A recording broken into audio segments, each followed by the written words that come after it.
The storm has begun, but will take all year. My patriots, have patience, I hear. For the greatest meet the POTUS in history.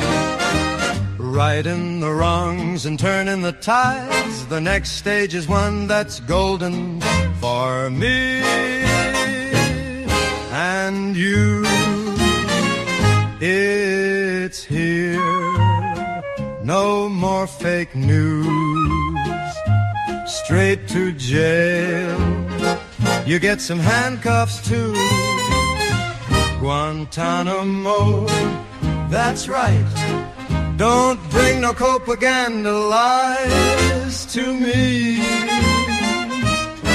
The storm has begun, but will take all year. My patriots, have patience, I hear. For the greatest meet the POTUS in history. Righting the wrongs and turning the tides. The next stage is one that's golden for me and you. Hush, I sent some rats in here. Deep state no more.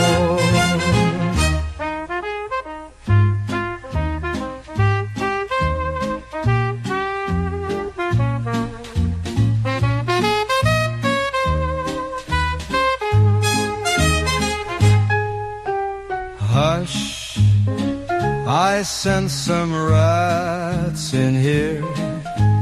Deep state no more.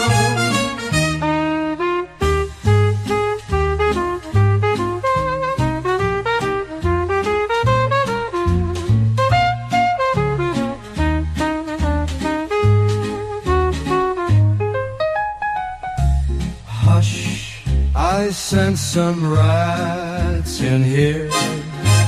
Deep state no more. The storm has begun, but will take all year. My patriots, have patience, I hear. For the greatest meet the POTUS in history. Righting the wrongs and turning the tides. The next stage is one that's golden for me and you.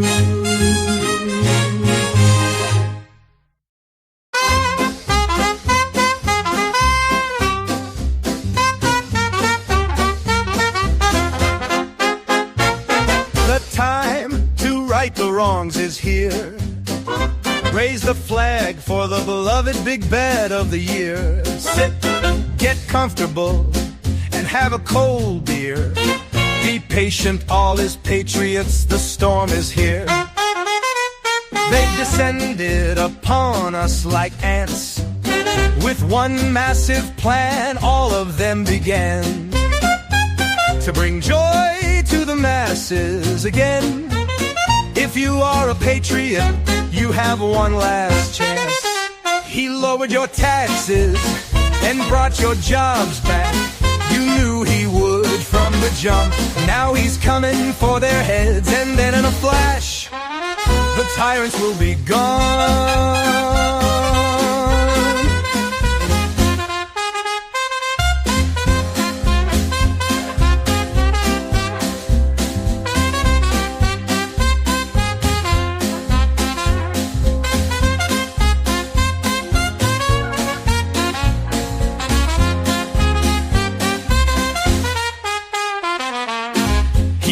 Your taxes and brought your jobs back.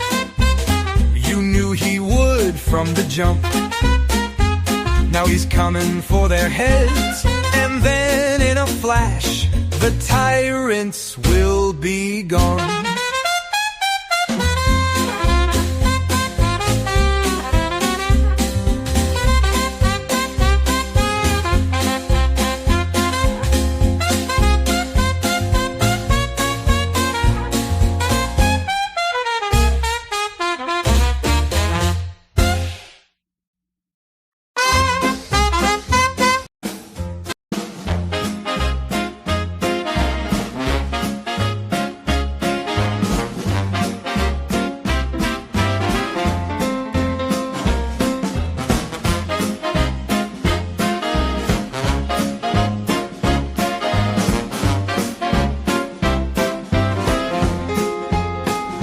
ticker tape falls like a starry parade. In the heart of the fight, no truth will fade. They whispered their lies, but the echoes stay. The band keeps playing, truth finds its way. Truth marches on, oh, it won't back down. From the gilded halls to the smallest town. With God on our side, no shadow remains. Truth marches on through the storm and the rain.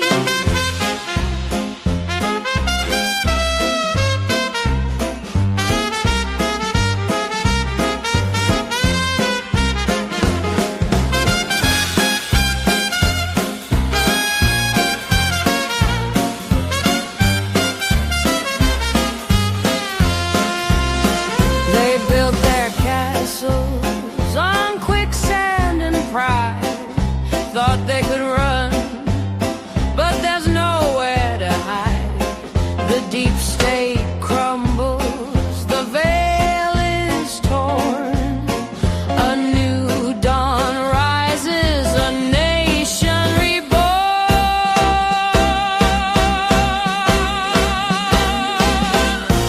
POTUS 47 lead the stand. Patriot 17 hand in hand.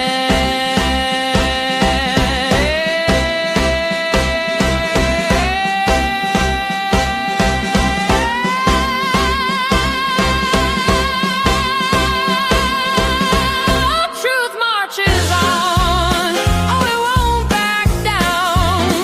From the gilded halls to the smallest town. With God on our side, no shadow remains. Truth marches on through the storm and the rain.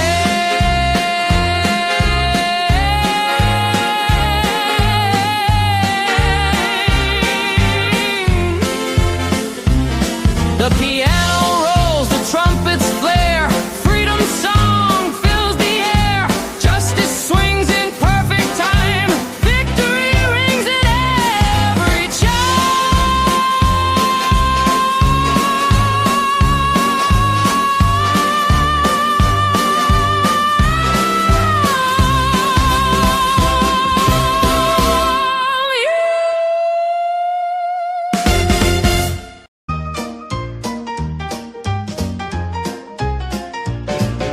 The banners wave, the air is crisp. Freedom's flame, a daring wisp. Clockwork gears and golden skies. The truth unmasked, no more disguise. The band strikes up, the nation hums. Drums of change, the future drums. Golden age, it's just begun. POTUS 47's got them on the run. The dawn is fragile, but it's bright. Awake humanity, step into the light. Through the cracks, the whispers seep. Ancient secrets long to keep, but the tide rolls in, it won't recede. A blooming world from every seed. The birthing pains, the sparks ignite. Shadows fade into the night. Golden age, it's just begun. POTUS 47's got them on the run. The dawn is fragile, but it's bright. Awake humanity, step into the light.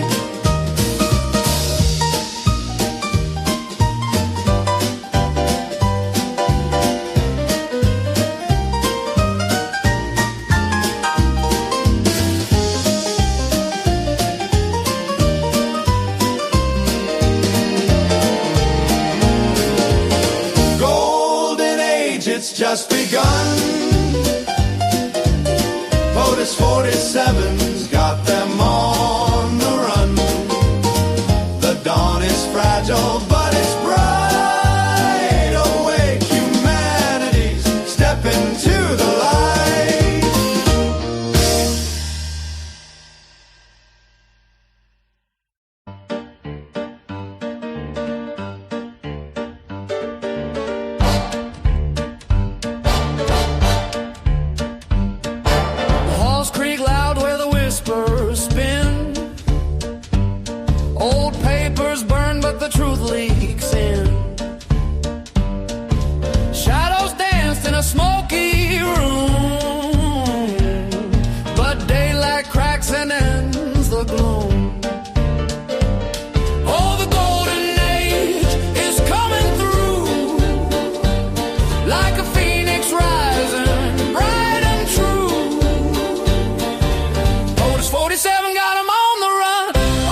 history's page just begun.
Left-leaning content creators on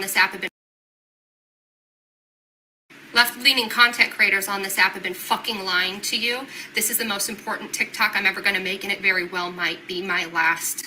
I am shaking. I can no longer afford to do this because of these creators, but also because I'm not even so sure that most of this country is worth saving at this point. And a lot of you should know what that means considering what I put into this. So let's get into Aaron Parnas, Susan Lambert. Don't worry, I'm going to fucking get to all of you.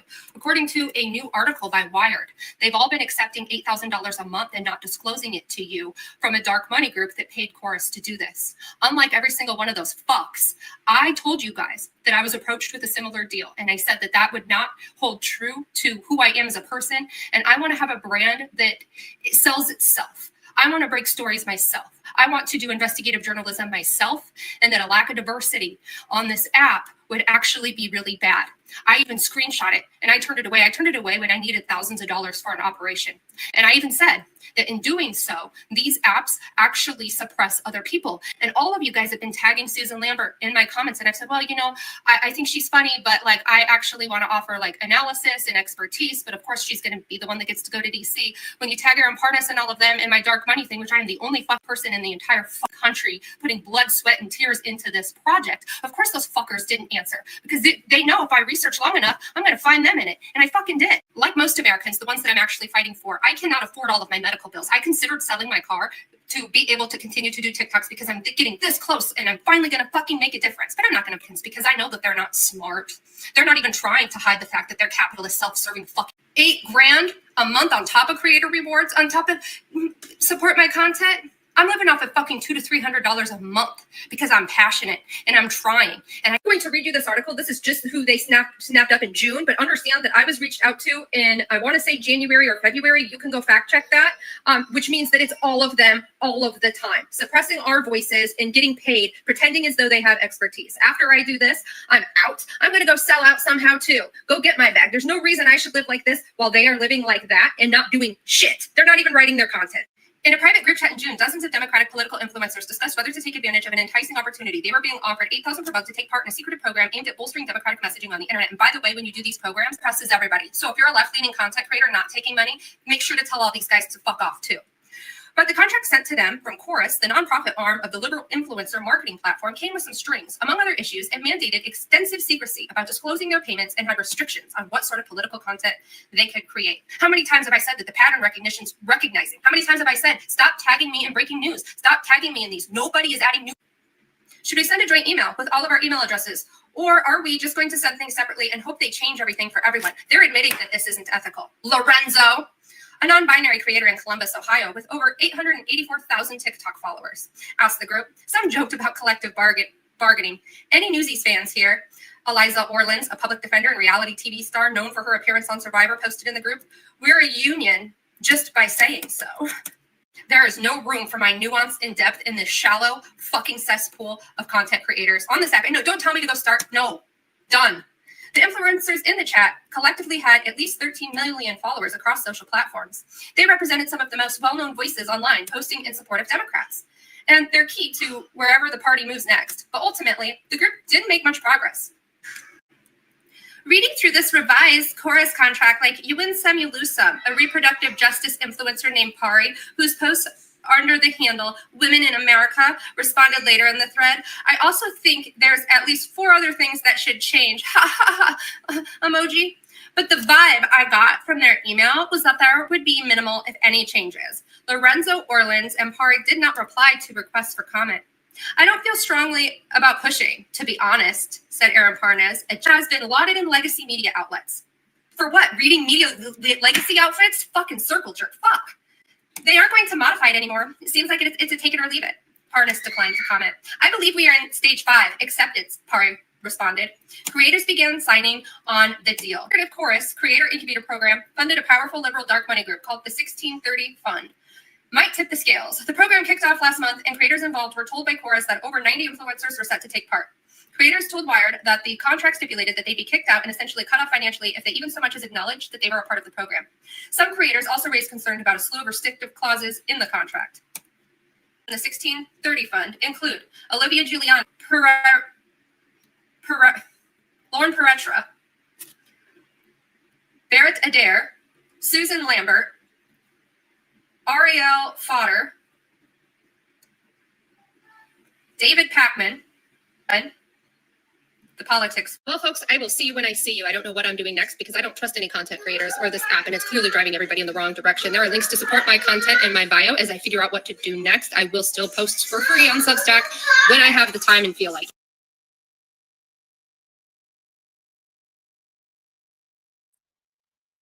Well, brother, what a way to start the show, huh? Oh man!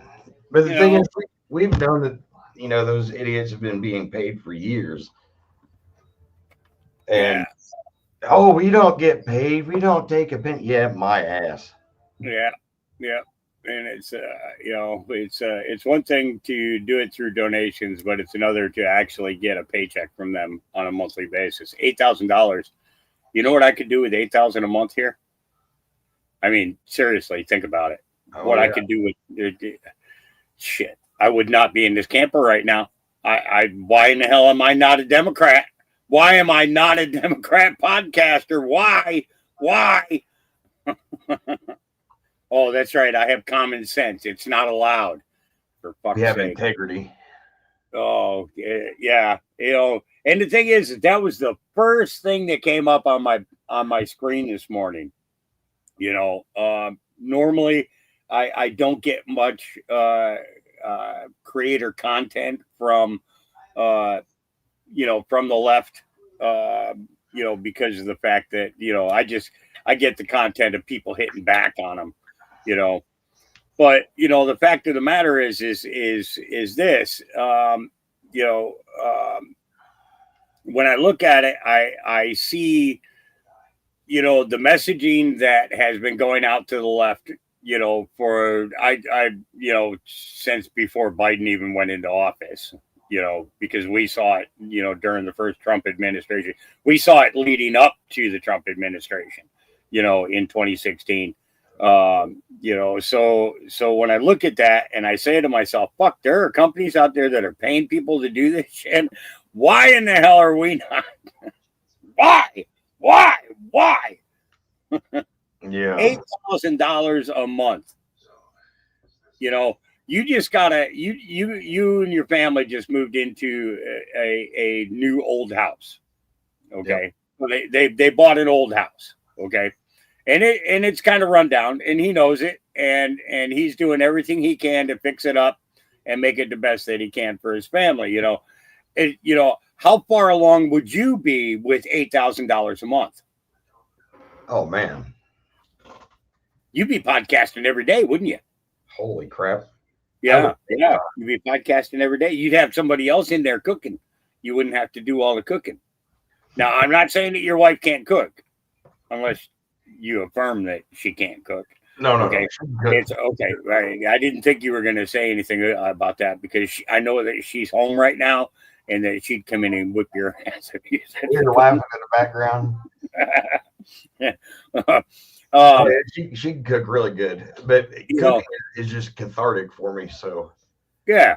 So yeah, I'm like, so I'm looking at this, and I'm saying to myself, with your situation, okay, with buying a old house, okay, that's a new roof, that is an entire well house built for your well system, easy to maintain, everything all the way down the line, right? I see your dogs having a lot more space and things to do because of the fact that you can actually invest in that. I see your kids being fed. I see your wife happy. Maybe not having to work as much. In order to bring that second income into the household. So when I compare it to people that I know, and their circumstances, I have to say to myself, where in the hell are the Republican ones? Oh, wait, we know. Okay. And those are the guys that went from a couple of thousand viewers to a couple of 100,000 viewers to 1 million or more viewers practically overnight. Me, I drop too many fucks.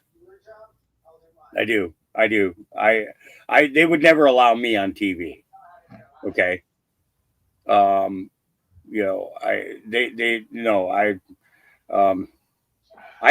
had a tough time working with radio.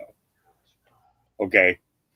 Because I had to be on a 30-second delay because of the fact that I would periodically drop an F-bomb, and they'd have to either cut it out or bleep it out, and that was annoying. It was funny, but it was annoying. But everybody knew what I meant, There was a guy that this guy Joe. He was one of my neighbors. I lived in a place called the Avery Boardson apartment complex, which was right outside of Electric Boat in Groton, Connecticut. Great place to live. The Avery was phenomenal. 3 buildings, 26 units per building, and well maintained. Why? Because I was the maintenance guy at the time. That's why I say well maintained. Me and a guy by the name of Joe Carter. Joe Carter, let me tell you, guy had no real experience, carpentry, all that other stuff, but he tried, and he worked his butt off, and he learned everything that he could. Another guy, Brian Springer. Both of them are good friends of mine. We've stayed in contact throughout all the years. But Joe is dealing with an illness right now. I was talking with Brian just a couple of weeks ago. But the thing about Brian was Brian had the patience to teach.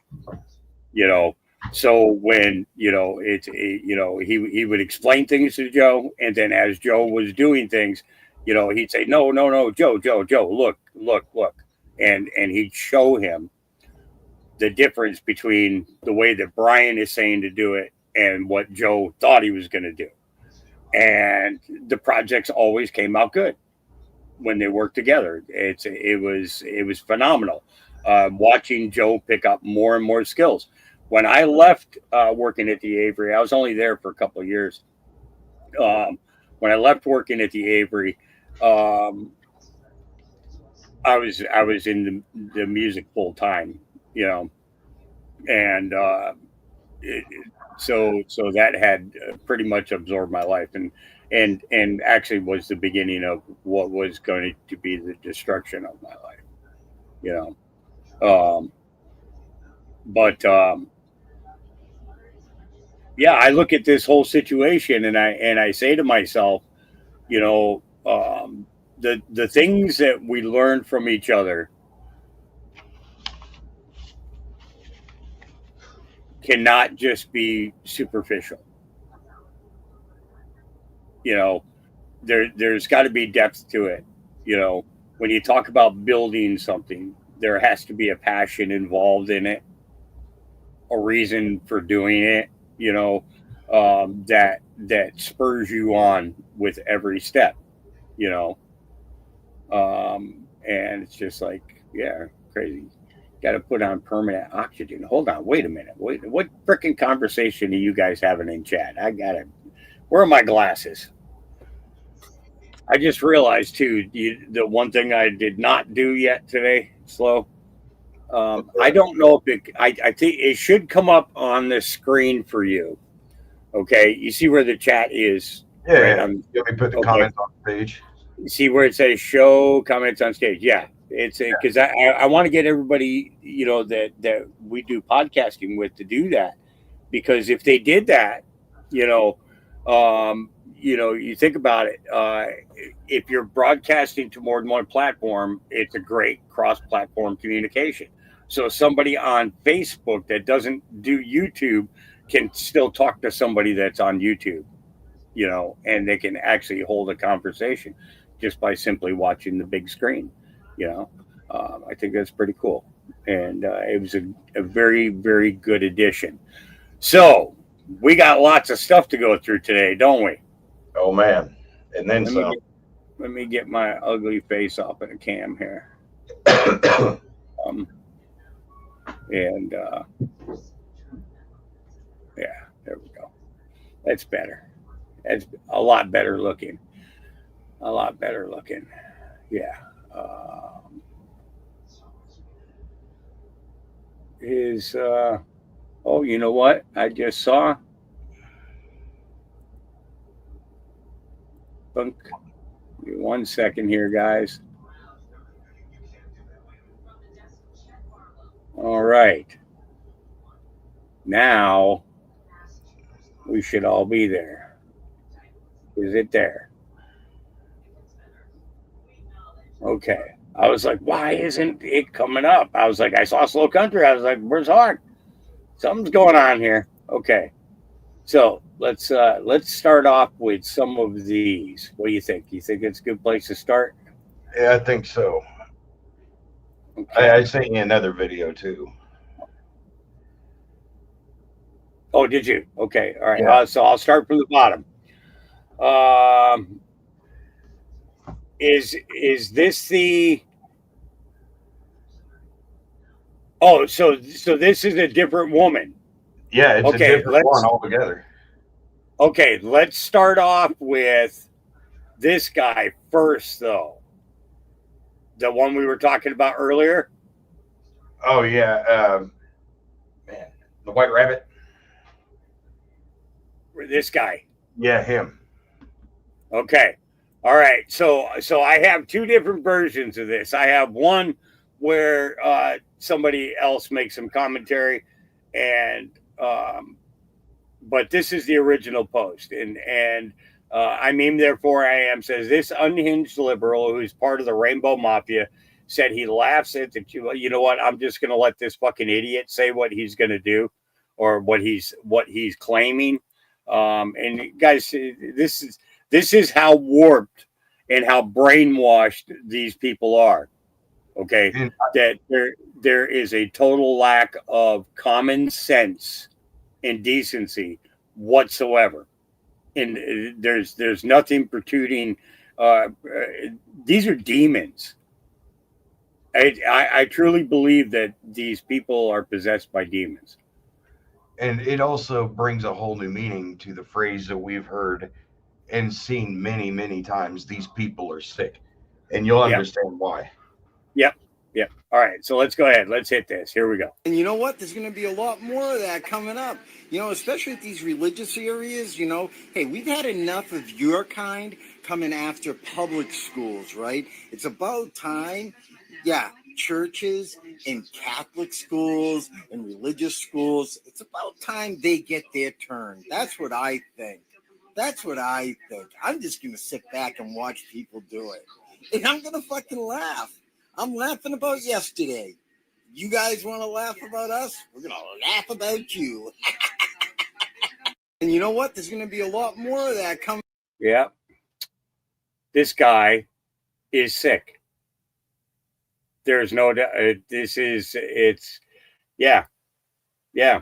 like, dude, man. Okay.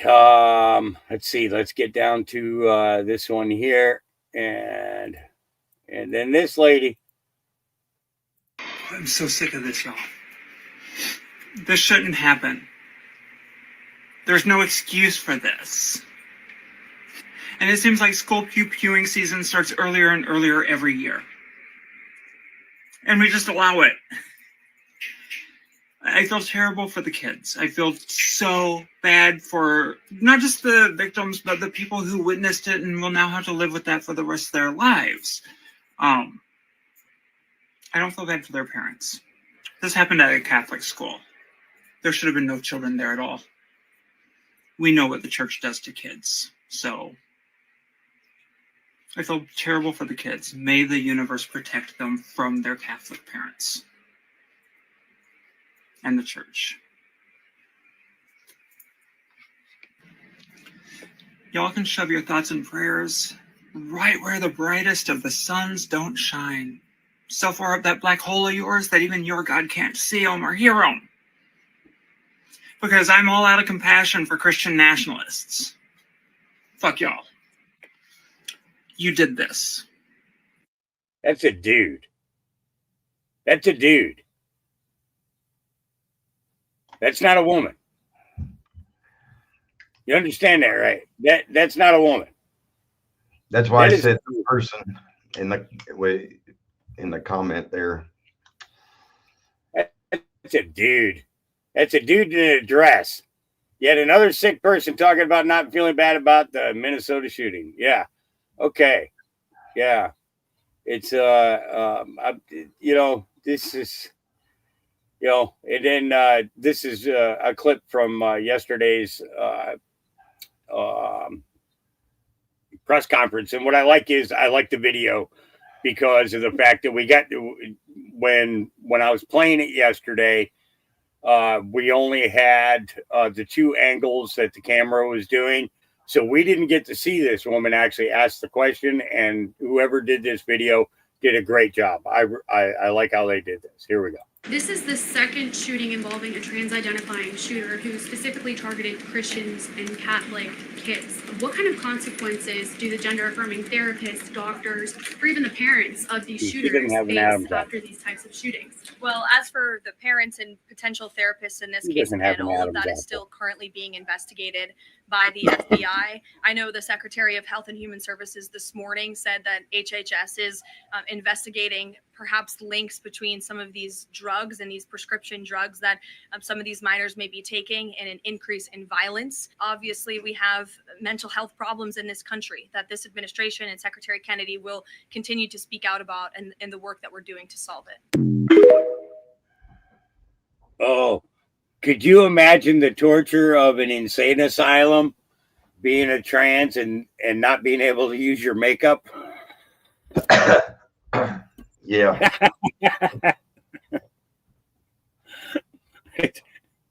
You're looking more and more like a dude every day.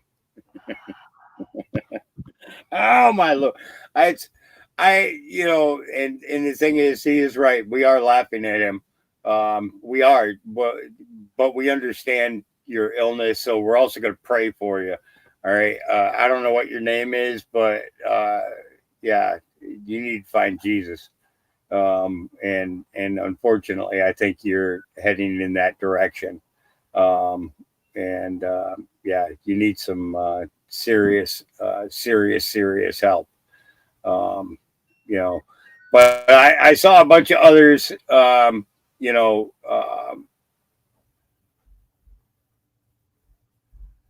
and then and then I was reminded of this this post here, and that was after you sent me the one with the woman there. Okay. Yeah. This is one of the things that I watched, and Christians are not recognized solely by the Bible they carry or the number of fellowships they attend. In the spiritual realm, they are distinguished by a constant radiant light, akin to a brilliant candle within their hearts, a luminous halo around their heads, or an encircling wall of fire. When a Christian walks, angels accompany them, one on their right, one on their left, and one behind, shielding them from our reach. Our only means of success is to lead them into sin, thereby creating an opening for us to infiltrate their lives. When a Christian is driving, we find they are never alone in the car, always accompanied by an angel. If only Christians comprehended the full extent of God's blessings, they would refrain from sin and live with vigilance. yeah, you know, Christians are not recognized. Think about the track that the Satanists have taken, you know, through the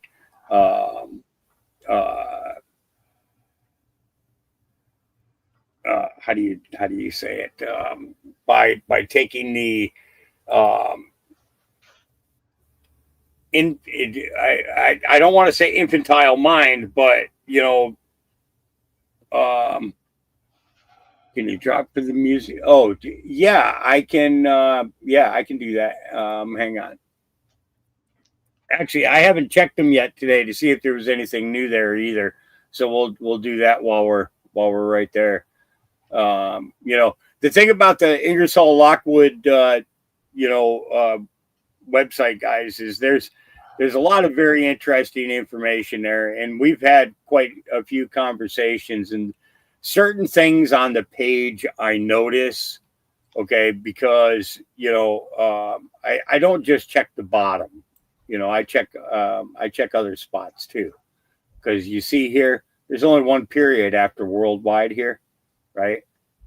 Okay, but when I go like this, how many periods on there now?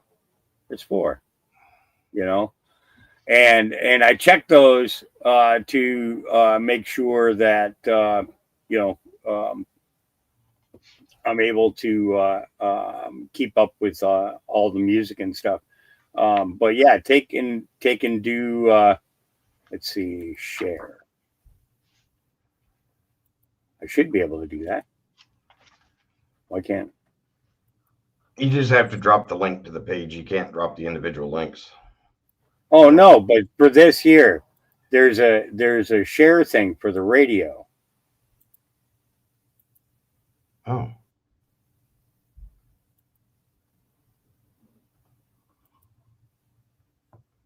Because see, it turns into a finger. But it's not working. Okay, so all you got to do is just go to this website here, and then scroll down to the bottom, and the radio pops up there on the screen, and then stays with you. So if you don't see it right off the bat, don't. Oh, see now? Oh, I thought it was going to let me. No, it didn't let me do it. I'll be dang. So,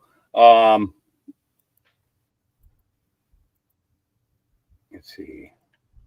But it's got a list of. It's got all the songs are on there. all the songs since they started producing music and putting them on there. They're all there. And it's that's where you can find all these songs. And it looks like they've got 19, it's 30, 38 songs up there, in clips. So, it's I think it's pretty cool. And periodically I will turn that on just to have some music playing in the background and walk around with. So, all right, let's see. So there was let's get into a little bit about let's see. Behold, what is it? It's a Behold the Pale Horse, right? Yeah, Behold a Pale Horse.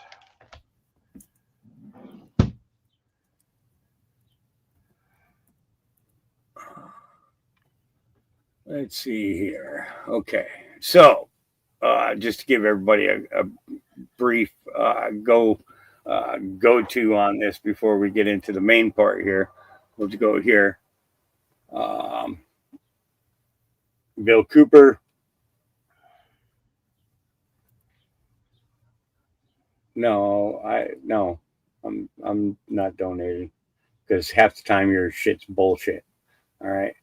Milton William Bill Cooper, May 6, 1943 to November 5th, 2001, was an American conspiracy theorist, radio broadcaster, and author known for his 1991 book, Behold a Pale Horse, in which he warned of multiple global conspiracies, some involving extraterrestrial life. And it goes through the Arizona militia figure is shot to death, heaven on earth, the varieties of the millennial experience, and cult conspiracies and secret societies, the straight scoop on Freemasons, the Illuminati, Skull and Bones, black helicopters, the New World Order, and many, many more. Yeah, it's just some of his things.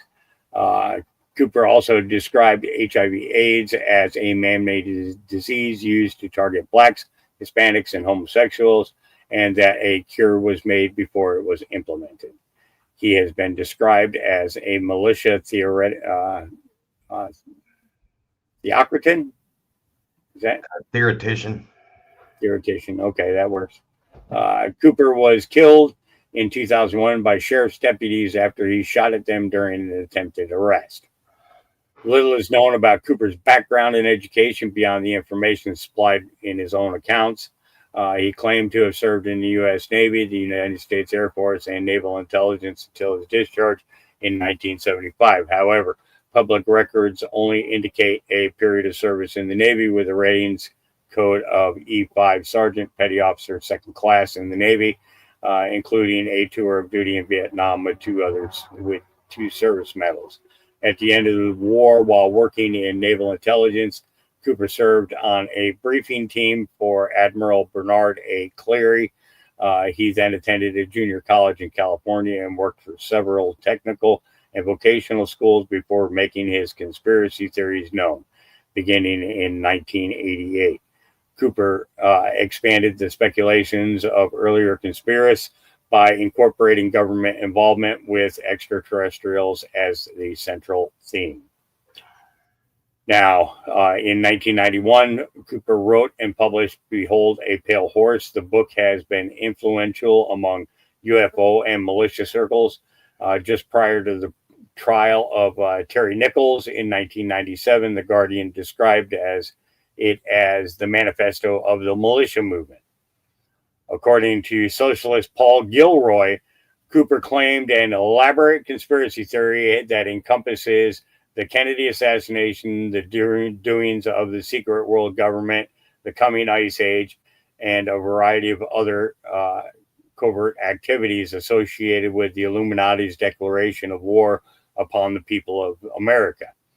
Political scientist Michael Barkin characterized it as among the most complex super conspiracy theories and also among the most influential due to its popularity in militia circles as well as mainstream bookstores. So UFOs, aliens, and Illuminati. So Cooper gained attention in ufology. Uh, ufology. What the hell? Circles in 1988 when he claimed to have seen secret documents while in the Navy describing governmental dealings with extraterrestrials, a topic on which he expounded on in the Behold the Pale Horse.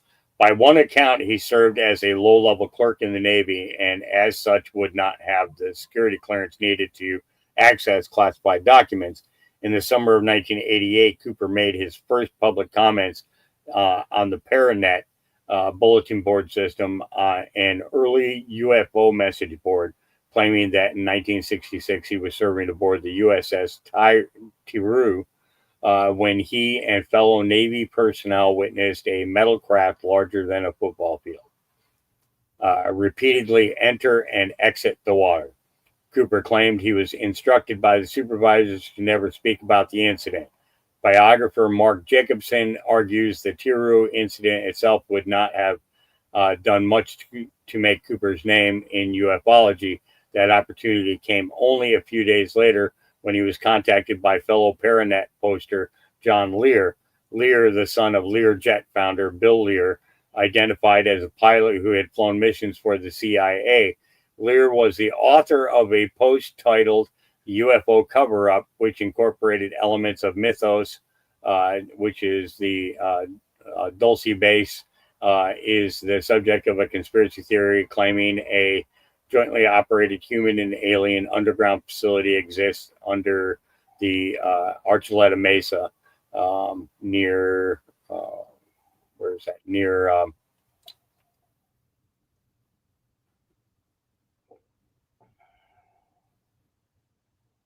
damn it, I can't think of it. But from Paul Benowitz, a ufologist who was later revealed to have been fed disinformation by American counterintelligence agent Richard C. Doty. Cooper soon visited Lear, and the two spent much time together from 1988 to 1990. So this is just little bits, they were the tip of a spear asserting that the number one thing we had to fear was not the little green men, but the government that colluded with them, appropriating their technology against us. Cooper and Lear's collaboration lasted a few years, after which Cooper accused Lear of being a CIA plant. So there was a lot of dysfunction going on here, but, when you got an organization like Wikipedia going, the first thing that they have to do is discredit, right? If they don't discredit and make them seem like a loony, then that's not going to work. But tell us, so Slow Country has been reading this, Behold the Pale Horse, so what's going on in your head about it? Well, there's actually a lot in there. Just the forward alone, it's, oh my God. The forward by itself is like 25 pages. But he goes into a lot of his history and what he did. And when he was in the Air Force, he actually did some clerk work and stuff like that. But he was also in a shed when they were bringing in some of these big, huge discs and stuff like that. And they would, occasionally joke about it. But and the one thing that really stuck out was when he was in the Naval Intelligence. After reading some of these documents, because he was actually recruited into Naval Intelligence, and he volunteered for it and all that stuff upon recruitment. And even talks about him when he was a kid being part of the Demolay Society, which is an offshoot of the Masons and stuff like that. So he believed that him being a part of that is actually what got him into U.S. Navy intelligence. But when he went into U.S. Navy intelligence, you know, he was having to sort through a whole bunch of documents and all of this stuff. And after he read some of them, he actually went AWOL. And then he came back and, you know, finished out his term and all that. And then he started, and he kept those documents, by the way. That's how he was able to do any, you know, a lot with this book. But it's quite amazing because he mentions things in there. Here's a good example of that. All right, so some of the plans that he came across was something called the Galileo Project. Does anybody know what that is? The Galileo Project is, you got it on screen? No, I don't. But I'll pull it up.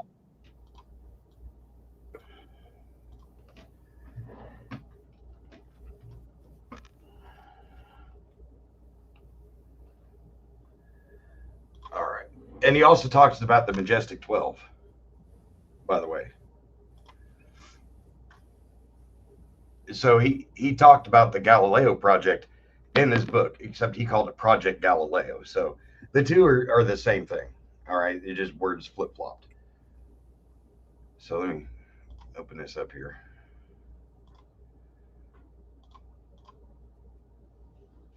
So if we look at the Galileo Project,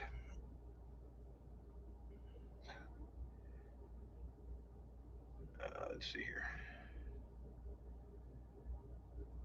It's not showing.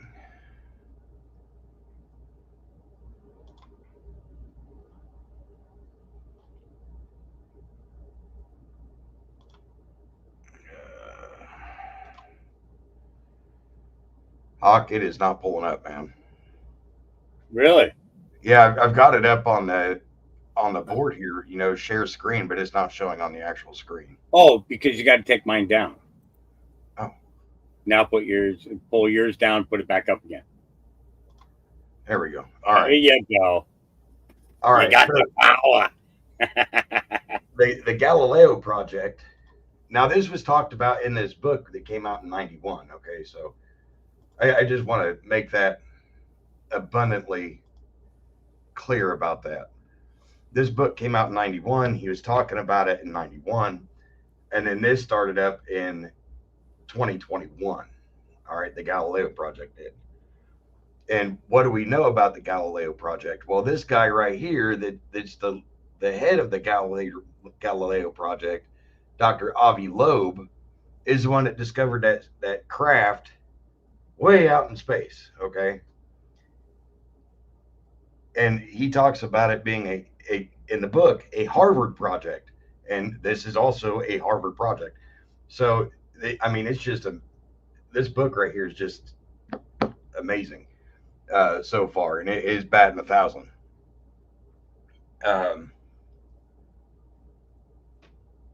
It's one of those things that you can't make this shit up. I mean, it's Hawk. I think I told you about this too. About the Galileo Project that I came across in the book. Yes. And that was I think that was in either the forward or chapter 1. But I mean, it was uncanny because I looked it up because I thought it sounded familiar, and that's what I come up with. And this is the guy that discovered that so-called craft out in space.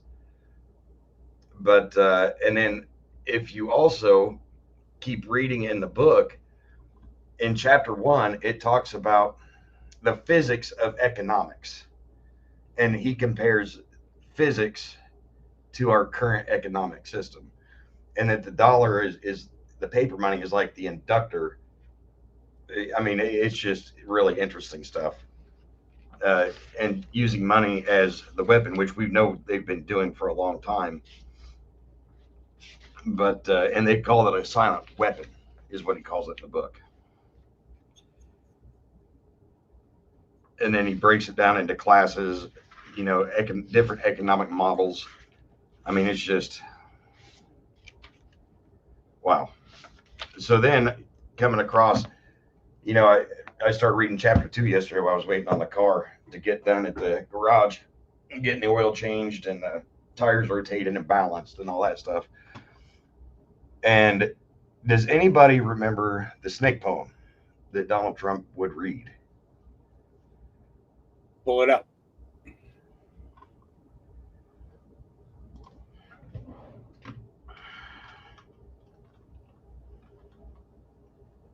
Type in poem dash the snake.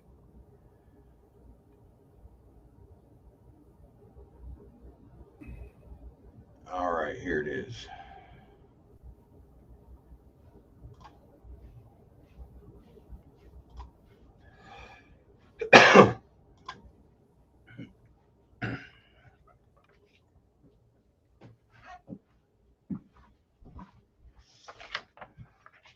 So here is the snake poem that Donald Trump reads, every now and then. All right. And it was also a song. And it was also a song. So let me pull it up on the song here. All right. And it was by Al Wilson. So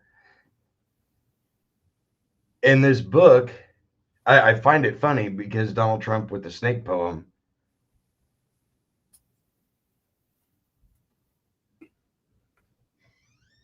this book mentions a secret society called the Order of the Snake. All right. And it breaks it down. Oh my God. It just breaks it down into so many different categories. And I think I understand why. Type in the Order of the Snake. Why he was going about this and using that particular poem. Okay. Let's go to Reddit. Let's see what Reddit says. Oh no, that's a game. But I mean, it's just, let's see here. Have they hidden it? The Brotherhood of the Snake. Right here. Or Brotherhood of the Serpent. Or Brotherhood of the Dragon. Okay. Is supposedly an ancient secret society linked in varied other myths, including extraterrestrials controlling human affairs, ancient astronauts, ancient Egyptians, and Mesopotamian mythology. Theories about the secret meanings of pyramids, alleged pre-Jewish motifs in the Bible up to Rosicrucianism, the Knights Templar, Freemasonry, and Illuminati of Adam Weishaupt. That's quite a long list, but the Brotherhood of the Snake functions like a kind of grand united conspiracy theory linking almost everything in a long lineage of secret history from ancient Middle East through the Egyptians and every secret society you've heard of or not heard of, possibly, right up to the current reptilian overlords, including Barack Obama. All of this is chronicled in a variety of untrustworthy but grandiose books by William Bramley, Michael Tellinger, and Jan Udo Holy, or aka Jan Van Helsing, and Xavier Hayes, as well as many other badly designed websites. So, I mean, it's just a lot, and it mentions a lot of this. And it talked in chapter 2, it talks about the all-seeing eye. It talks about a lot. Yeah. A lot. Yeah. I mean, it's some of the things that we see. And also it talks about the churches, right? And one of them having in all it talks about a black pastor, spewing garbage to separate the Population. the population from becoming united, and we see that now with oh hell, what's his name? Sharpton, Al Sharpton. Yep. Well, we saw it with Louis Farrakhan. We saw it with pretty much all of the Muslim leaders. The only one that recognized and understood was Malcolm X, and he said that he says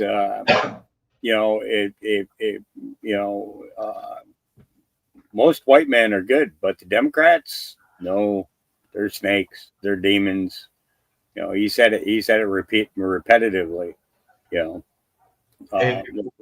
correct me if I'm wrong. Wasn't he assassinated too? Yeah. See? Yeah. The Nation of Islam did it. So. Hold on, I think my plumbers might be here. Give me a second. Okay. All right. So, I hope everybody's enjoying this morning so far. We we had a couple of conversations the last couple of days, and I said to him, I says, let's do one, and we picked today. I forgot to tell you guys yesterday, but most of you are logged in by now. I think we're only missing a few because I know Miss Mindersu is not up at the crack of dawn. I was right. The plumbers are here. I'll be back in a little bit. Okay. All right. I'll go ahead and run through a bunch of my stuff, and you go ahead and sit backstage. And then when you're done, just come back in. All right, man. All right. Let's go ahead and get back to this. There we go. All right. So, bunches and bunches of stuff. I saw this just a minute ago, and I thought I'd share this with you guys before I jump into my feed. So we all just got woken up to some disturbing sound all through the whole area. I just called 911, and they said they've gotten like over 50 calls about it.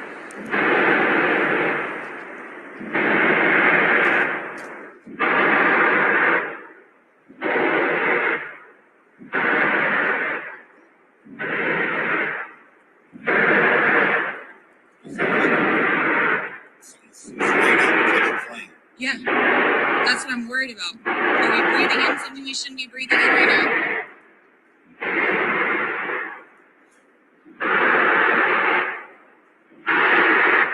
Okay. So this is somebody else who shot a video of it. Okay. Now I'm going to tell you what they said they think it is. That wasn't supposed to do that.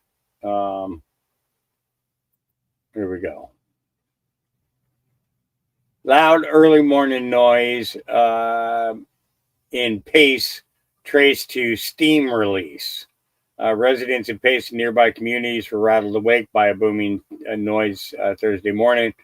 Santa Rosa County officials later said the sound came from a steam release at the Santa Rosa Energy Center on Sterling Way, and assured the public there was no emergency. At 6:32 a.m. Thursday, Santa Rosa County Emergency Management posted on Facebook early this morning a steam line was tripped at the emergency center or energy center off of Sterling Way, causing a loud noise to be heard in many places across Pea Ridge, Pace, and Milton. Pace and Avalon fire departments responded and determined that there was no emergency.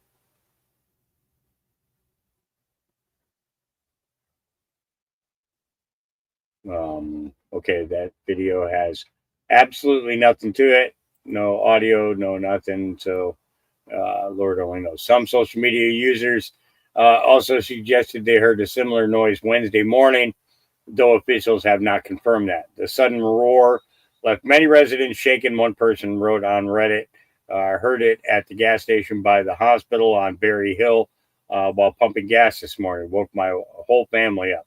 Was so loud and freaky when you don't know what's going on. The others turned to humor to capture the surreal experience. Florida has kaiju now. One Reddit user joked, referring to the Japanese term for a giant monster. Another said it sounded like War of the Worlds. The Santa Rosa Energy Center is a 275 megawatt natural gas fired power plant that began operating in 2003. It is owned by Ethos Energy. Yeah, it produces. So such plants rely on high pressure steam systems to equipped with relief valves that release excess pressure. While the activation of those valves can create ear-splitting noise, they are designed as safety features to prevent equipment damage. So that's what they say it is. Is that the truth? I don't know. I don't know. And then it said, look at the military around that area, normally 3 times that many. So,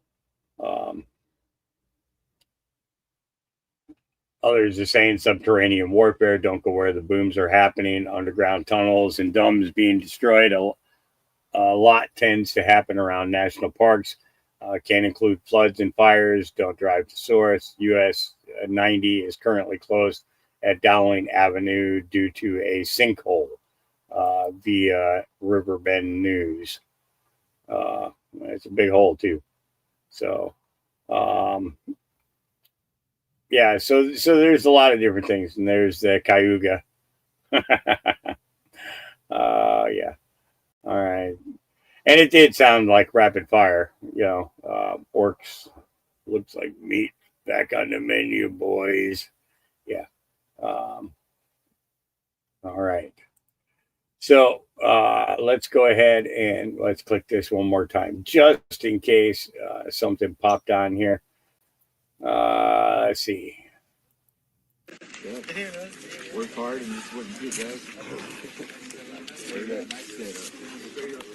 Border Patrol found and arrested 2 illegal aliens working as firefighters in Washington. One of the illegals had a previous order of removal. State Washington is literally employing illegals.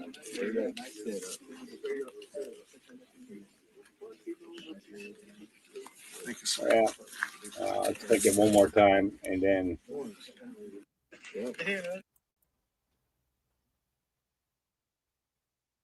Ireland.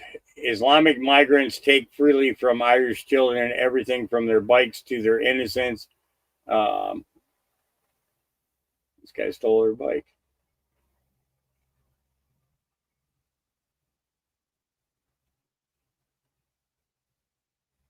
Jackasses. And Instagram influencers going viral for showing how easy it is to climb the border wall and enter the United States illegally. Do we need to add electricity? Now, how many times have I told you guys that there's something about this wall, this particular design, that is going to, is going to show that that's more than just a wall. I think it's got something to do with frequency, tone, and I think it's going to be doing something that will stop them. Tuning forks, yeah, kind of like, yeah. All right. Let's see, what's this girl got to say? Why am I a Black conservative? We never get asked this question. All we get is being threatened, bullied, and insulted for being a Black conservative. But I'm going to tell you why. It's because I was inspired to be, because of history. And when I say history, I'm talking about his story, my great-grandfather's story. When I was young or so, just like every other kid, we went to go stay with our grandparents, which was my great-aunt and my great-uncle at the time, but they were just like grandparents to me. Well, her father, which was my great-grandfather, lived there. And every day I would ask him to play a game of checkers because I was persistent in trying to beat him, in which I never did. One particular day, I asked my great-grandfather, was he a slave? I guess I caught him off guard because he sat back and he looked at me and he asked me, why did I ask him that? And I said, because you're old. And at that time, in my young little mind, it was taught to us that every Black person in America was a slave. He looked at me, he made his move in checkers, and he answered me with, no, he was not a slave. Then he began to tell me his story, history. So born in 1889 in the deep South Texas, his parents were tenant farmers, what we call sharecroppers. But see, my great-grandfather's decision to seek more out of life changed the trajectory of our family's history today. He never saw himself as a victim. When he was a young boy, he attended a church, which was a school. Many of the churches back then during that time were also schools. So he attended there and he got inspired by his teacher to go to Tuskegee University. She mentored him and she helped shape his interest into attending Tuskegee University under the direction of Booker T. Washington. One of his renowned professors there, while he was in attendance at Tuskegee, was George Washington Carver.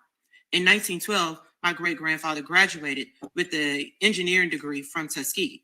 Now we're talking about Jim Crow era at this point, deep in the South. He came back from Tuskegee University. Then he became a builder, an engineer. He built farm equipment, which was called the cotton gin, the sugarcane gin during that time. But nonetheless, they were farm equipment. He built it for that area. Not only did he do that, he was also a math professor. He taught school. All at the same time, he's still working as an engineer. Not only that, he became a landowner. He owned over 100 acres of land. We still own this land in our family today. That's history. Not only that, he has 7 children with his wife, and he put all 7 of his children through college. We're talking about Jim Crow era. They all graduated and became teachers and professors and principals themselves during a time where they integrated schools. That's history. I myself graduated from a high school where my uncle, which was my great-grandfather's son, was the first Black principal at that school. That's history. See, one thing that I learned from my great-grandfather's stories, his story that he was telling me, is that he did not use the plight of Black people during that time as an excuse for upward mobility, that he couldn't attain upward mobility. They have resiliency. And that is what the Black conservatives out here are telling you. It's your choice to look at history and use it as your victimhood, or look at history and use it as resiliency. And that's just my great-grandfather's story. I have many stories in my own family that have made history. But nonetheless, because I don't want this video to be long, I do want Black conservatives to start a trend in telling their family's history. It used to be a time where we had family reunions and we will learn each of our own family's history. Because my history of my great-grandfathers isn't the only one. There are many Black families still existing today that owns land from hundreds of years ago, still existing today, that has the same story. So if we continue to start this trend in telling our history, maybe, just maybe, we can reclaim back our culture instead of our young people or whoever else is listening to first generational immigrant that came over here that was indoctrinated by a predominantly white institute, Ivy League college, to teach her about African American studies and hip hop. And she was raised as a Nickelodeon kid. But you call me a coon.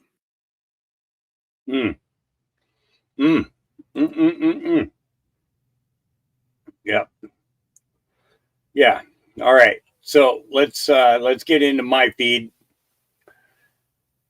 Oh yeah, because there's a lot, right? Well, let's start with this one. I believe this is from 2023. It has now changed. Daddy Trump is in full charge and control.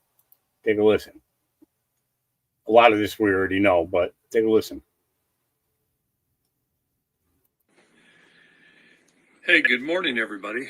I just wanted to make another little video, and I wanted to talk to you about a few things, including a few of the books that I've been reading.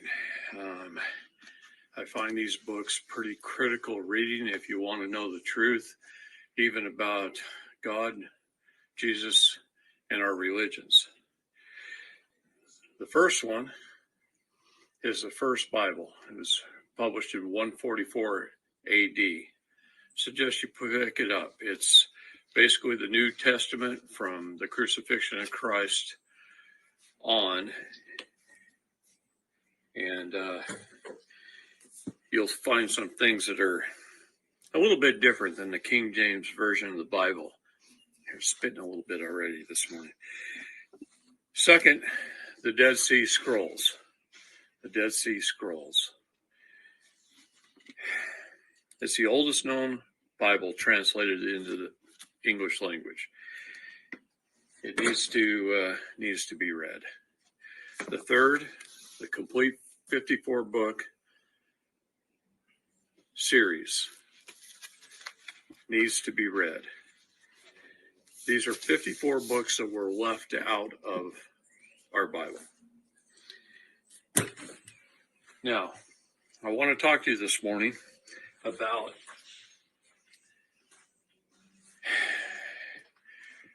the power change in this country that happened this year. And I don't mean just this country, the power change in the world. It used to be the Vatican was in charge, then under the Crown Corporation, the City of London to Washington, D.C., other nations of the world. And then those all conglomerated under the United Nations. And that was our power structure for a long time, a very long time. The power structure has changed. And it changed in July of this year. And the world is forever a different place. Both good and bad. Things have changed. I'm not going to touch on all the changes. Right now, I'm going to keep this video short, and I'm just going to talk about just a very few things that is a change. First of all, the UN got together over the last few years, and they had many meetings. They had 3 serious meetings this year. And then in July, behind closed doors, and they announced that it was going to be a closed door meeting, they have a treaty signed with all countries of the world.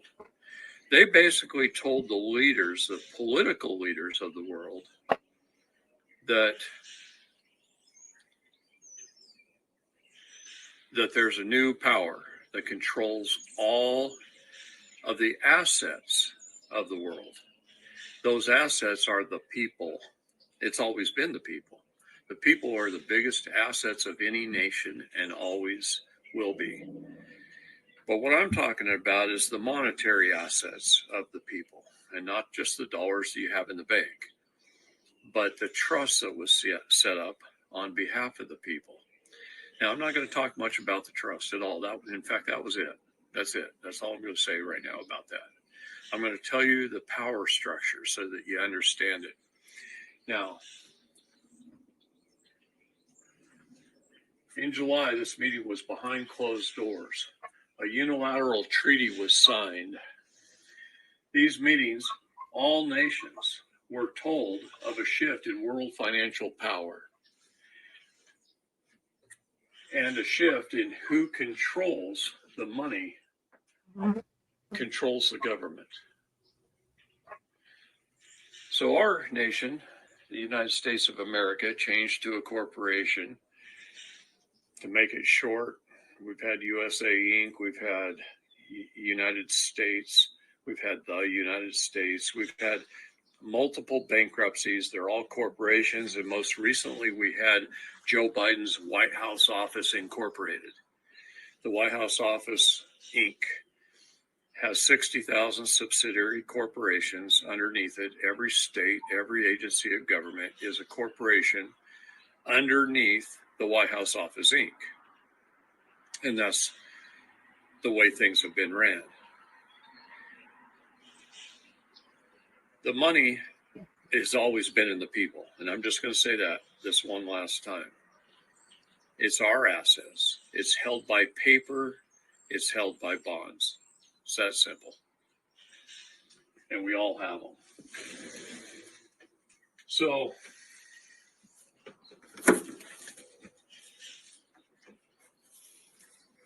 The World Health Organization, the WHO, are the stakeholders, executors of the trust. They are the executors of the trust. Who are the stakeholders of the WHO? That's what I want to know. We may never find that out. But right now, they are in control. How are they in control? First of all, they're in control because directly underneath them is the Center for Disease Control. Center for Disease. Now, they're the upper managers. They manage all health of the world, all hospitals, doctors, pharmaceuticals. They control all the laboratories. They control all the drugs. They control everything. The Center for Disease Control controls it all. Health, the health business has grown to be the largest business in the world, surpassing the oil industry, banking, everything else. Everything else. They've made us sick.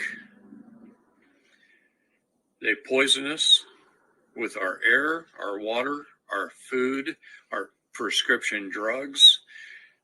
They treat things. They don't cure anything. And they're criminals under Satan, under Moloch. The American Medical Association is one of the largest criminals in the world.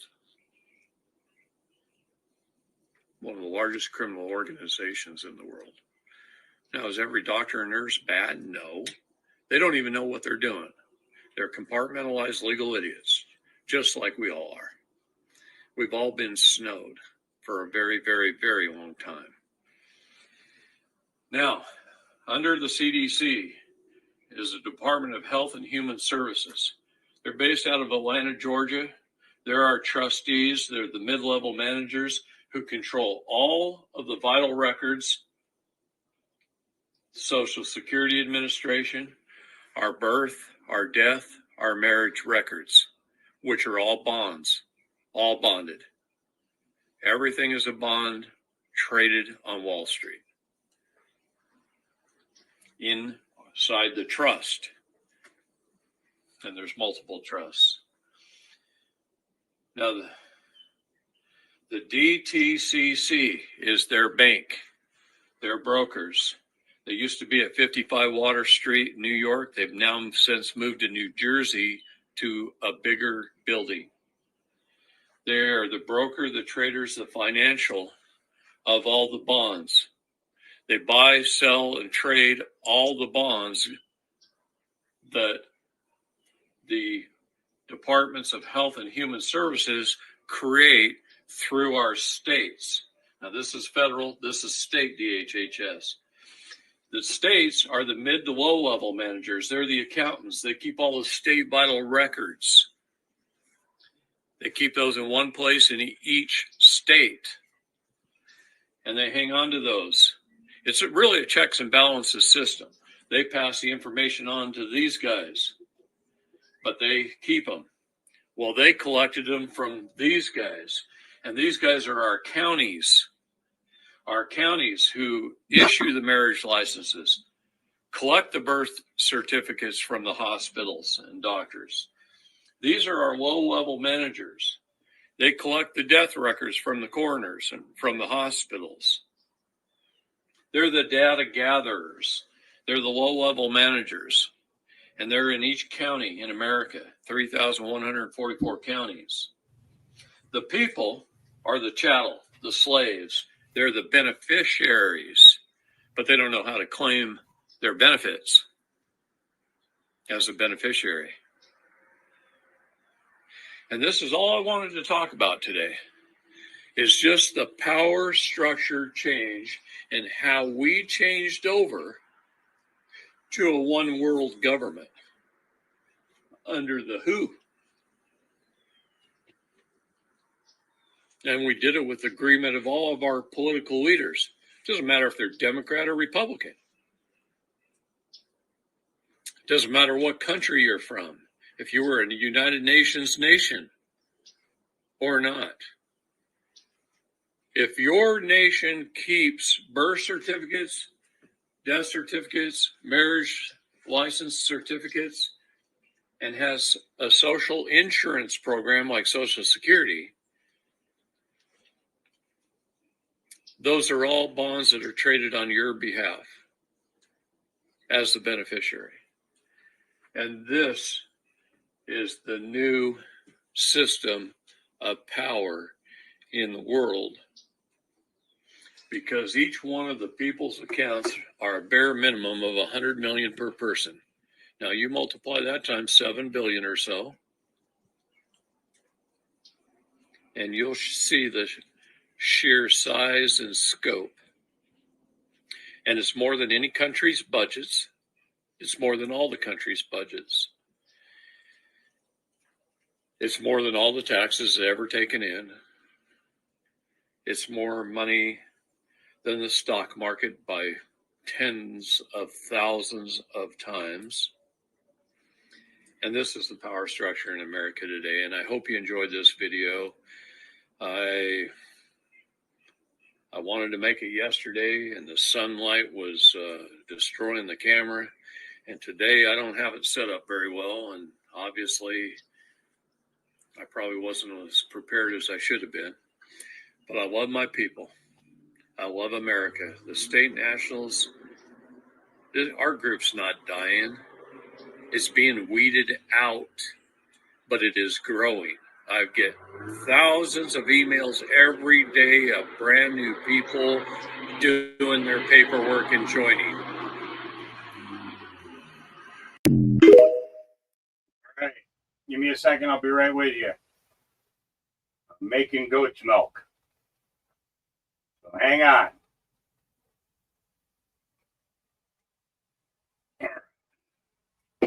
We get the next one going so that I can finish what I'm doing here. I got to get the puppies fed because I've got I've been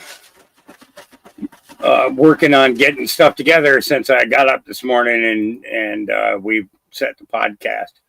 Let me see if I can find a longer video so that I can bump through that for a few minutes. Let's see. Come on. I got a couple in here somewhere. Bear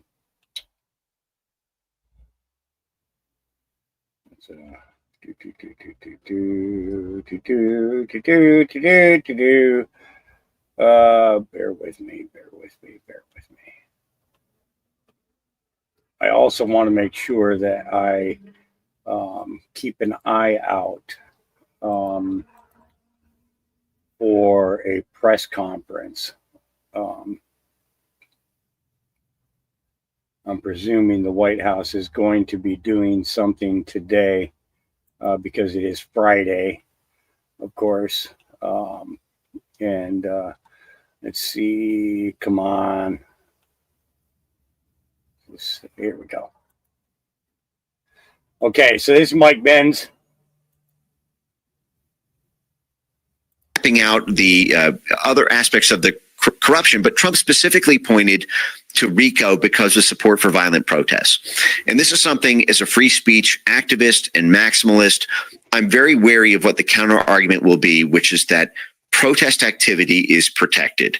And even if protests are large or sometimes get unruly, you should be careful about not going after the right of freedom of speech and the right to protest. But to that, I would like to point the Trump administration to where I believe the RICO case is strongest.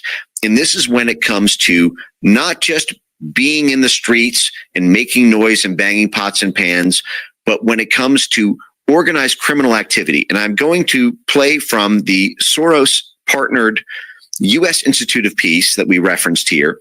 I'm going to play part of a video here from their own video archive, where what they propose is actually this is what they call nonviolent action, and this is what the Soros groups do under the guise of a kind of Gene Sharp color revolution style nonviolent action is what they call it, this protest activity.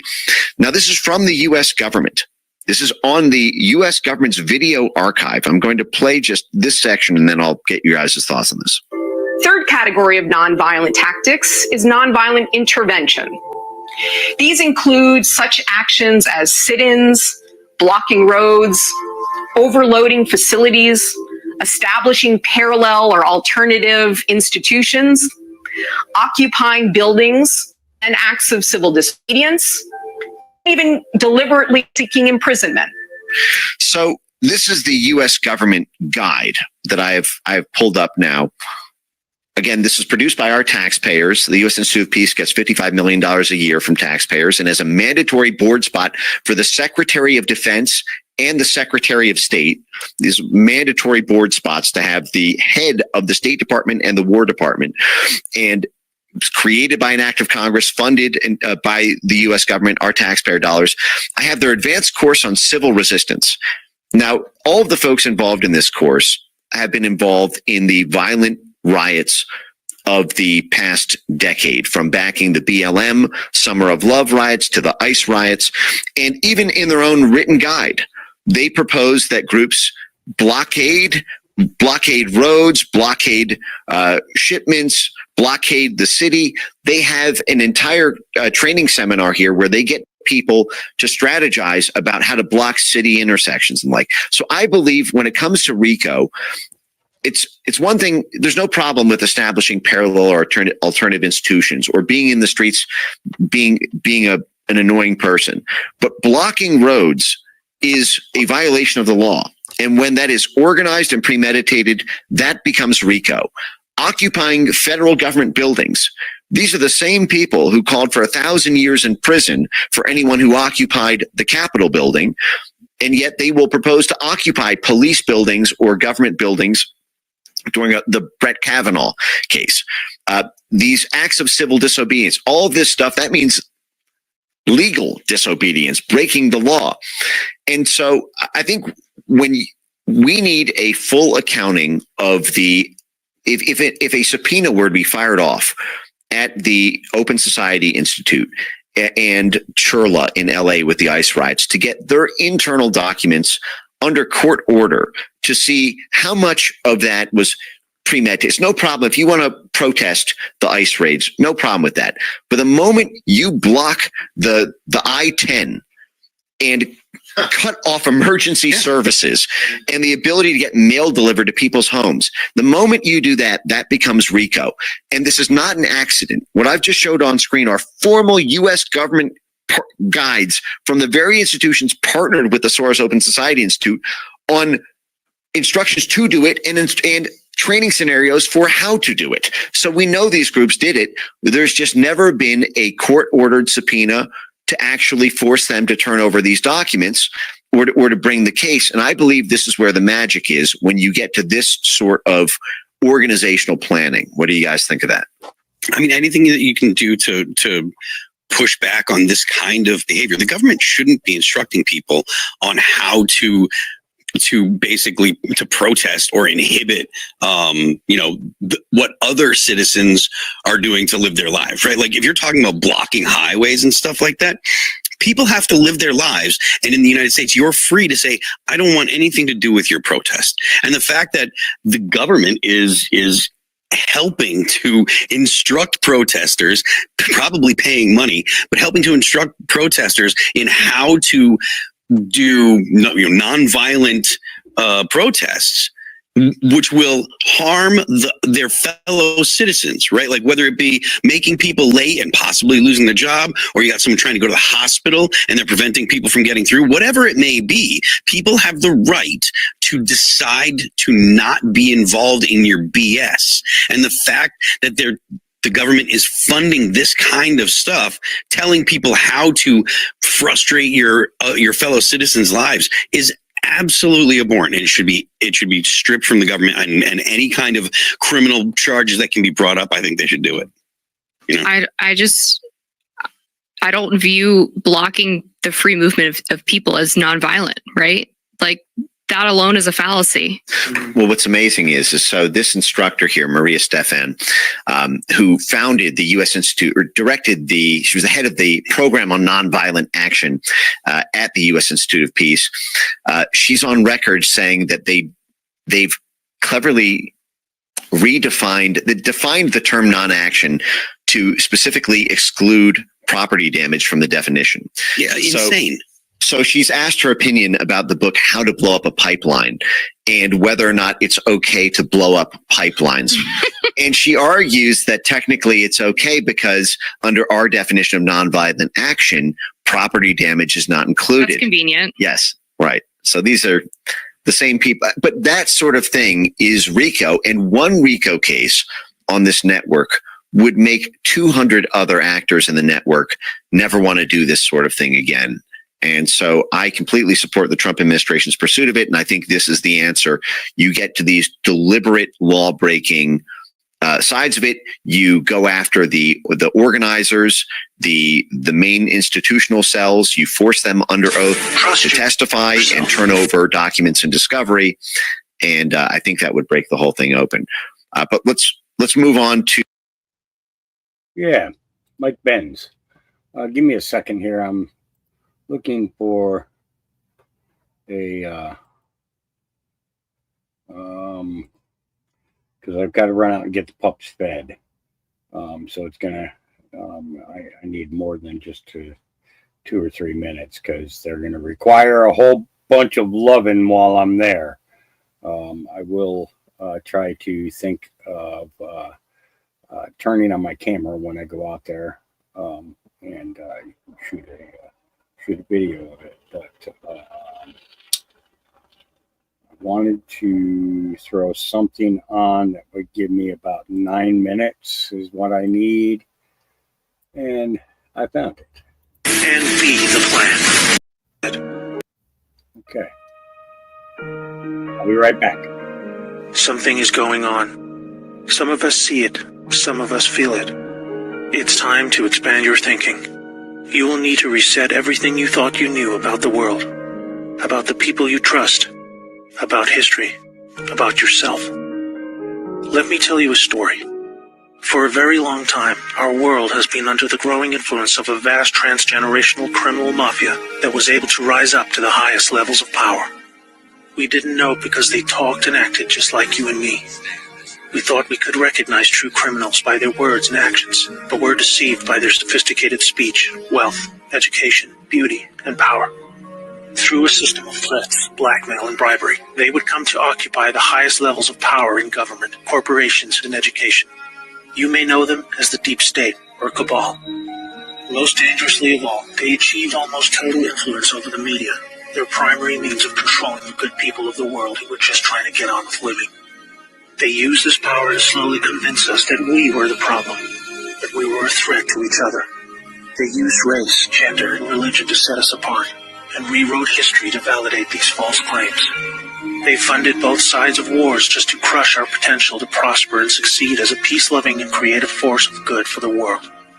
Now, with their firm grasp on the media, we drank in their entertainment and lies as they began their final phase, the total takedown of America.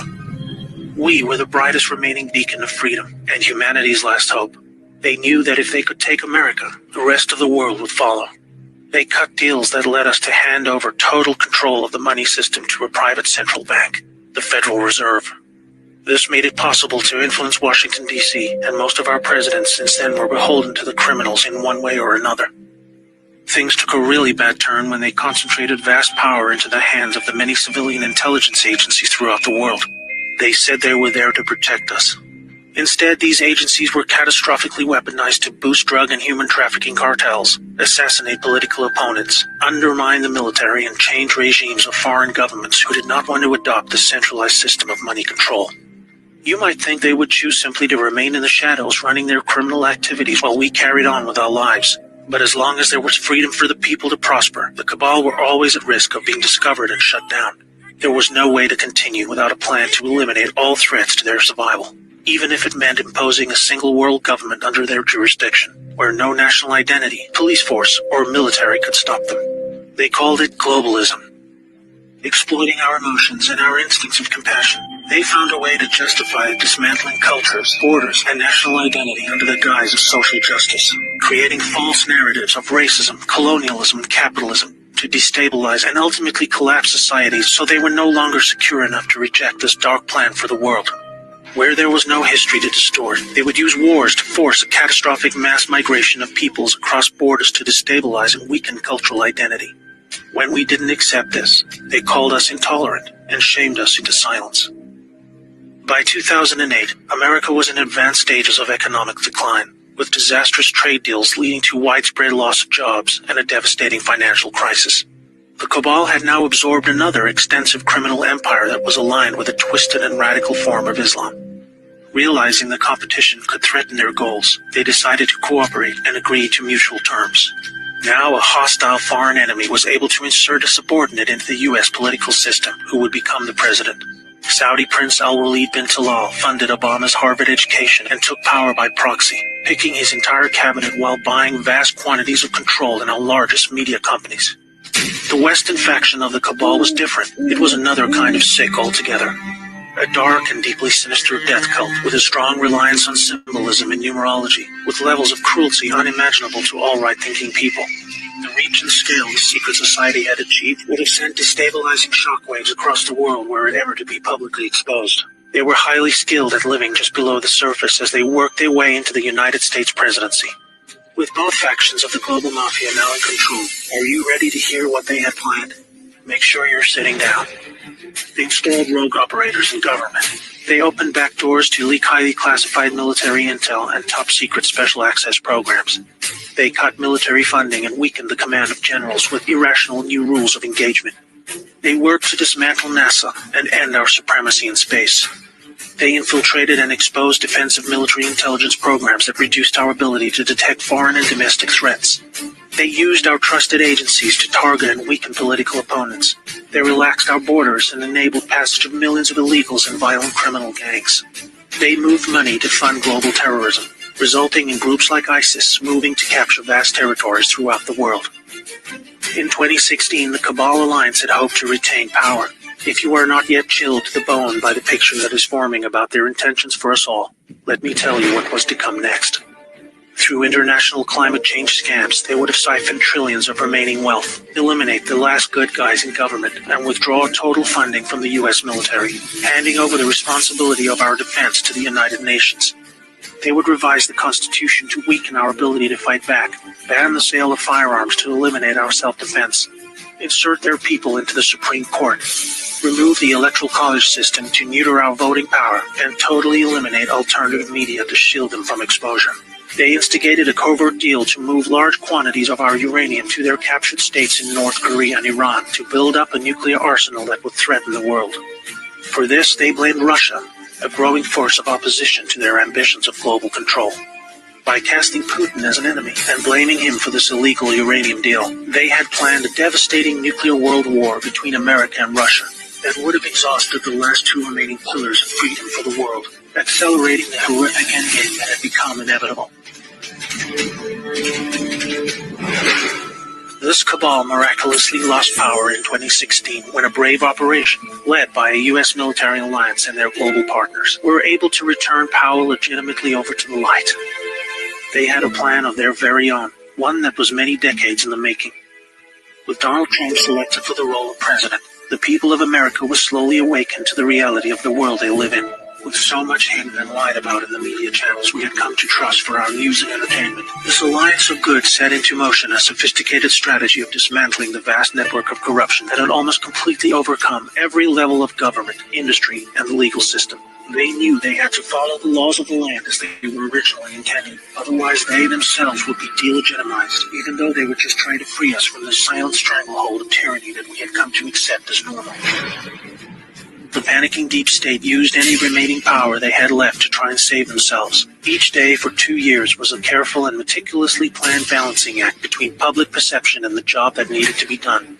Moving too fast would shock and scare a sleeping public still living in the prison of the mind that was created for them. But after all this, it appears now that not only are we winning, but we have won.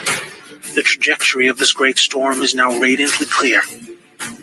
Now we look forward to a new future, thanks to the brave patriots who risked everything to save our world. This time for good.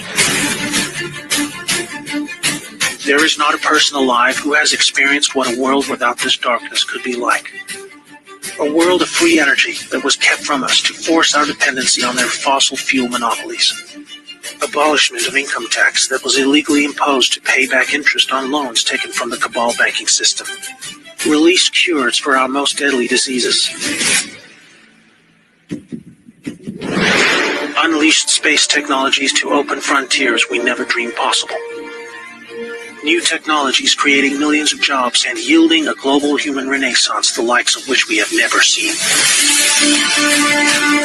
Fellow Americans and citizens of the world, now it is our turn to shine. Wherever we are, we will become the plan when we choose to reject what they call globalism. We recognize the words they use to bend us to their will, and we say no more. It's time to turn off the media, follow your instincts, trust yourself, and be the plan. May God bless America and the world.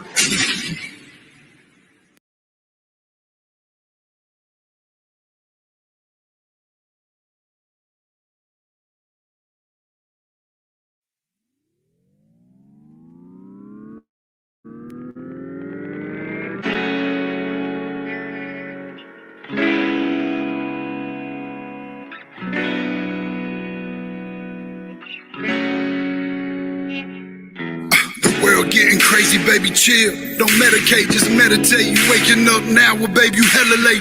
Educate, look at what's going on, let it resonate, accelerate. Find your inner hunger like you never ate. Agenda is to push the hate, separate and segregate. Don't celebrate quite yet, the storm is coming, Q, for heaven's sake. Violence that they demonstrate, instigate and penetrate. The values of our country and our God is what they desecrate. My fighters ain't no featherweight, pulling out the seams of the fabric that they fabricate. They feed us lies, manipulate, intimidate through fear and force, forcing us to sit and wait until we come together, congregate, and then we liberate. Praying that you give me strength to find some love amongst the hate. Marching on these streets of blood till I see the golden gates. Troubadour and troubled souls, one of God's servants. Blades out, cut the grass till we see the serpents. One day I hope you see the truth. This puppet show stays on because of you fools. We've been dancing with the devil way too long. I know it's fun, but get ready to pay your dues. Oh God, come back home. This crazy world is filled with liars and abusers. We need you now before we're too far gone. I hope one day they finally see the truth. God, we need you now. I know the truth is hard to swallow, just digest it. Suspected something's going on, but chose to just neglect it. Deflected by some breaking news, oh, we just accept it. Expected just to fall in line and follow their perspective. Don't question their objective, but I got a lot of questions.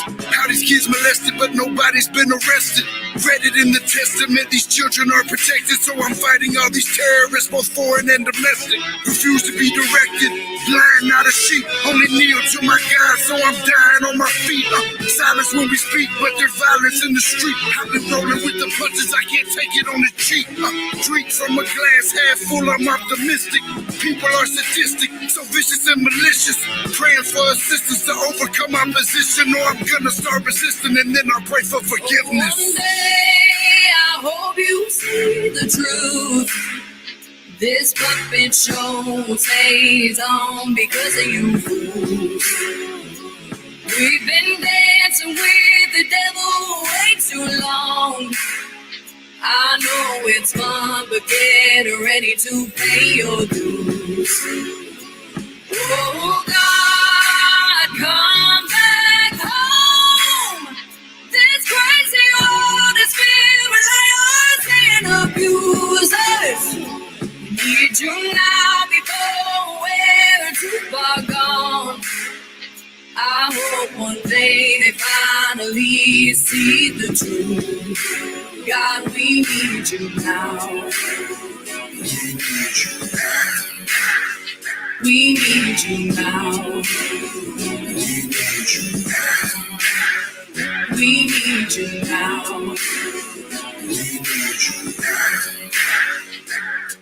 One day, one day, one day, I hope you see the truth. This puppet show stays on because of you. We've been dancing with the devil way too long. I know it's fun, but get ready to pay your dues. Oh God, come back home. This crazy world is filled with liars and abusers.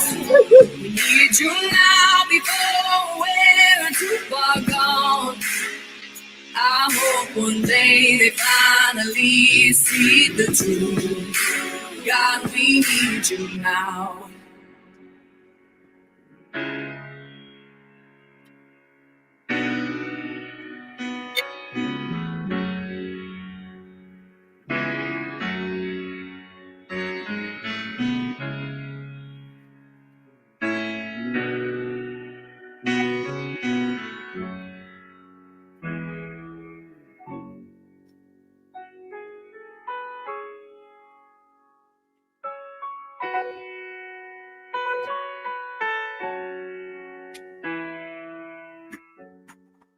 Yeah. All right. Okay. You good, boy? Yeah. You good? Why don't you go ahead and lay down now? All right. Stop. I just needed the one. That's all I needed. Just needed a couple more minutes. All right. Puppies are all taken care of. I forgot my phone, so I didn't end up getting video. I'm sorry. But yeah. So I was just starting to go through the feed, bro. Yeah, man. Sorry about that. Man, yeah, that's not a problem. I wanted to start from let's see.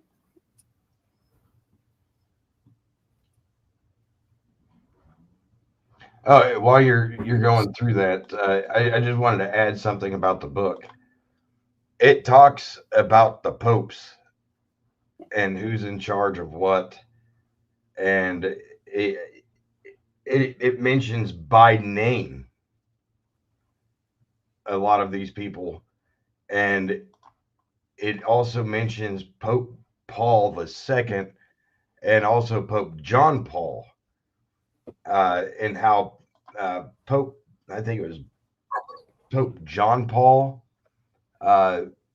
actually allowed for the Masons to be Catholics again and have positions within the church. Interesting. Yeah, sorry. Had to oh boy, these guys are testing my patience today. Testing my patience. Oh, right. Yeah. Yeah, it's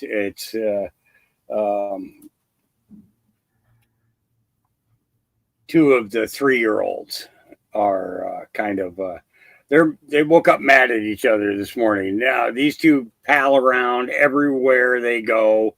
They've got to be together. If I walk to the gate, they've got to be running side by side. No other dog can get between them and everything else. Well, one of the puppies got out and ran over and got in between them. And one of them turned to say to that puppy, "Hey, you should not be here. This is my bro." And the other one kicked his butt for it. That could have been my child. I'm like, what the hell is going on here? Oh, my patience. Yeah, my patience. Oh, got to give it to God. Oh, man, he's got a sense of humor that I do not understand at times. But at other times, it gets crazy. So we will talk more about the Behold the Pale Horse when you get done with the next chapter. I'm going to see if I can get a hold of a copy of it. If I can, I might do a whole video read through of it. Oh, it's good, man. I bought this copy on Amazon. Yeah. I think I paid $30 for it, maybe. It's a hardback. And it's just, and in the back of it, it even lists the documents that supports what he has, and it actually shows the documents. So it's not just him talking shit. It's him actually posting these documents. Yeah. It's, I have not seen anything on that yet, Kaz. I did hear some rumblings this morning, but I haven't seen anybody really putting up anything with any serious context to it. Or else I would have, absolutely added it to the lineup. I do know that there was a judgment that came down, but I have not seen any documentation in regards to that yet, and that's the only reason I haven't covered that yet, because we have a lot of people from the UK that tune in, and yeah.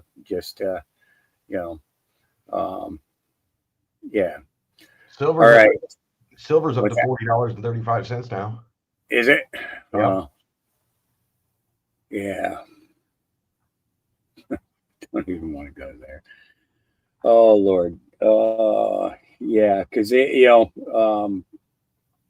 have Mayrox's post from yesterday, and I'm debating on whether I want to show it or not. But we may it may be something that we may do.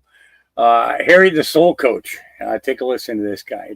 Trump is preparing us for the most evil and at the highest levels, and he's right.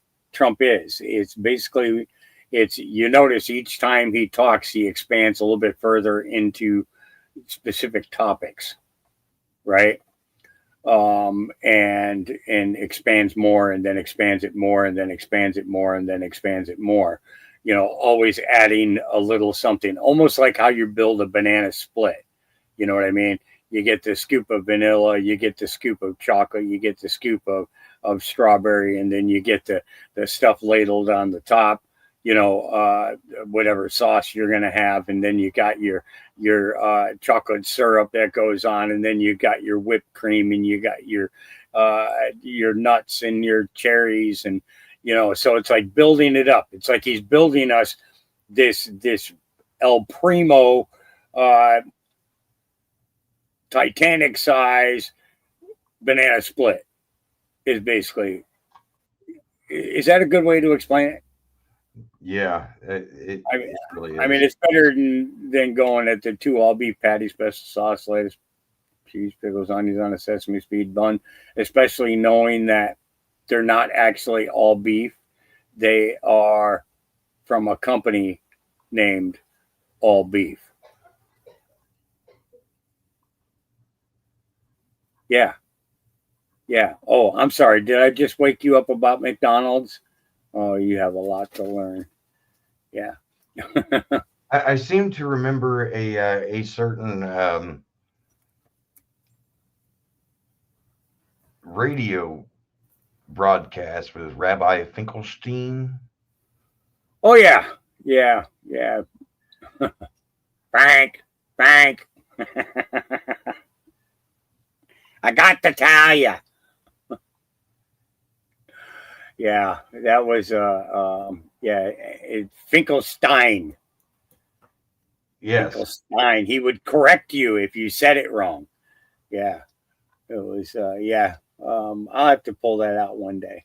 But yeah, they talk about how they process the meat and what's in it. So and people just said he was a crazy old man, somebody trying to stir up some shit, when in all actuality he was on there telling the truth, because they have to tell you. The laws of karma goes after them if they don't tell you. And they truly believe that. Yeah. All right. So here we go for the highest levels. Here we go. Donald Trump is now preparing us for the most evil of crimes at the highest of levels. Crimes against humanity, crimes against children. His recent post says Governor Pritzker had 6 murders in Chicago this weekend. 20 people were shot, but he doesn't want to ask me for help. Can this be possible? The people are desperate for me to stop the crime, something that Democrats aren't capable of doing. And it's the number 6. And we can see the cleanup operation taking place in Washington, D.C. And they've already reported that they've had no murders over the last week now. So it's the number 6 we pay attention to. So just saw a story about our lead in prison because he won't pay $6 billion to secure his freedom. Well, his get out of jail card is probably the priciest of them all. They're apparently asking for around $6 billion from him out of an $18.7 billion net worth. He doesn't have $6 billion. We froze his assets. Think logically. When does a bird talk? So that's a tall price. He apparently is resisting that kind of a fine. And remember, the arrest started happening in Saudi Arabia in November 2017. Saudi Arabia is the head of the snake. So these people will be watching what was going on, getting very desperate. So far, what have you picked out of that?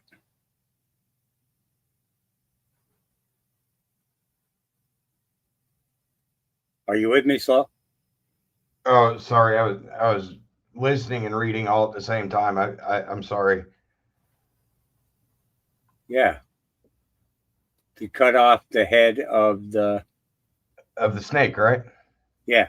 Yeah. We were just talking about that on the phone earlier. Yeah. Here we go. Net worth. He doesn't have $6 billion. We froze his assets. Think logically. When does a bird talk? So that's a tall price. He apparently is resisting that kind of a fine. And remember, the arrest started happening in Saudi Arabia in November 2017. Saudi Arabia is the head of the snake. So these people will be watching what was going on, getting very desperate. It says, you will need for the coming weeks. Put it this way, 6 attempts were made to silence the witness, scheduled to appear tomorrow. Special operators on guard. So we had our lead in Saudi Arabia.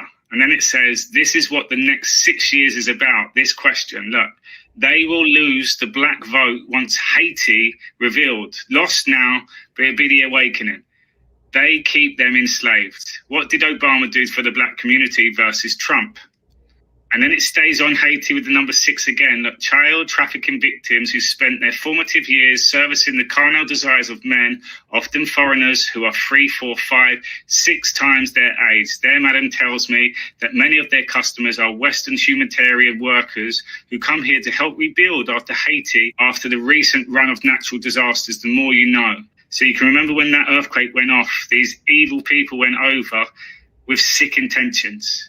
And this is why it's important of the mainstream media. It says that the job of the media, 90% owned by 6 corporations, is not to inform the public the truth using facts, but to con the public using falsehoods and opinion to paint a narrative that is designed to keep the sheep in line in order to maintain control and regain power. That people awake and united ends their control, the brainwashing. And then you've got this last post, and on the image of the mobile phone, it says, stand the fuck down. And they really start panicking. And underneath, Q says, put to death, therefore, whatever belongs to your earthly nature, sexual immorality, impurity, lust, evil desires, and greed, which is idolatry. 6, because of these, the wrath of God is coming. Colossians 3:5, your evil has no place in this world. We're being shown evil at the highest levels. It's already been dealt with. And now we're seeing the shootings in Chicago. The cleanup phase comes next. And this is when we get shown the truth. Yeah. So this is, and Soros is in the spotlight. That is correct. That is 100% accurate, Raven. Absolutely. And I believe I have a couple of clips in regards to that, But the thing is it's the battling back. It's the continuous battling back of the media, of the mainstream media, that is keeping so many of these people that have these delusions of grandeur in their phase, right? So here's a prime example. I think their point is, and my point would be as well. And my point would be as well. So she's inserting her own opinion in and is about to disparage. And you know what happens when you mock God? It comes back to bite you in the ass. It always does. Mock God and watch what happens. Well, that you pray and you think for people, and it is important to acknowledge the pain and suffering that folks are going through, but you also take decisive action. And the action here is to make sure that this shooter did not have those guns that they obtained, in their own words, shockingly easily. Yeah, it'd be easy to make sure they didn't have those guns if you treated transgender identity problems as mental health problems, which is exactly what it is. I'm sorry. You want me to prove I'm not evil to own a gun, but I'm a bigot because I want you to prove you're not crazy because you want to change your identity. Those two things don't line up for you. I don't get that. 5%, 20 million AR style guns in this country. 20 million of 400 million guns in this country. Only 4% of guns used in homicide are rifles, and that's a much bigger category than AR. So what you're saying is you want me to ban 5% of the guns in this country that are used in 4% of the homicides, and that's going to save our kids? No. Is it going to stop incidents like this? Probably not, because they're already out there. Is it going to stop Democrats from using incidents like this to find some linchpin to raise money and create fear and maybe win an election? No, they're not going to stop either, because they still say that we want to prevent gay people from getting married, and that's been buried for a long time. What it's going to do is it's going to stop people from, like me, from going and buying a gun from someone I know to be law-abiding, to use to hunt with or protect my house, or, you know what, to relieve stress with, because it's been a long day and I want to go shoot a target. That's my right. That's the right of 350 million Americans. It's protected in the Constitution. If you want to take a flip side of this, you said that the National Guard for these incidents is gun control. How about I tell you this? 183 kids died in Illinois last year on average, so could have been more last year, from gun violence. More than half of those were handguns. Let's see, 20 a year die in D.C. Most of those handguns. Since 1999, let's go back to 1999 because that's Columbine. So just over the last 25 years, that means 250 children died in D.C. from gun violence, mostly handguns. In that same period of time, less than 210 children died in what we would call a mass shooting, and not all of those were from an AR. Why do I bring this up? It's not in some major defense of AR. It's to say that Democrats are absolutely 100% not at all concerned with saving the lives of children.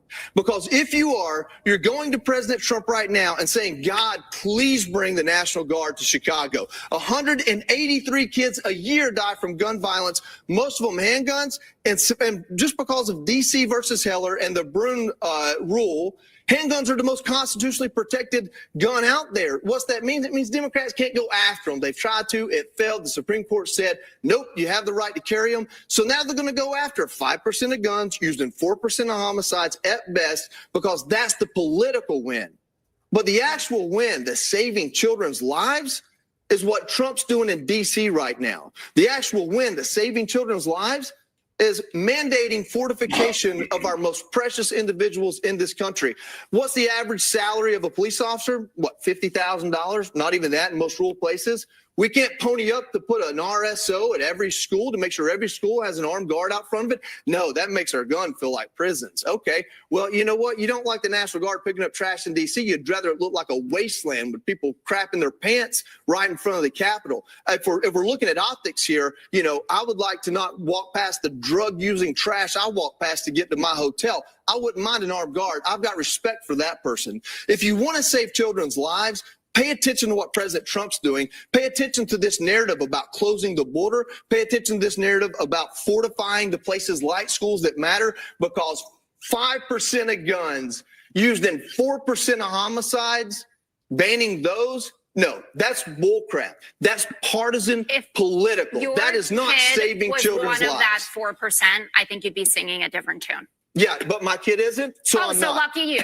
Yeah, But there are absolutely families lucky right me. now that are grieving because their Absolutely kids lucky were me. part of that. I'll go to bed tonight and thank God on my knees that don't exist anymore, that my child is still alive. And any Democrat politician that says I'm wrong for that anyone's wrong for praying, God help you. Well, now you play the leg card and I can say no more. Yeah. This is a guy who lost both of his legs. These are two amputee legs here. See these prosthetics? So he knows. He knows the effects of guns. So he knows what they do. So, Hawk, you know, speaking of what we were talking about earlier, I sent you something in the private chat and also your ex messenger. I think you're gonna dig it, man. Okay. Let's see. No, not. I don't think it's the video. No, it's not the video. Oh, hang on. Hang on. This nutcase is back on my screen again. Let's see. This right here. There's that one. Yeah. And if you bet this won't stay up long. Yeah. And then take a look at this. John McCain, Osama bin Laden, and Lindsey Graham.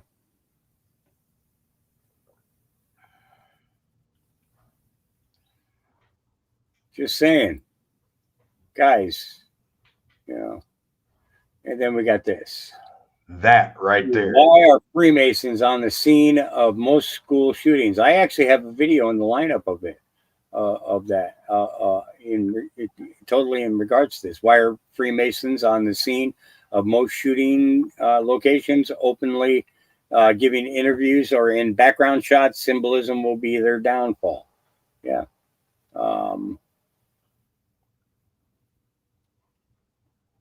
Blood sacrifices. The truth about the Masons will freak the public out, as well as the Shriners' projection of innocence will be exposed as well. Let's take a look.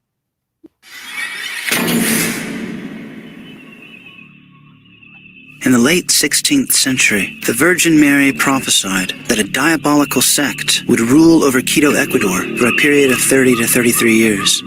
With the rule of the liberals, this prophecy came to pass. My question is, are there remnants of this diabolical sect that exist today? One that hides in plain sight, the same one that attempted to overthrow Quito, Ecuador, all those years ago.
Do not swear at all. Simply let your let your yes be yes and your no be no.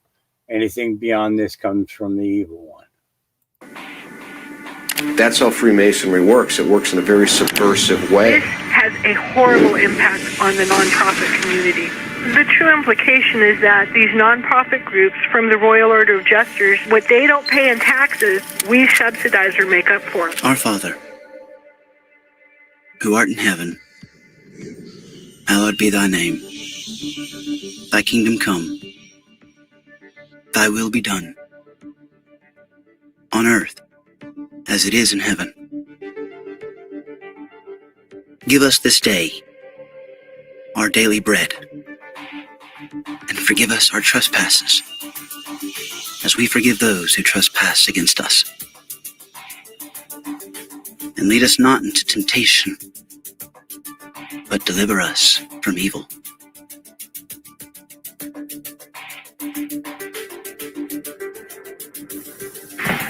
Lucifer, what is your problem? Just that, sir. Okay. I'm a Christian, sir. I'm pure and virtuous and wholesome and innocent. How can you say anything bad about me? Sir, you need to be born again. Many within these groups or brotherhoods worship oaths they take in secret. One organization, the Royal Order of Jesters, is a secret subgroup of the Shriners with a network of hospitals. I published an article that suggested that jesters were going to be called as witnesses to testify about their first-hand knowledge of sex with minor prostitutes in Brazil. The Buffalo News reported 3 jesters had been caught in a human trafficking sting. The Royal Orders of Jesters. The Royal Order of the Jesters are a small group of master Freemasons who are also in good standing with the Shriners, another Masonic wing. They often dress up like clowns and have circuses where they raise money for charity. I am born again. Now, did you just say that you were Lucifer? I am Lucifer. Okay, define Lucifer for me. Pure, virtuous, wholesome, innocent individual that's out to help people. Looked at her dead in her eyes and I said, I am Lucifer. They're supposed to give that money to the Shriners' burn hospitals, but in the words of award-winning journalist Sandy Frost, some of these jesters are simply, quote, highly placed geriatric pimps. When typing in Shriners charities, how much do they give? We see Google provides us with a figure of roughly 80%. But according to the Orlando Sentinel, it's revealed that the Shriners sent as little as 1%. One of the main characters of this story is Mr. Da Silva, one of the 19 jesters made to testify about sex with minors while operating under the guise of a local fishing tour company called Wet A Line. Other jesters present in the operation included a former New York State Supreme Court judge, his law clerk, and a retired police captain. Jesters pride themselves on being proud Freemasons. They are not merely associated with Freemasonry, but are pillars of it. Membership of the Jesters has fallen by 25% over the last 25 years. This decline is due in part to their once secret rituals, now easily accessible to the public. Many times, people like this. I'm not saying in every case it'll always be these exact individuals, but people like the chief of police. Oftentimes that person will be a Freemason. Many times the people who are the most prominent business people in the town are Freemasons. And many times you'll find that, the mayor, the chief of police, other people like this in prominent roles are Freemasons, and often the local judge will be a Freemason. Again, you need to study this a bit to find out, but there's actually a requirement within the Masonic orders that if a brother Mason comes into a judge's courtroom and flashes in the Masonic symbol, no matter what the law says, the judge is required to rule in favor of brother Mason, irrespective of the merits of the case. To help people. Lucifer is? Yeah. Say that again. Lucifer is a pure, holy... Virtuous. Virtuous. Now, is he the Lucifer that God created? That's the same one. Oh, man, this is great. I'm going to put this on the internet. Oh, Amen. God bless you, Amen. brother. Because that's exactly what the Shriners and Masons teach, is that Lucifer is light. No. And what you're about those confirming hospitals? You know what, sir? Jesus said, many will say to me on that day, Lord, Lord, we did not do these good deeds in your name. And you'll say, away from me, you workers of iniquity. I never knew you. Jesus said it? In Matthew chapter 5. Mercy. No. That's hard to believe. So you're a Christian and you don't know that. Actually. No, I really am. You are. Because I'm pure and virtuous. You're pure and virtuous, okay. Yeah. Mm-hmm. In other words, you're perfect without Jesus, right? No. Okay, tell me about Jesus. Who is Jesus? Well, he's my leader. Is he the Son of God? Yes, he is. Is he the only worshipful master? Yes. Have you ever been called worshipful master? No, because I've just been too busy. I've been working. Working? Working to help people. What kind of work? Okay. Get out of here. See, this is what a Mason confesses is that Lucifer is light. Hello, everyone. My name is Jake Ross, and today I'm joined by John Sulza. He's an author, a lawyer, and a noted Catholic apologist. John is also a former 32nd degree Scottish Rite Freemason and Shriner. After investigating the Catholic Church's teachings on Freemasonry, Mr. Sulza renounced his Masonic membership in 1999. You've mentioned that America is a Masonic country. Well, our founding fathers were revolutionaries, and they certainly had a Masonic ideology. What I would really point to, though, is the revolutionary activity that took place on the Supreme Court in the 30s and 40s, where there actually was open records of which Supreme Court justices were Freemasons, and the fact that at that time the Scottish Rite of Freemasonry was publishing its desire to secularize the United States and to remove religion and to separate the church from the state. That is a Masonic ideology that the church has always condemned. In 1959, roughly 4.5% of all American men were Freemasons. Just over 4 million members in the U.S. Since then, it's dropped by 75% and is roughly 880,000 members. It doesn't help that Freemasons no longer hide the fact that they promote Masonry on social media, for example, telling potential new members that if they become Masons, they'll gain access to the rich and famous. With the advent of the internet, Masonic rituals are freely available to watch, research. The same kind of mystery does not remain today. Masons are also mostly old men, with no young Masons able to replace them. Therefore, those of us looking for true meaning in the world are either disinterested or vehemently opposed to Masonry in all of its forms. According to one ex-Mason, after giving someone their first degree, a sharp drop-off occurs and the new recruit never returns. This isn't surprising, considering the first ritual includes taking off your shirt and putting on a blindfold, forced to get on your knees and give your life over to a clan of misfits and ignorant denizens. Well, it's because Freemasonry rejects revelation. Hence, it doesn't view the church as necessary, but rather as an hindrance to its own designs. And so it's even more than a separation of church and state. It's ultimately aimed to destroy the Catholic Church and, any honor of Christ whatsoever. Typically, in Freemasonry, you are to promise, and I have the exact words here, that if they share any information about their ceremonies, they will incur the fearful penalty of having their eyeballs pierced to the center with a 3-edged blade, their feet flayed, and the Mason forced to walk the hot sands upon the sterile shores of the Red Sea until the flaming sun shall strike him with livid plague. Contrast this with the teachings of Jesus of Nazareth, who taught that a disciple should always keep his word and to do so most assuredly when others are depending on them. A vow, on the other hand, or an oath can technically be made. However, if the oath causes us to sin, it can and should be broken.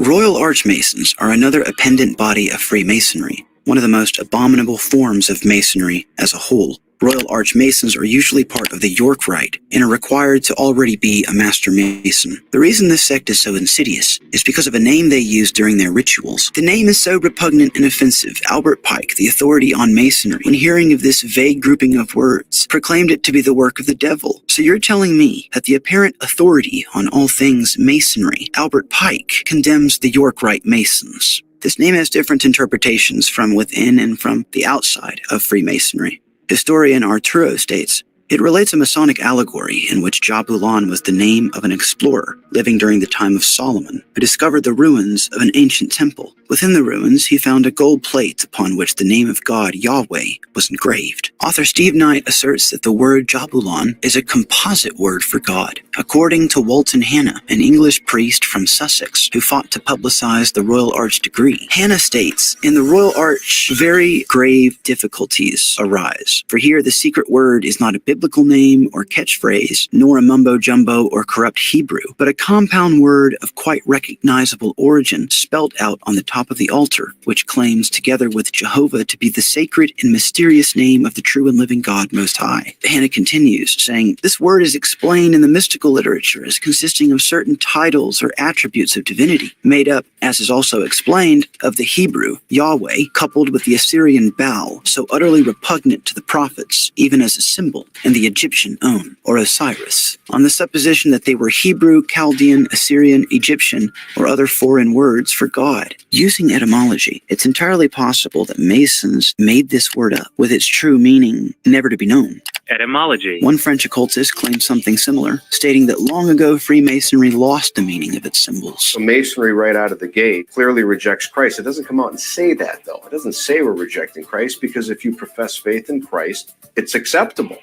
But if you profess faith in a deity other than Jesus Christ, that's also acceptable. That's where the indifferentism is. Now, what the popes have said, Jake, to that is that's contrary to reason itself. If we know that Christ claims that he is God and Mohammed rejects that, then both faiths cannot be well-founded. How can Freemasonry tell both men your trust is in God and your faith is well-founded? You see? Now, what the popes have said, Jake, to that is that's contrary to reason itself. Because if we know, even without supernatural faith, if we know that Christ claims that he is God and Mohammed rejects that, then both faiths cannot be well-founded. It's contrary to reason. So, Blessed Pius IX and a number of our popes said this is absolute insanity.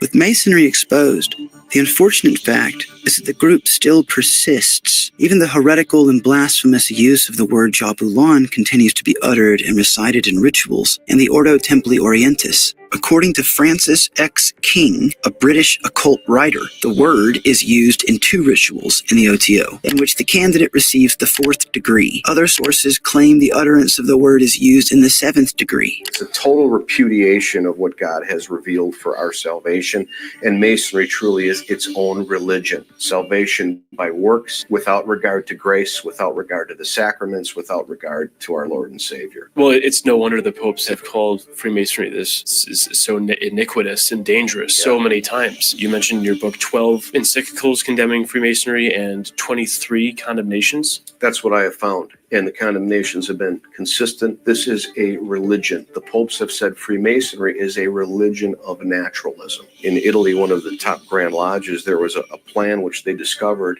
architecting an infiltration of the Catholic Church. Are you referring to the Alta Vendita? Yes, it was Freemasonry's plan to infiltrate the Catholic Church. And this was talked about among Scottish Rite Freemasons. In their correspondence that was discovered by the church, they wanted to infiltrate seminaries, primarily, not just with men who were actually Freemasons, but those who embraced a liberal ideology, those who would be open to new ideas. But this has also been prophesized, correct? Yes, it has. Our Lady of Good Success, Quito, Ecuador.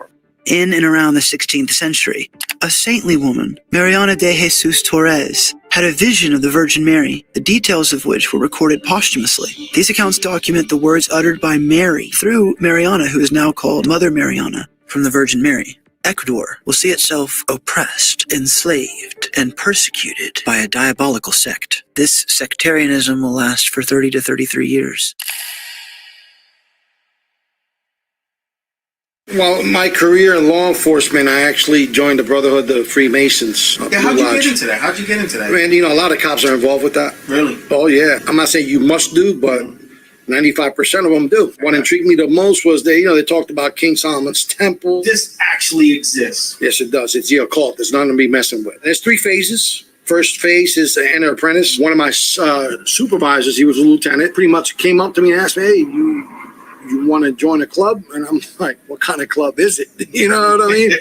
Well, it's the Freemasons. I did my background, on them, and out of doing the research, a lot of them donate money to cancer victims and children with cancer, and Shriners, they have their own hospital. I was in a position where I'm working with juvenile offenders. Well, why not? Why not do something in the outside? What they do is they take men to make them better. That's what they say. But only God could do that. Right. No club could do that for you. That's right. The first phase is the enter apprentice phase. That's phase 1. And, you do your rituals. They take you in, and, you're blindfolded, so you can't really see the actual temple. It's a temple. You got Joaquin and Boaz on one side, the 2 towers, which is 2 pillars. All different nationalities and backgrounds of Masons, to include different religious sets, Hindu, Muslim, whatever. You could be atheist, they don't care. You could be Satan. You could be a devil worshiper. And they'll bring a devil worshiping Bible, right? That satanic Bible, so you could you take the oath. Yeah, they don't care. See, I didn't know that until I started doing more homework on it. Now, what did I get myself into? Statistically, the scope of Masonry has been on a continual decline. especially in the last 25 years. Freemasonry's decline on the national stage stems also from the amount of ex-Masons who have since written books revealing the group's secrets. The NCR ran a story about a man named Sergi Gallardo, a former master of the Freemasons, now on the front lines, exposing the inner workings of the disparate society, alleging that Freemasonry is fundamentally anti-Christian. In his younger year, Gallardo chose to become a Freemason, but at the age of 24, he gave his life to Christ, asking him for forgiveness for, quote, following the wrong master. All of these are yet more examples that expose Masonry for the fraudulent system it is. This is why no one resonates with modern entertainment that kowtows to Masonry.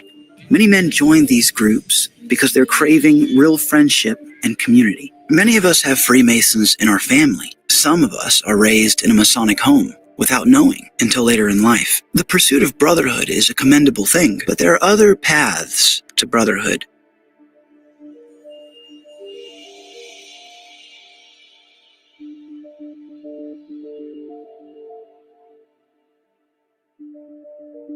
The Catechism states that brotherhood refers to the universal spiritual bond that unites all people through their shared baptism in Christ. This is the sacrament that joins us in brotherhood with God.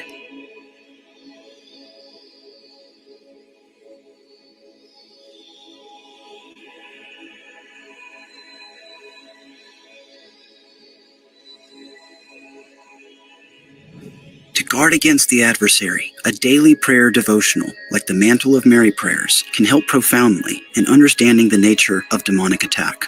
We have to know what we're up against in order to defeat it. A daily devotional, therefore, can serve us greatly by connecting us with God's heavenly abode.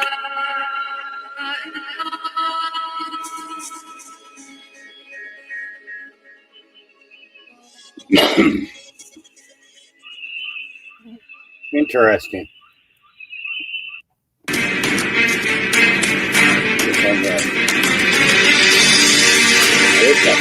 This one's an hour and 5 minutes long. It's might check it out later.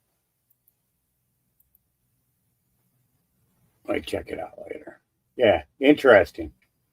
Boy, you get me into some crazy things. What the hell, man? You know. I'm telling you, man, a lot of the stuff he was talking about on there is actually in chapter 2 of Behold a Pale Horse. Yeah. But this one here, Barack Obama with Osama bin Laden. Hillary Clinton. Now notice the star she's wearing. Let me put this into a bigger image. Notice the star. Notice the star.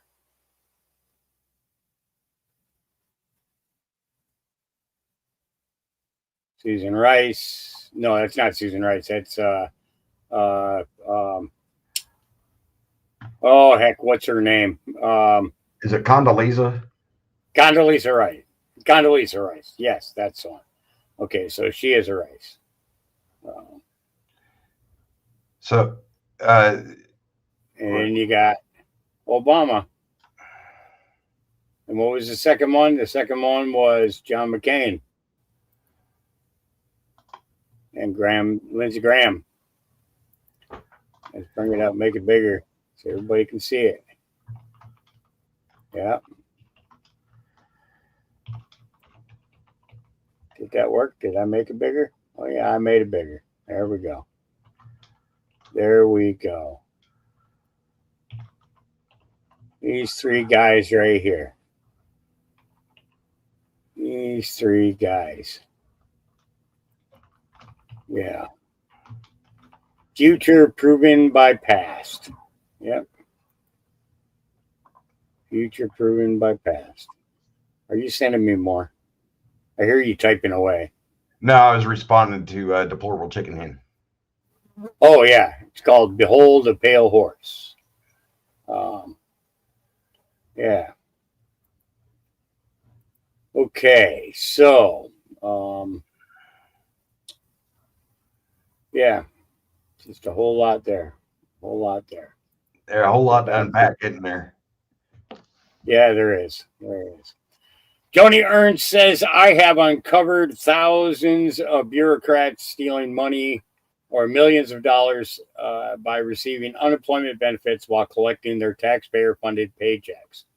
If double dippers want to claim they're unemployed, let's make their wish come true. Yeah. So Senator Joni Ernst wants an audit of feds cashing in on fraudulent unemployment benefits after 5 took more than $400,000. Crazy. Crazy. Here's a little bit more in regards to that TikToker thing about with the 8,000. So if you're wondering why people like Aaron Parnas and other radical left-wing content creators on TikTok and other platforms are looking very, very nervous today, well, it's for good reason. Because they might be in some real big trouble. Not just their credibility, but criminal trouble. So by now you've probably heard about the Wired magazine story that just exposed that 90 radical left-wing content creators across multiple platforms have been getting paid a lot of money from a dark money organization, a dark money group called the 1630 Fund. And don't worry, we're going to get to the 1630 Fund here in a couple of minutes because you need to know who's actually funding this organization that's paying these people. But first, since Aaron Parnas is one of the people mentioned personally in that article, let's hear from him as he tries to make it go away. Many of you have commented about this article that came out in The Wired, asking if I've sold out, if I've taken money to push political talking points. The answer is no. Number one, this group never paid me for any content. This group never had control over any of my content. This group is a public cohort. Nothing was secret. But I want to make clear that if there was ever a situation where a quote-unquote dark money group tried to pay me to push a narrative, I'd say absolutely not. So Aaron, are you calling Taylor a liar? Are you saying that that Wired magazine article was not true? Because a dark money group did pay you, according to them, $8,000 a month, along with about 90 other people. They paid them. And they did have editorial control over their content. And the article also goes on to say that their contract required them not to disclose the relationship. So it wasn't transparent. It wasn't out in the open at all. In fact, it was the exact opposite. And why is that a problem? Well, for a couple of reasons. First of all, because TikTok has community guidelines that require paid endorsements to disclose themselves. Yeah, you see it, it's right there. Commercial disclosure and paid marketing. And why is this such a big deal? Because content creators like me, who've never taken a penny from anybody except from the Creator Fund, constantly have to deal with people reporting my videos. Mine. That's right. My videos as branded content, accusing me of getting paid for my videos. And I've never taken a penny from them. They have, and they've never disclosed it. This is a violation of TikTok's community guidelines, but it's not just TikTok's community guidelines. The reason why TikTok has this rule in place is because the Federal Trade Commission has regulations on exactly what Aaron Parnas is pretending that he's not doing. You see, it's all covered right here under the Guides Concerning the Use of Endorsements and Testimonials in Advertising, codified under 16 CFR Part 255. You can go read it. It's pretty clear in here, the rules that they're violating, the laws that they're breaking, and the community guidelines that Aaron Parnas and the rest of them just don't think apply to them. And here's just a couple of them. Non-disclosure of material connections. That's a material connection when you're getting paid $8,000 a month to make content, political content. Deceptive omission under Section 5. You see, because when they omit their financial ties, these creators are creating an illusion that these opinions are in fact theirs when we don't know that for certain. As a matter of fact, you have to question whether or not they are based on the content of the contracts that the Wired magazine article talked about. But the worst part about it is the article explains that the contract that these people are under requires them not to disclose the relationship and the fact that they're getting paid. Now, why would they do that? Why would they want to make sure that nobody knows who's actually paying them when they're making content? And why is it that they wouldn't want people to know who's funding them? Well, because then they would find out that they have absolutely zero credibility because they're being paid by some of the most radical left-wing color revolutionaries in the world. A Swiss billionaire Pierre and Pam Omidyar, a tech billionaire, and George Soros. George Soros is one of the primary sources of funds for the organization that's paying these content creators. Oh, but those are just some of the names that we know. The problem is, and what makes this a dark money organization, is that there's a whole lot of their money that comes from places that nobody knows about. They don't know. As a matter of fact, a lot of their funding comes from anonymous donors, hundreds of millions of dollars flowing into a radical left-wing non-governmental organization, a nonprofit organization, quote unquote, that's being used to pay people to drive a color revolution across social media. And now we know who's behind it, and we know who the front of it is. It's people like Aaron Parnas. So now that we know who's behind the color revolution taking place on social media, we know who's in front of it, the faces of it, Aaron Parnas and others. It's time for us to start demanding that the Federal Trade Commission step in and investigate these people, that organization, and their engagement taking place on places like TikTok, because the FTC has a rule in place that says every single violation of non-disclosure could be as much as a $51,744 fine. Every single one.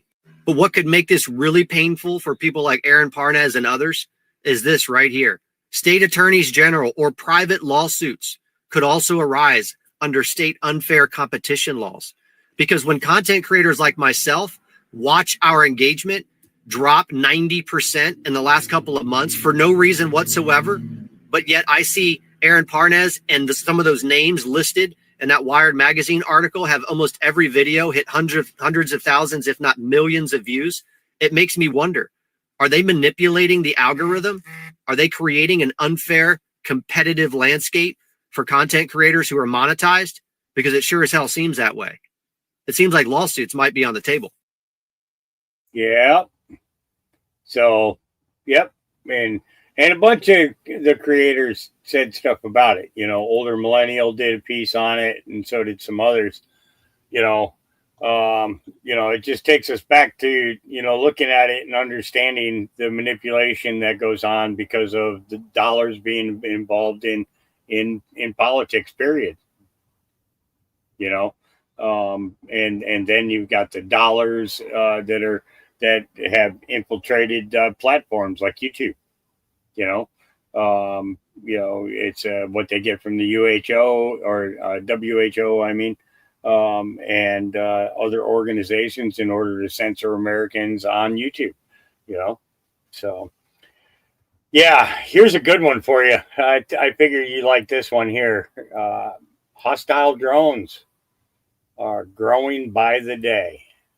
Our job here at the Pentagon, when you think about it, is to prepare for the threats of the future and build a force to match them and defeat them and outpace them. And there's no doubt that the threats we face today from hostile drones grow by the day. Emerging technologies, we see it in battlefields in far-flung places, and we see it on our own border. In small unmanned aerial systems, UAS, can serve to target and bring harm on our warfighters, our people, our bases, and frankly, the sovereignty of our national airspace. And that's why today I'm directing the Secretary of the Army to formally establish the Joint Interagency Task Force 401, or JIATF 401. It's a new unified team that's going to bring together our best talent from all our agencies to counter these threats and restore control of our skies. It's called Counter UAS, Counter Unmanned Aerial Systems, and America will be the best at it. Here at the Pentagon, we're moving fast, cutting through bureaucracy, consolidating resources, and empowering this task force with the utmost authority to outpace our adversaries. We're delivering real solutions, ensuring that American airspace remains secure, both here at home for the American people, but also abroad, anywhere troops are stationed. They deserve to be defended by the best. It's going to put the right tools in the hands of our warfighters, defend that sovereignty, and send a clear message to the world that the United States will never be outmatched. Because make no mistake, under this administration and President Trump's leadership, we're going to out-innovate, we're going to lead, and we will win. So thank you for your attention to this matter, and God bless our troops. Yeah. Hey, weren't we just talking about drones our last thing we did together? Yeah. Yes, we were. Yes, we were. As a matter of fact, it's like, but I don't think he watches our podcast, man. I really don't. I don't think he watches us. Yeah, it's kind of funny that. Yeah, that's why I said I thought you'd get a kick out of that. Especially with the UFO conversations becoming more and more amplified over these last couple of years. So if we're going to have unmanned craft up there, I tend to think that it probably has something to do with the I think it's gonna he called it the counter UAS. It's counter your ass is what we're gonna counter your ass. Yeah, that's what we're gonna do. We're gonna do that. Yeah. All right. Okay. All right. How about this one here? Stephen Miller's on fire. Here we go.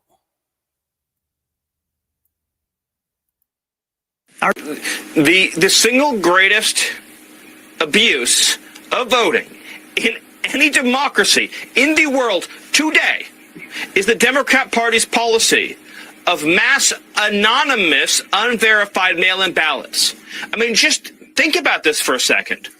Anyone in California can drop off a ballot where they don't verify the citizenship of who submits it, the residency, the age, the criminal history, the eligibility, or the signature.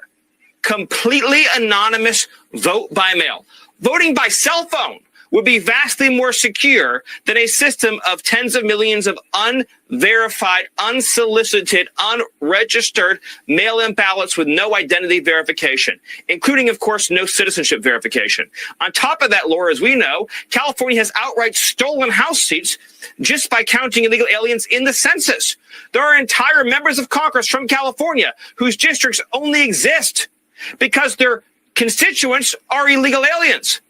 You'll never find an example of a more direct theft of American franchise and civil rights than creating Democrat House seats comprised of illegal alien constituents. Well, it's canceling out the legitimate votes of thousands of. The actions of Stephen Miller are resembling to me of Michael J. Fox. Yeah, speaking of what he was talking about, I want to bring something up to everybody's attention. I posted a couple of videos not long ago. Let me find it here. Here it is. You had to send me something like this, huh? You had to send me something like this. I didn't even do that. Why would you send me something like this? Why would you do that? I thought you might like it.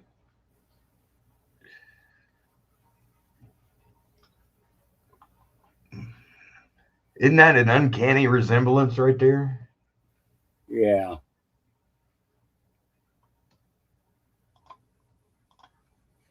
Does she have an Adam's apple? It looks like it. Yep.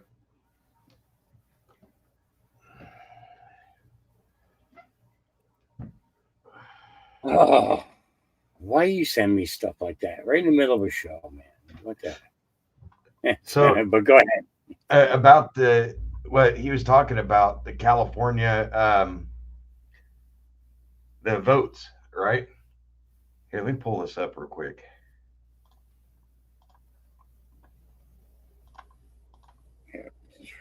Let's see. Bring me down. Now bring up yours. There you go. All right. So this is a video I attempted to link in the quoted post below of Assemblyman DeMaio calling out California's Proposition 50 what it is, a power grab, and a blatant disregard for the California Constitution. The second video is exposing those who are responsible for the map drawing. This is absolutely disgusting. Those bureaucrats trying to seize power by usurping the people and disregarding the California Constitution. So let me play these real quick. And now you're going to slap a misleading ballot title on. You can't even win based on the truth. You say you trust the voters, but you don't trust them enough to tell them the truth. Because your ballot measure title, because we've seen it, we've seen your polling that the DCCC or someone paid for, retains the Independent Citizens Redistricting Commission. Are you proud of yourselves? Retains the Independent Citizens Redistricting Commission? You are eviscerating that commission. You are nullifying that commission. You are suspending the voice of the citizens and what they decided to grab the power back for yourself. And don't for a moment call it temporary. You know darn well that this is permanent. You will never give the power back to the people once you seize it back from them. You say that you're going to respect the vote of the people. Did you do that with Prop 36 by fully funding it? No. Did you respect the vote of the people who put Article 21 in our state constitution and said you shouldn't have the ability to draw maps? You're drawing a map in violation of the state constitution. You don't care about what the voters said. You're disregarding it from 2010. Oh, but they'll retroactively approve our decision here. Will they? Give them an honest ballot title. You'll see what these voters. Thank you, Mr.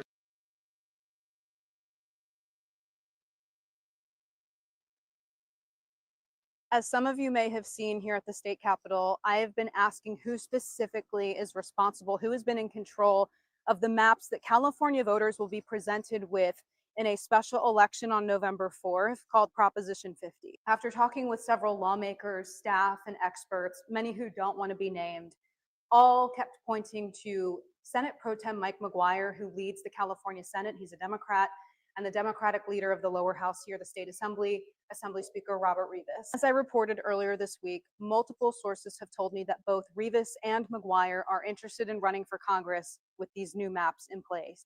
McGuire is potentially considering a run in District 1. District 1 in these new congressional maps has been redrawn to put more Democratic voters in that region so that they could try to unseat Representative Doug LaMalfa, who's a Republican. Rivas, meanwhile, has been eyeing District 18, which is currently held by Representative Zoe Lofgren. Even before this redistricting effort, he was interested in running for that seat in the event that she retires. California voters nearly 2 decades ago took the power away from politicians to draw congressional maps because of this essentially exact scenario. They didn't like politicians drawing seats for themselves. In response to President Donald Trump and activity in Texas, California's Democratic leaders want these maps to take effect for the 2026, 2028, and 2030 elections before returning that power to what the state has had, which is an independent citizen-led redistricting commission. The California legislature, which is led by Rivas and McGuire, officially signed off to put those maps on the ballot. And after that happened, neither Rivas nor McGuire showed up to a reporter question and answer session that Governor Gavin Newsom organized. The governor is heavily pushing Proposition 50, and I asked him how this whole scenario could impact his campaign. If those two end up running for Congress after this, Ashley, I mean, just how could that impact this campaign? How could that impact this campaign? I mean, considering voters did not want politicians drawing lines for themselves. You'll have to ask them. You have to ask them. Yeah, you know, Texas is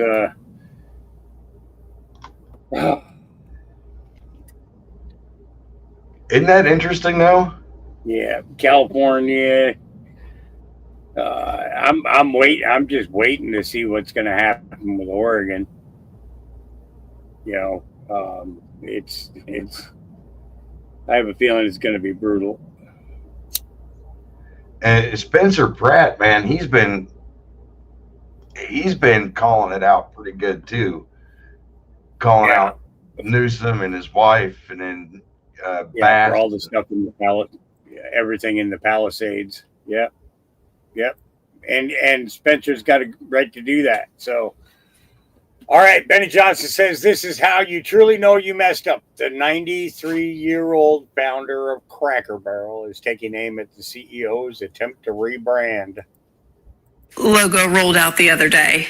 Oh, that's crazy. That's nothing. That's a bland nothing. It's pitiful.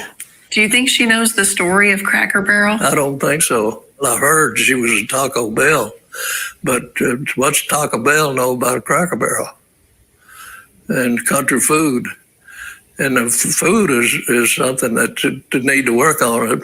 Spending $700 million to do that is all I've been doing. I just throwing money out the street. Logo rolled out the other day. Yep, just throwing it out on the street. Yep. All right, Promethean action. This is a short one. She said it. From Alexander Hamilton and George Washington to Abraham Lincoln to Donald Trump. This is the Third American Revolution. Now, how do the Democrats and their imperial handlers respond to this? All they can do is scream fascism and authoritarianism, just as the Financial Times did in their coverage of Trump and the Fed firing. She said it. From Alexander Hamilton. Yeah. So, yeah. I don't know. Maybe she was responding to somebody. So, but yeah. So this is going on in Gavin Newsom's California. The County of San Diego's child trafficking network has 24 hours to return Malika and Zaya Robinson to their family. Tick tock, tick tock. What's that mean? Be careful, right, Monica? I just want to be clear. Malika and Zaya here, the Robinson girls, will not be adopted out. They will not be forced vaccinated. You guys have known what's been going on. In fact, Monica, your staff had gone out to talk to the mother who is here, Evelyn Lopez, and you did nothing. You had Mariah do nothing but say that she needs to just listen to the agency. So I am giving you guys 2 documents. One is a revocation of interest and conditional acceptance that after 24 hours, if you do not return the girls, you will continue to be charged $1 million a day per child per day until you return them. The other one is regarding the forced vaccination. It is the mother's statement that she does not want the children to be vaccinated. So if the girls get vaccinated as well, each girl will cost you guys $1 million each if this happens. This is not a joke anymore. You guys are kidnapping children. In fact, yesterday it was so egregious that parents that came in to talk about their children being kidnapped were actually kicked out of the meeting. So you guys are getting a little bit more aggressive in your ploy to silence the truth, especially by telling people to be careful, Monica. So you guys should probably be careful when you continue to traffic children and put yourselves in danger for, crimes against humanity, crimes against children, deprivation of rights under the color of law. These are federal issues. You guys already have federal investigations happening. The federal government is watching you. The federal government knows about this case. So I would ask you to course correct from this point forward. And if you don't, looks like you will be paying a pretty penny.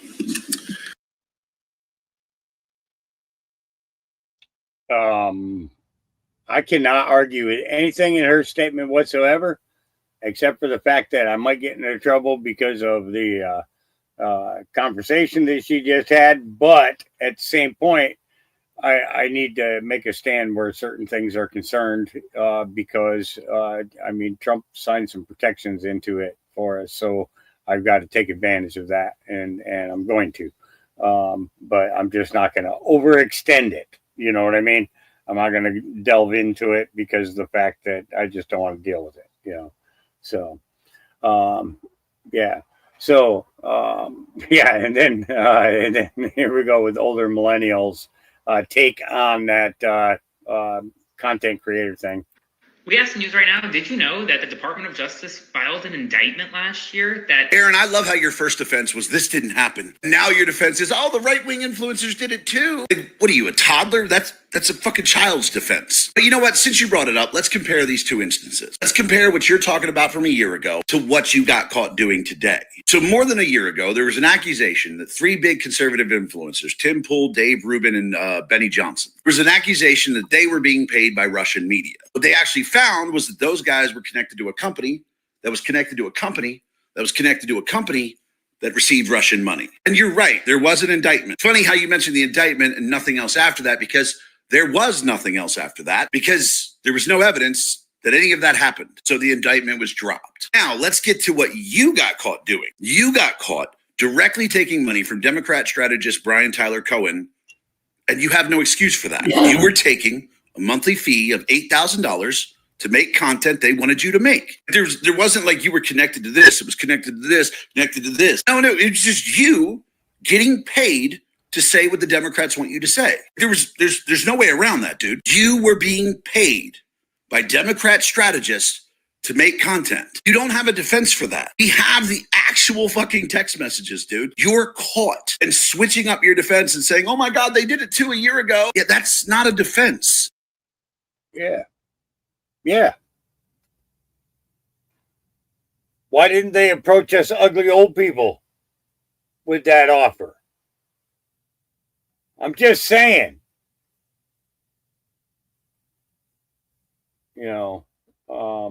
Okay. And this one here, this goes in depth, and I don't think I really want to cover. I don't want to spend a whole lot of time on that trans person because I don't want it to become the thing.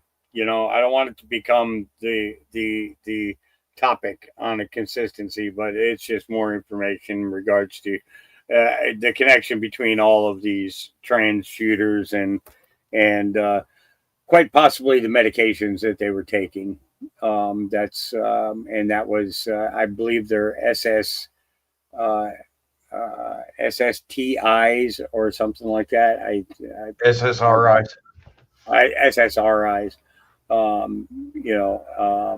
And basically what they are is antipsychotic type medications that can,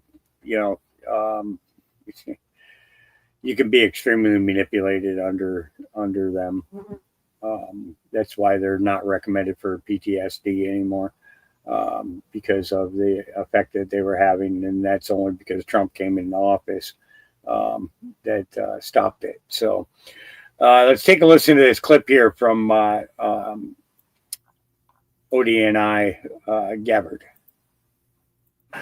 We are the greatest nation in the world because of our people, rooted in the principles of freedom and liberty that are enshrined in our Constitution. And it's both our opportunity, our challenge, and our responsibility to carry that oath that every one of us took, that we swore when we enlisted in the military, to continue that mission for as long as we live. We are the great. Yeah. Short clip, but direct into the point. We are who we are because of,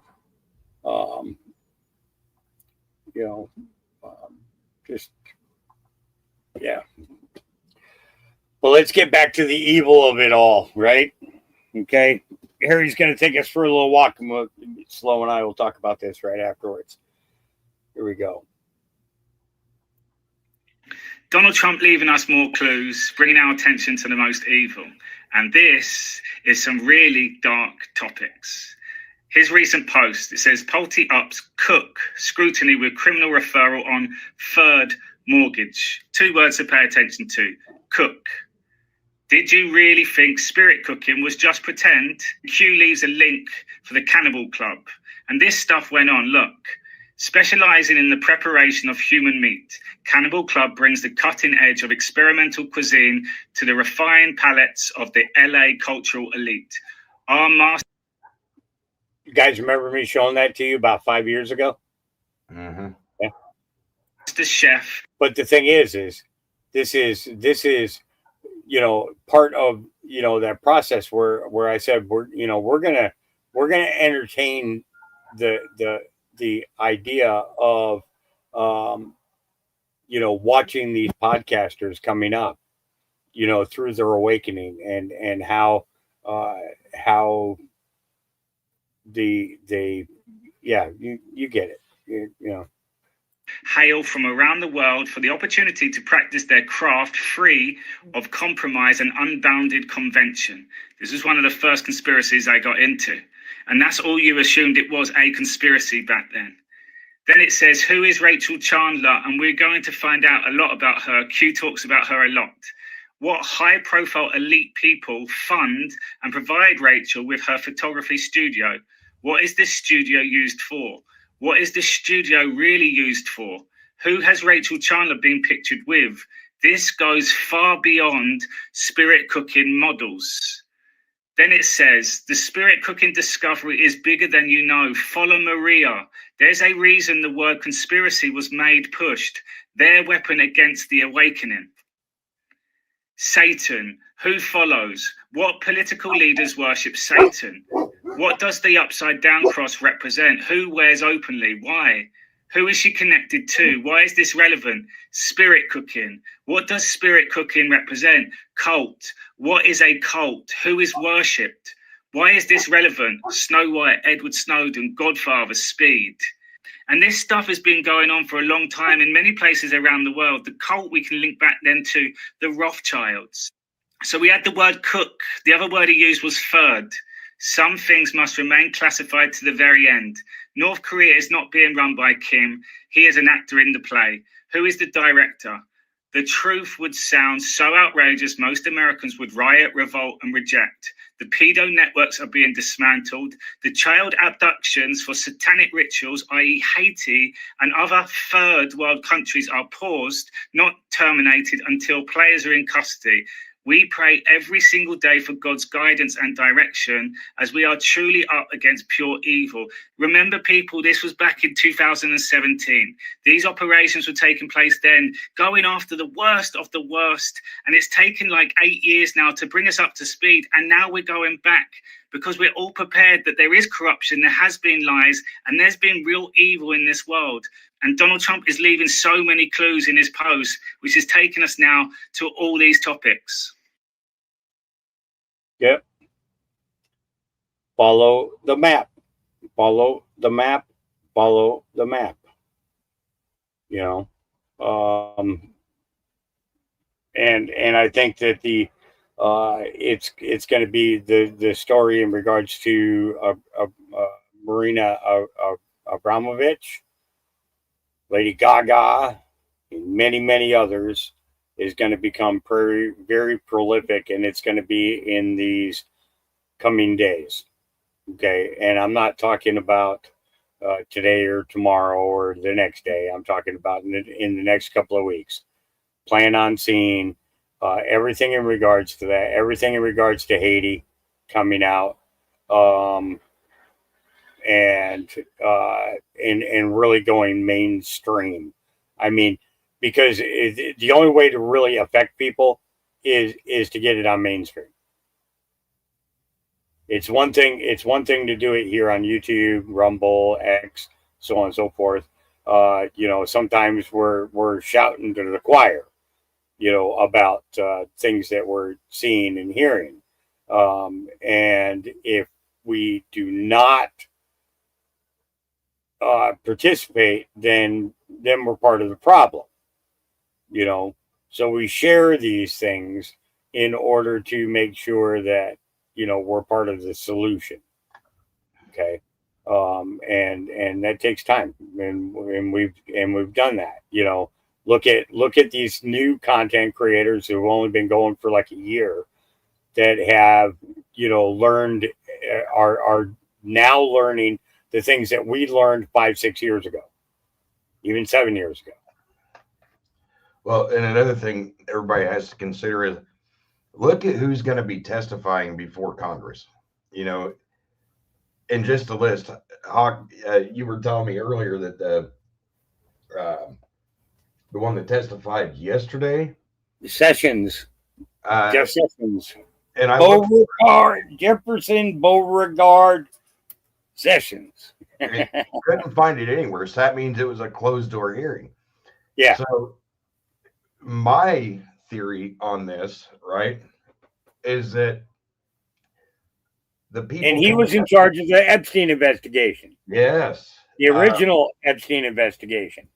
Okay. Everything is going to start getting exposed before these other people are going to have to testify, because they're going to start getting all this evidence together. And how do you introduce evidence legally? Yep. Well, yeah. So it's also entering it into the congressional record is the other part. Yes. So at that point there, it is listed as part of history. You know, I mean, it's very, very, very, very, very, yeah, Zionists. Yeah, could be.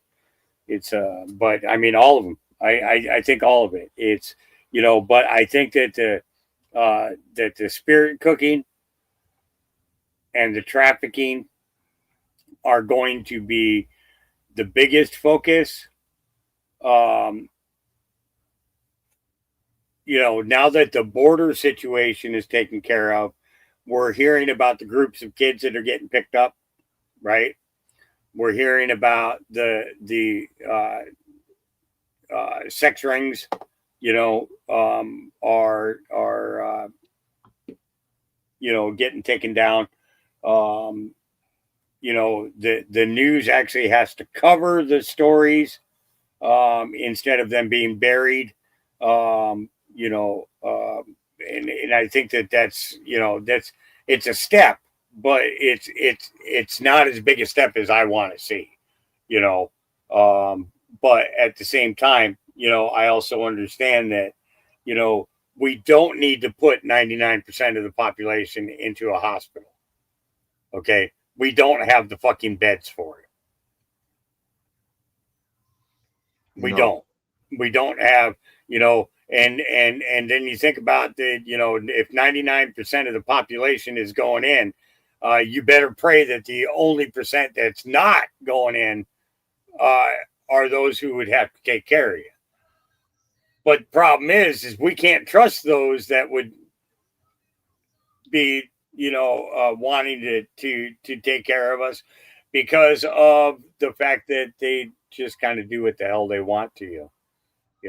So it's like, yeah,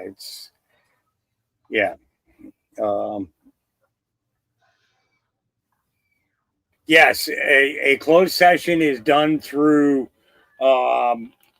there is a proof of the record that is done to the congressional record, but it stays sealed until, I think there has to be I'm trying to, there's a particular name for it. I can't think of what it is though. There's a particular approval that they need to get in order for that to become public, for it to become public record. Congressional record is split into multiple categories, and there is field records for the congression, but whether or not those themselves would become public, I don't know. But the thing is if there's evidence in there, then evidence has to be used by the Department of Justice, and then that's where that's where public release comes into play. And I believe it has something. I believe it does have something to do with the DOJ. It has to be an order signed by the president as well. But I believe it takes a certain number of Senate and congressional support as well for it to become public. So, and that's the sealed stuff. So, yeah, I know that it's a long process sometimes, but hopefully that kind of crap is going to change, But back to back to looking at this in its entirety with Jeffries, think about everything that or with Sessions. I mean, you got to really think about the things that let's see, SESSONS.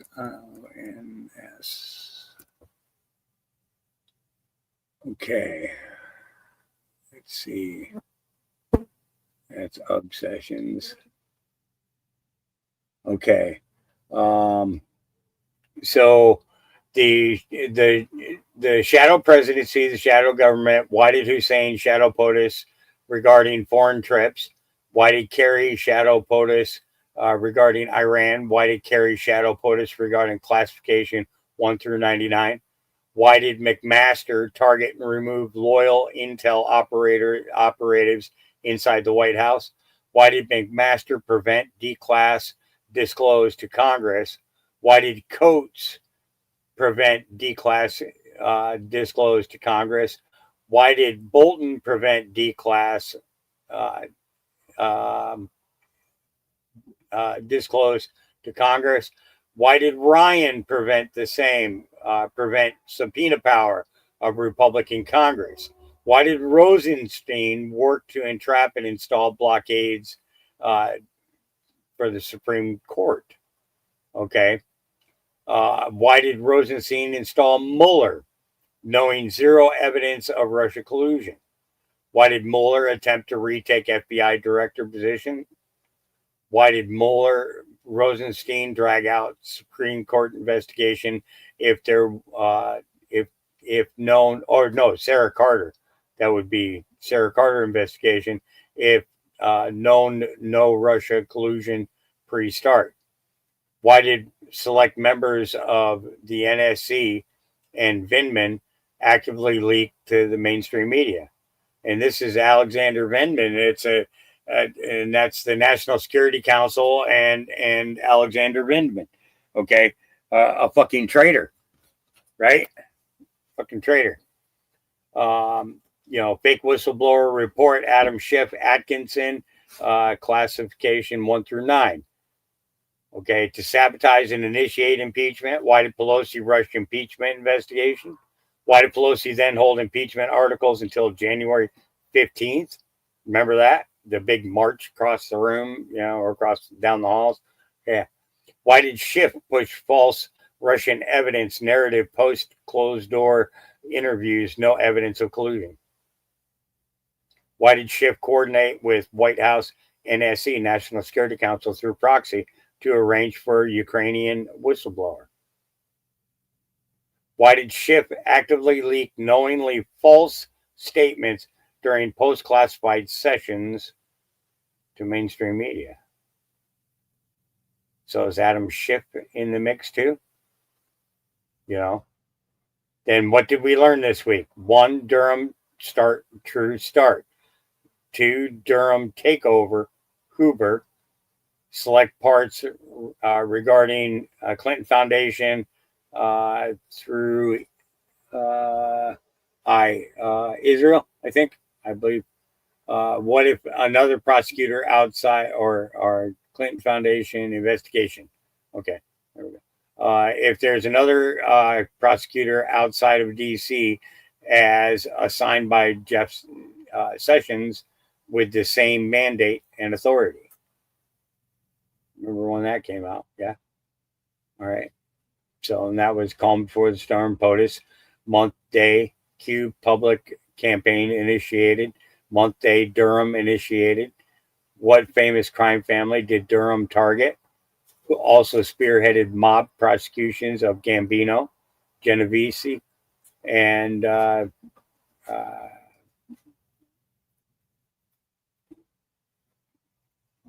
I believe that's Patriarcha crime families. What ABC agency did Durham target? How are messages sent? And it's Rolling Stones magazine about QAnon. What if there's another prosecutor outside of DC as assigned or as outside assigned by Sessions with the same mandate authority? Q. Do you believe in coincidences? 5-5. Be ready, Patriots. Yeah. So then you got FBI floor 7 DOJ push Sessions recused. So you've got in here, you've got the pull down umbrella spy, Five Eyes, right? Five Eye re-verify authority, White House unusual request, special instruction. Okay. Then you got Steele, Bruce Orr, Nellie Orr, Fusion GPS, Shell 2, CIA spy insert, Australian assist, POTUS campaign, James Baker, Perkins Coie, Shell 2, insurance 1 through 4, FISA targets 1 through 4, White House POTUS, Don Target, DOJ, Rob Rosenstein, Wire assist, entrap to enforce, or to force, fail move, FBI Floor 7, DOJ, push Sessions recuse. Floor 7, in the park, discuss Mueller, POTUS, FBI 2, and regain control. So Crossfire Hurricane, we already know more information in regards to Crossfire Hurricanes getting ready to come out. They've been talking about that for a couple of days now. They were waiting for a report to be declassified, and once that gets declassified, then boom. And it says, and then here we go. You don't think Epstein investigation began a few months ago, did you? It was all under the direction and oversight of Attorney General Jeff Sessions. Expect a lot more to become public. Unsealing. So, Barr not recused from E pending cases only passed. Democrats fight coming. Liberal outrage coming. Pelosi's daughter inserted. That's January 6th, right? That's January 6th for you. All right. Counter made. Simple. Yeah. And then we got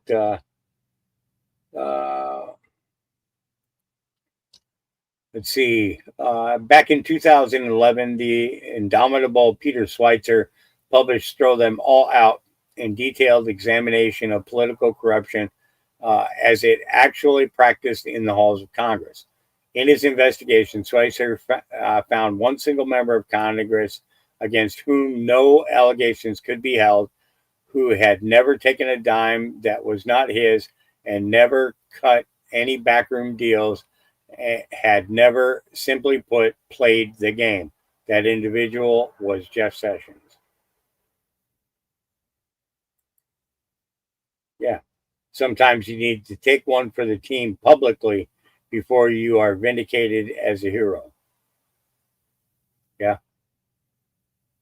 So Sessions began the Epstein investigation.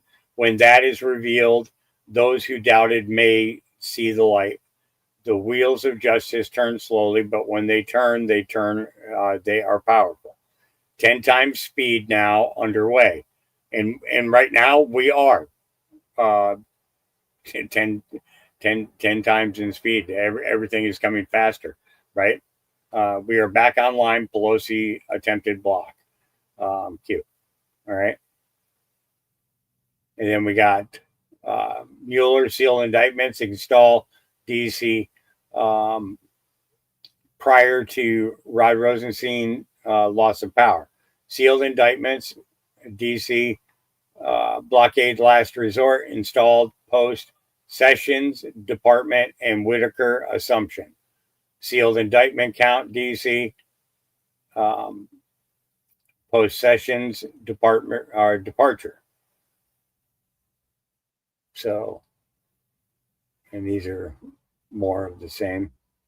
Let's see.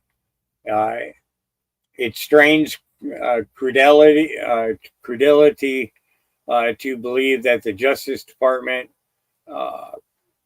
didn't know about this letter when they swore under penalty of perjury that it didn't exist. You don't exactly forget about a former directive to investigate Hillary Clinton signed by Jeff Sessions, he added. And the fact that they only found it the same week, Matthew Whitaker was heading for the exit, makes it hard to see DOJ's previous denial as anything but a deliberate attempt to conceal. Sessions and Whitaker shouldn't escape accountability by skipping town. Scaramucci model. How do you keep a secret? How do you prevent leaks? Yeah. Why was Sessions targeted? Shadow to Sessions by design. Scaramucci model, temporary hire by design. Shadow to Sessions by design. Public will become aware. Document dump. We know we got a document dump coming, and it's going to be a big one.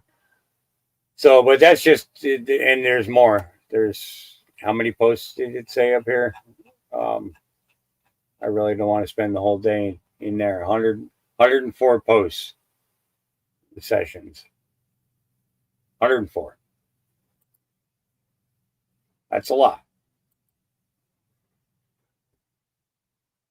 Okay, I see.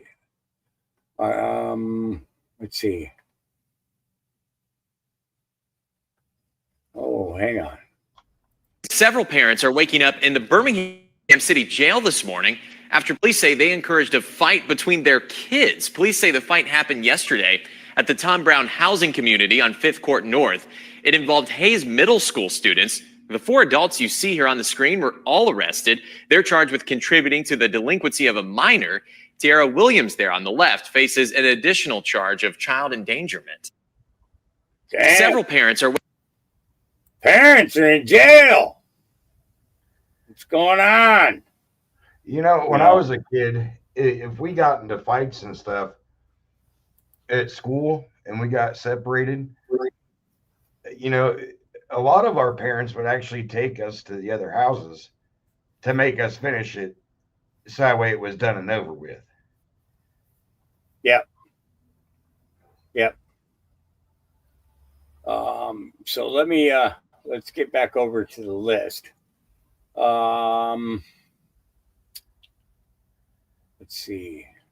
So this guy, you know, I was talking about this guy yesterday. I don't know if you caught this part of my conversation with everybody in regards to CNN, you know, but Scott Jennings, you know, I actually don't turn on CNN. I haven't in years. I follow his posts, and he does them himself. It's not somebody doing it. He's putting it up because he wants people to understand his perspective.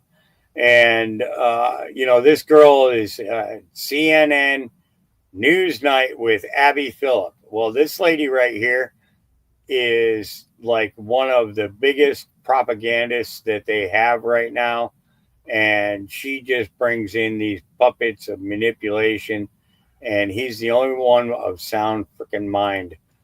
I just have to say, he did use the term pregnant people in his resignation Oh, come letter. on. And I'm sorry, if that is like, if that is like the way you're, if that is like the way you're presenting information, I have two questions about your credibility. Scott, it's like, it's so amazing. It's not a ruse. He really wrote it down. We are talking about this guy's not credible to me. That's all I'm telling you. Scott, are you serious? Come on. He is not credible. No. Are you serious that this? Yes, he did write it. That of all the things that we're talking about here, immunizations, vaccines, autism, the research about on communicable diseases, on cancer, and you are the most concerned about someone's use of the word people.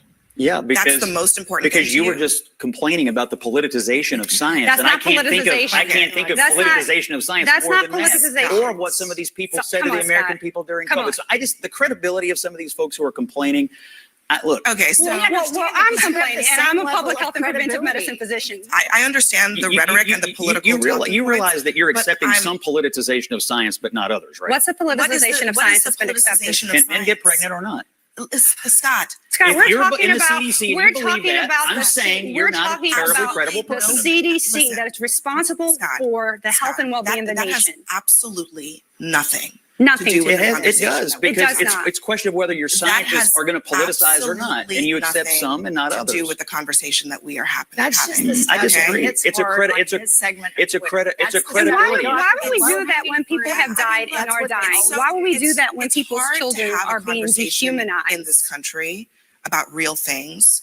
When everything just becomes about buzzwords or political and products. I don't understand why you're rejecting this criticism of someone's credibility. because I think that what matters to people in their homes Yes. is whether or not they know what immunizations their child should have. Yeah, he makes a very valid point through that whole thing, and it's crazy because the argument is even taking place. You want to turn people away from stuff like that. Guess what? You're doing it. This guy right here, Hispanic in Illinois, while on the job, rages about white Americans, calling them inbreds. Make him famous, and let's see what his boss, if his boss likes his video. And he's wearing a keychain. I think that says "I love St. Jude's." I love St. Jude. I don't know where he works, but this is a message to you white Americans in the United States. You really think that because you have a fucking felon as a president, you are a superior race. And maybe in your heads you are, but not to the real world. So remember that when you're out here freaking trying to mess with people in customer service. Because people forget. I can always clock out. Everyone can always clock out and give you the what you deserve. Being white is not a privilege. Being white, and let's point out, was possible because y'all are inbreeds. Being white, it's a skin condition. This is nothing to be proud of. this guy This is a message to you white. This guy is. I bet his boss is white. Is he saying that the entire Caucasian race has alopecia? Is that what he's saying? That's basically what he's saying. Yeah, we have a skin condition.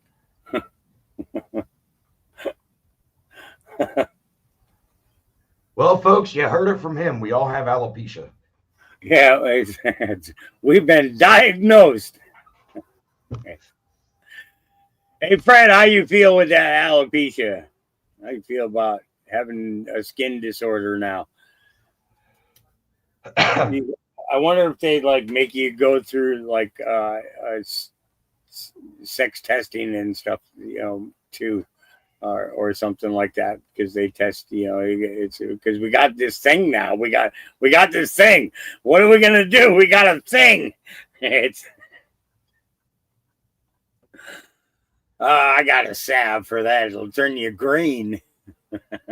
Oh man. Let's see. I already played that one.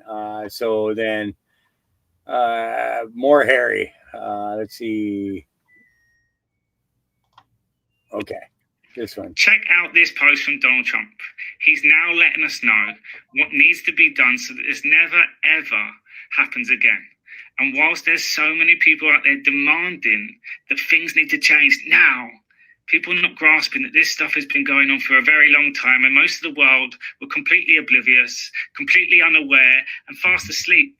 So there have been people cleaning up, working on this operation to get us to this point. So yes, we want the changes now and we're seeing them. But we also want to think about our life, think about the future for our loved ones. And the only way it will change is to set the foundations and put the frameworks in place now so it doesn't happen again. So he puts out a post and it says, judge who will weigh Trump's move against Fed has tangled with his policies before. And it says the US District Judge Gia Cobb is a Biden appointee who recently ruled against Trump on deportations. The word tangled, there's only one post. So we go to the Q post from 2019, and it's from Trump. Look, this can never be allowed to happen again in our country or to another president. How do you deter and prevent this from happening again? Simply by terminating the employment of those responsible, simply by conducting a few non-threatening investigations, or by, now read this and listen, prosecuting those responsible to the fullest extent of the law, setting up new checks and balances and oversight designed to increase transparency, provide the Office of Inspector General's offices with funding, increased size plus authority, provide select committees with access and in-house viewing of non-national security class material, provide a check of directors, department directors, assistant directors of all such ABC agencies. So the intelligence agencies will be checking in on all these people. Establish financial checks and reviews of those in senior critical positions, audits, direct family close proximity, so inside trading. Transparency in prosecution is the only way forward to save our republic and safeguard such criminal and treasonous acts from ever occurring again.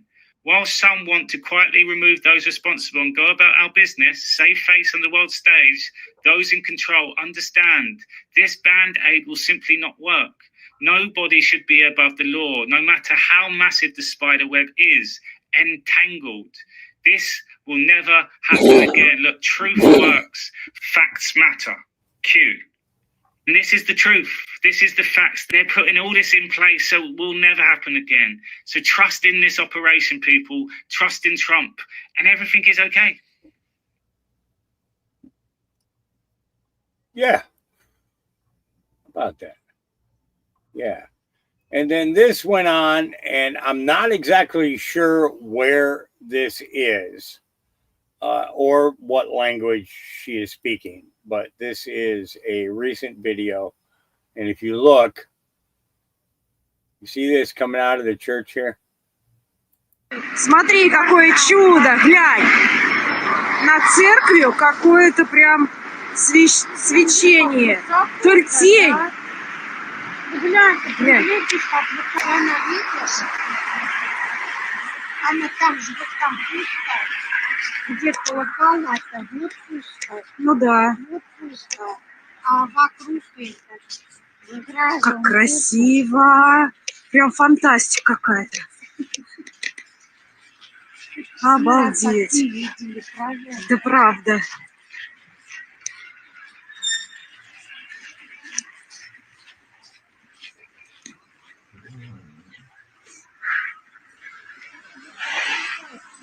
А, прям стоит, а там вот эти облака. Да. А это прям вот так стоит. Видишь, столб какой-то стоит прям. Да? Да. Облака мимо пролетают. Это смотри, правда. Охренеть. Господи, вот это да. Ничего себе. Чудо какое, да? Во, в какое мы чудо с тобой попали, Вер. Там что, видно, ты посмотри. А я что говорю? So interesting that they turned on the church.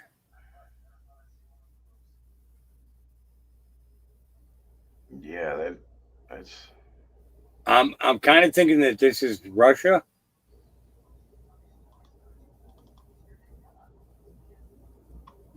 You know, from the language that they're speaking. And then I'm thinking about Melania's statement to Putin. It's time.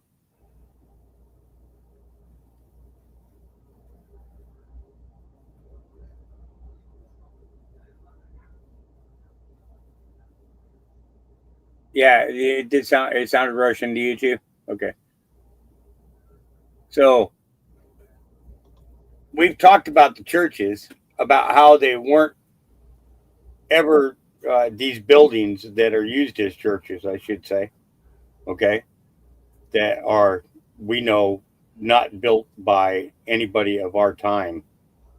Thus, one of the reasons why they were trying to destroy them all around the world.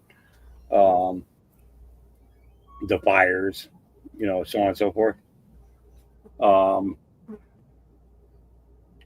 I would venture to say, I wonder if you put a couple of hospital beds in there and you brought some sick patients in there, what would happen? seeing this, the design, and then thinking about Tesla, and then thinking about healing, advanced healing. These buildings were built as hospitals, not as not as churches.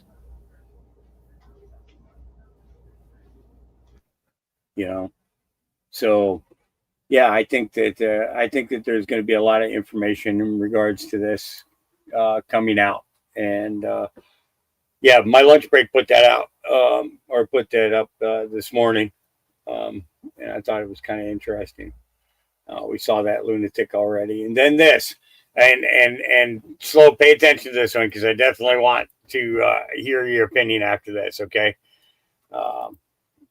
let's make it full screen here, and why did that jump all the way over there? I wanted it to go back here. There we go. Mexico's narco president, Claudia Sheinbaum, just said that she wants the United States to give back the $15 billion that the United States expects to extract from Sinaloa cartel leader Ismael El Mayo Zambada during his trial, so that she can give those $15 billion to the poor in Mexico. Well, how convenient. You never did anything to get him behind bars. You are now facing allegations that he has said that judges, police officers, military, politicians are on his payroll.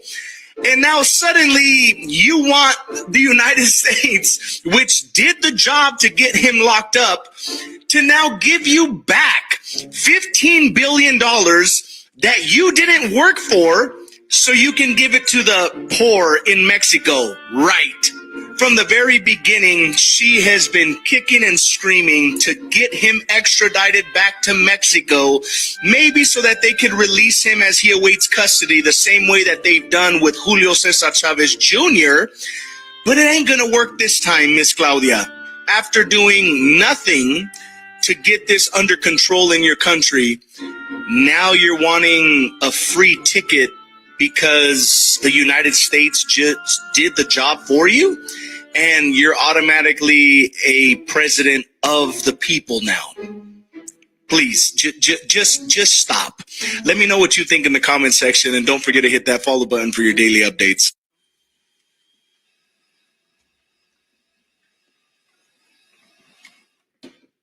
How about new, you crazy Dutch bastard? Yeah. $15 billion. What would you say to Mexico? I'd tell them to take a long walk off a short cliff. All the drugs that have come through that country into ours, and the damage that those drugs have done. Yeah. Well, and the other thing, we know that the Mexican president, we know that she was installed. We already know that. Yeah. We know that she was calling for the uprisings in LA, 2 months ago? Yep. We know. And then that one senator from Mexico who's showing live video of cartel members in well, here, let me show you what this woman is doing. And I don't think it's going to be in English, guys. I think it's going to be in Spanish, but this is just to show you. So while everybody's talking about this shooter, y'all are missing Mexico losing their minds over us sending troops after cartels. New senators in Mexico engage in a fist fight after heated debate over U.S. military intervention against drug cartels. And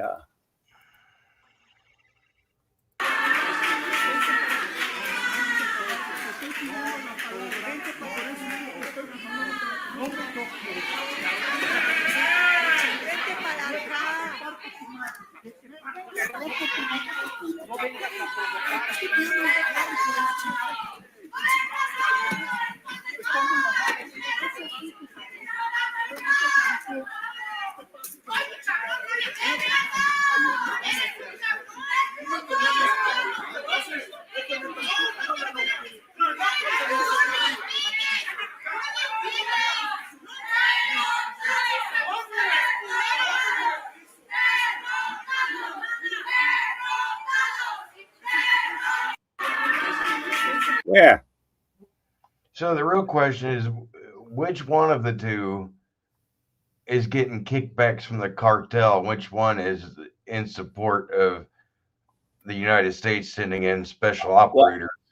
I think the guy who's in the new suit, this guy here. Yeah. Because, honestly, he actually acts like a cartel member. Yeah. Did I just say that out loud? Or maybe he's defending, yeah.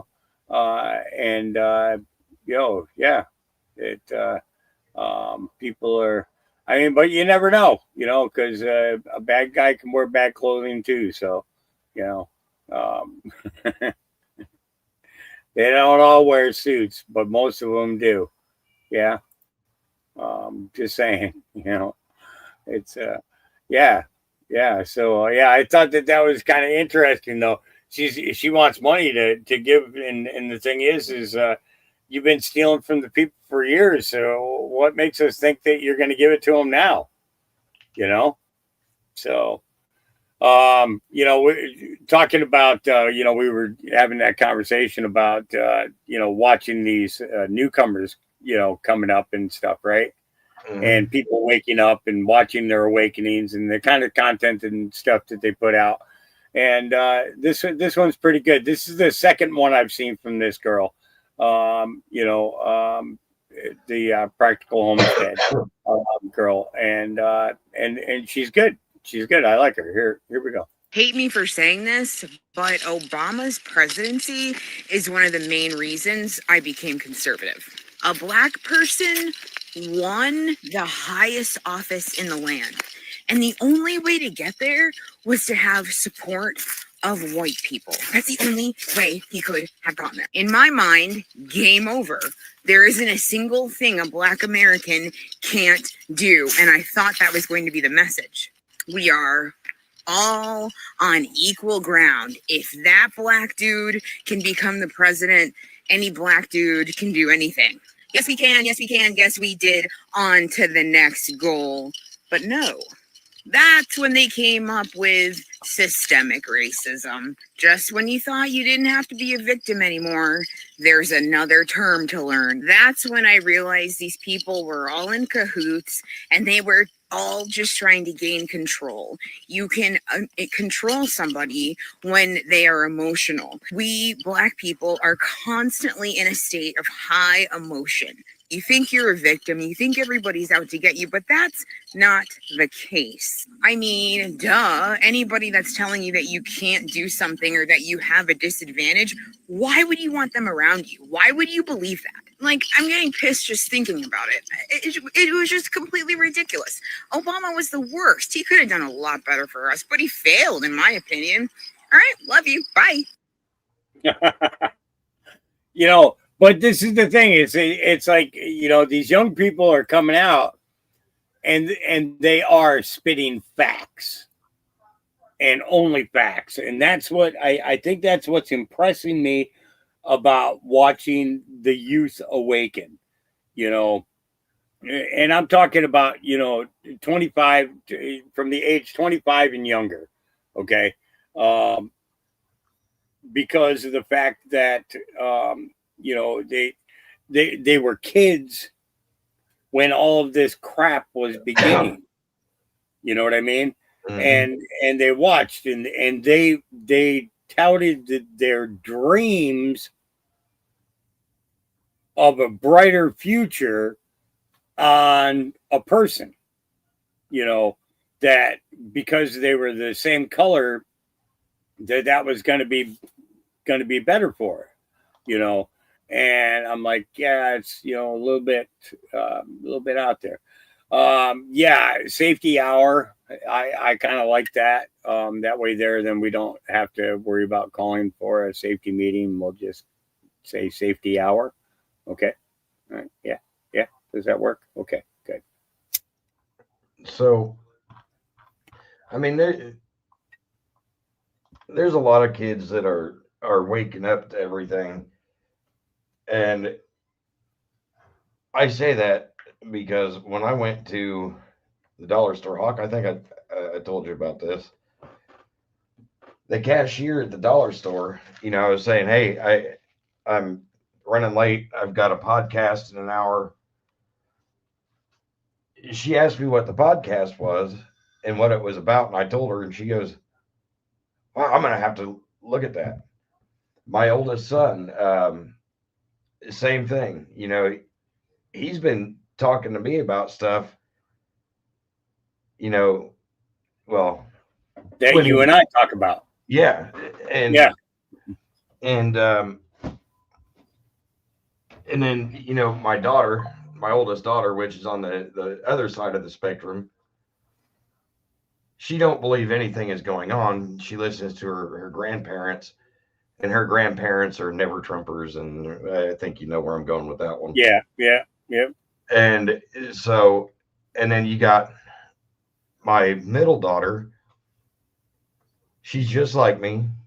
She looks at it, everything through a microscope, kind of. And matter of fact, for Father's Day, she made me a card, and on the front of the card it says, "Dad, no matter how hard life gets, at least you didn't raise a Biden supporter." There you go. Oh, that's the greatest fucking compliment a father could ever get. Oh my God, she loves you. So I mean, it's got a picture of Donald Trump on the bottom. Oh, hey, can you read fast out loud?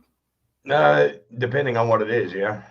Okay, so Emmanuel Macron is about to get a piece of Prime Minister Mali's mind.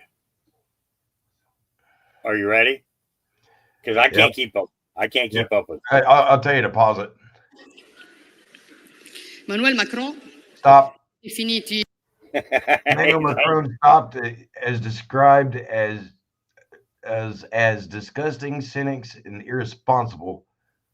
Okay. Umitevoli, cinici, irresponsabili. E qui la... And here the Italian press began to ask, did you hear what Macron said about us? He said, we're irresponsible. What a shame. Stampa italiana a dire, hai visto che ha detto Macron, che siamo irresponsabili. Vergogna. I don't know what she said, but I sure like the way she said it. Irresponsible Emmanuel Macron are those who bombed Libya because they were concerned about what Italy would obtain important energy concessions with Gaddafi. Gaddafi. Okay. Gaddafi.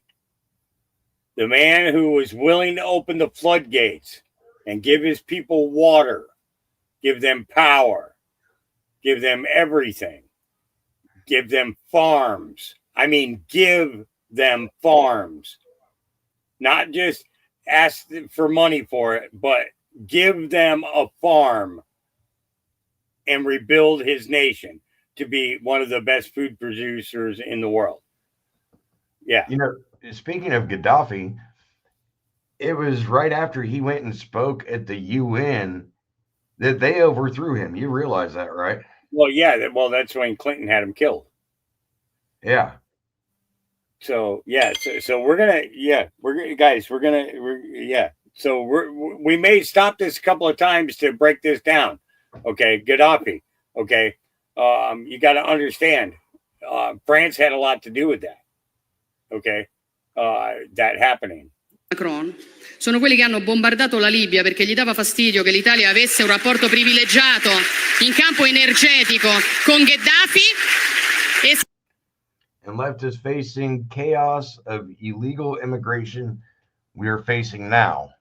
Esponendoci al caos migrazione nel quale ci troviamo. Cinici.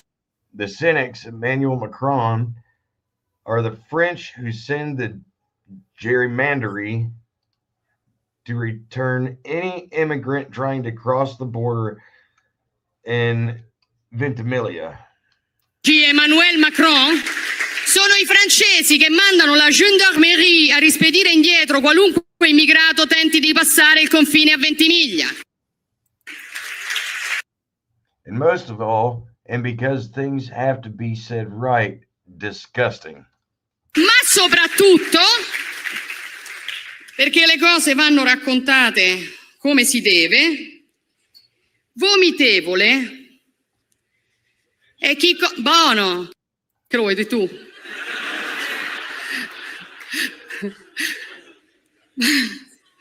Ci hai mai tolto il pathos? Disgusting is France that continues to exploit Africa by printing to 14 African countries, charging from mint fees. E chi, come la Francia, continua a sfruttare l'Africa stampando moneta per 14 nazioni africane sulle quali applica il signoraggio. And by children labor in the mines by extracting raw materials as it happens in Niger. Facendo lavorare bambini nelle miniere, estraendo materie prime come accade in Niger, dove la...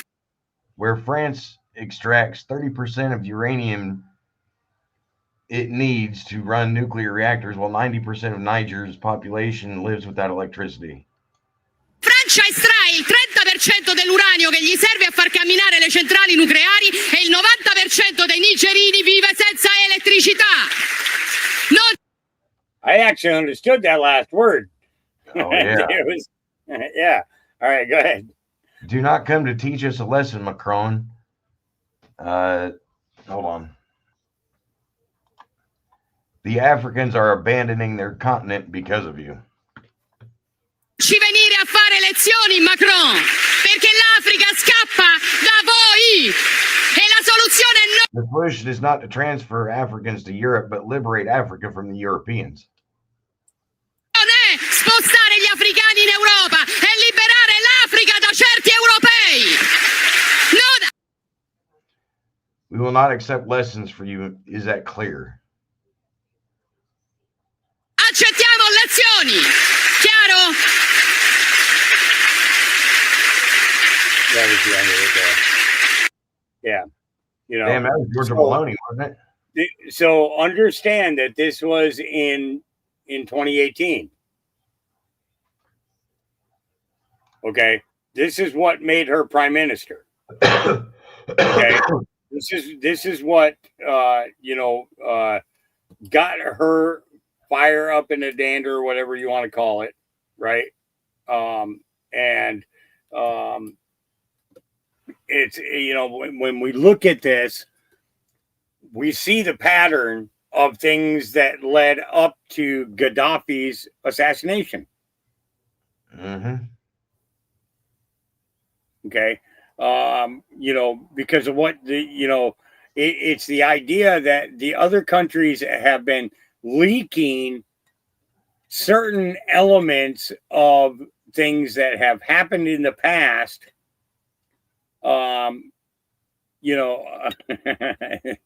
Good comment there, Janice. Linking things with the past to politicians and stuff. And, it's like they bring up a story which connects us to another story. Okay, so we know that Niger has been providing lithium, and that they've been providing uranium and a couple other elements that they have in vast resources there in Niger, and they've been using child slavery to do it. We actually showed videos of that back when it was being reported on the news. But now it's coming back into focus, and it's we start looking at the connection to Clinton. Everything is connected. This is showing you how everything is freaking connected. Everything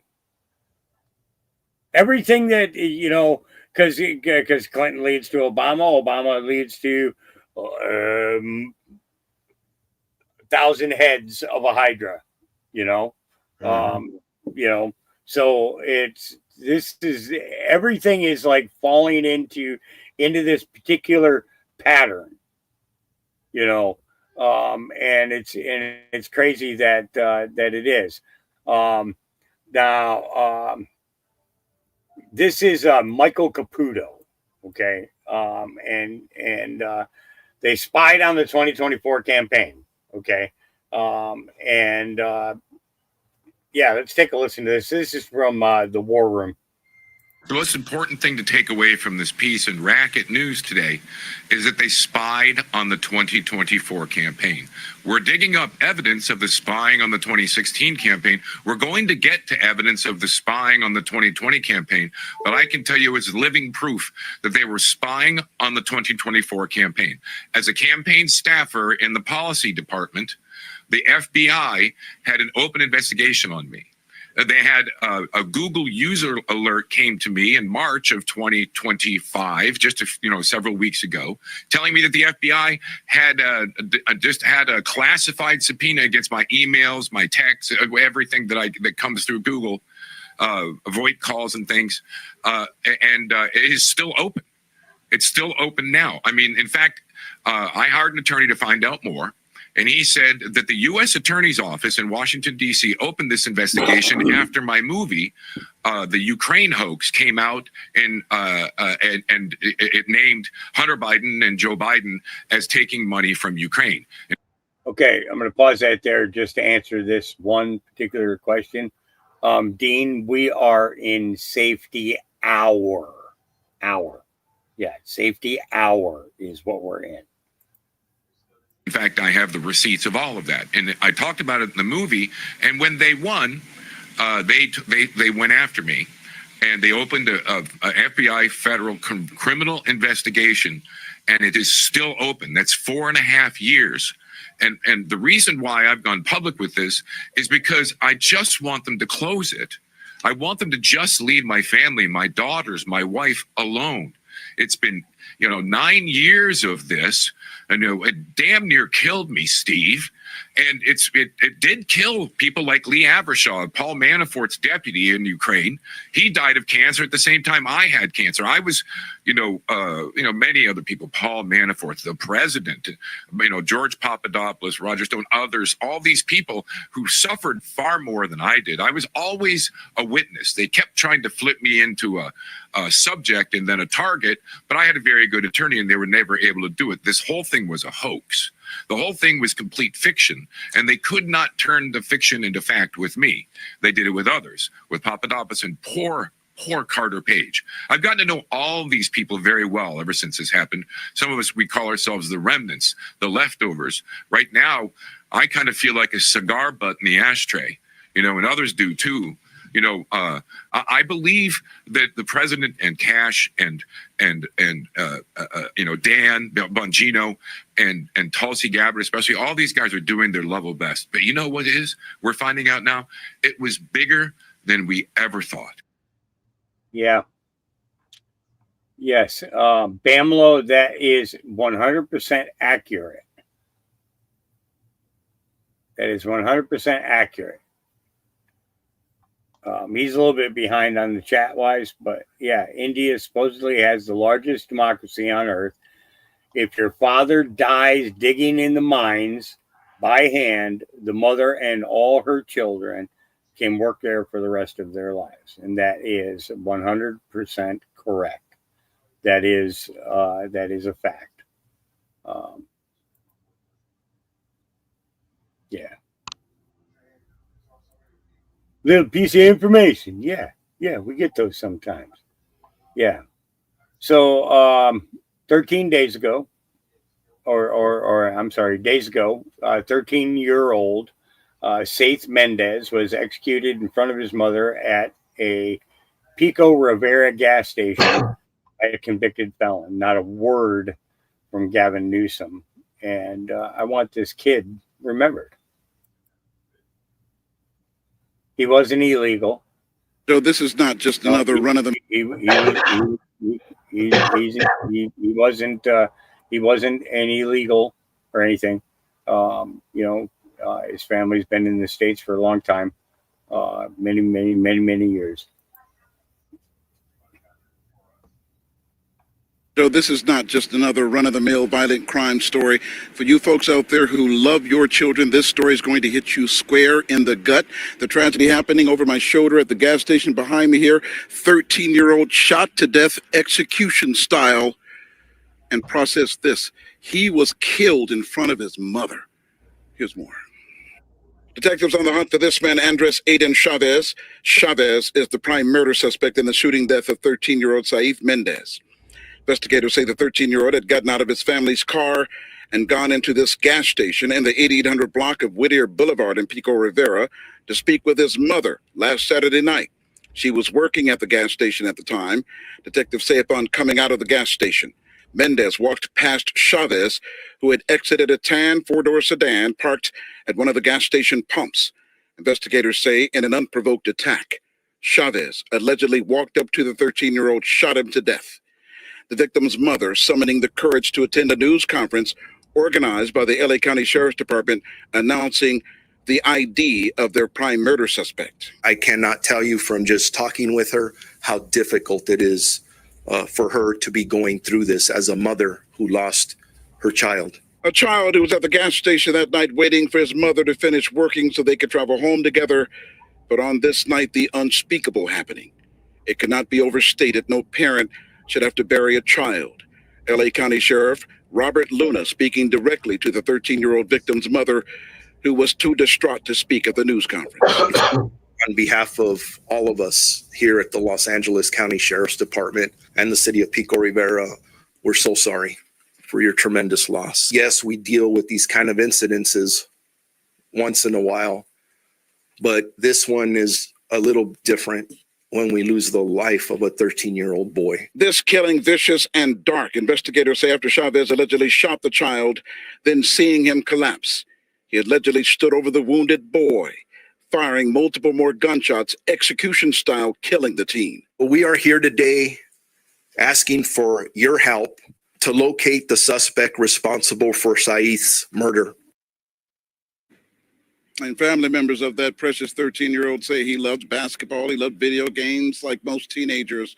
And by the way, maybe a couple of miles from this gas station, at another gas station in this town, someone else shot to death. This was just a few days prior to the 13-year-old being killed at this gas station. Just horrible tragedies. Yeah. So, you know, this has happened everywhere, you know, and it's crazy. It's crazy. And it's, you know,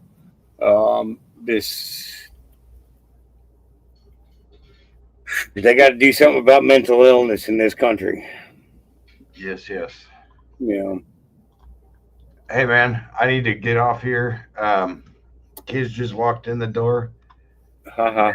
We got to go get my daughter from practice. All right. Okay. All right. Well, you drive safe. Thanks for coming on. And we will, I'll talk with you in the next day or two. All right, man.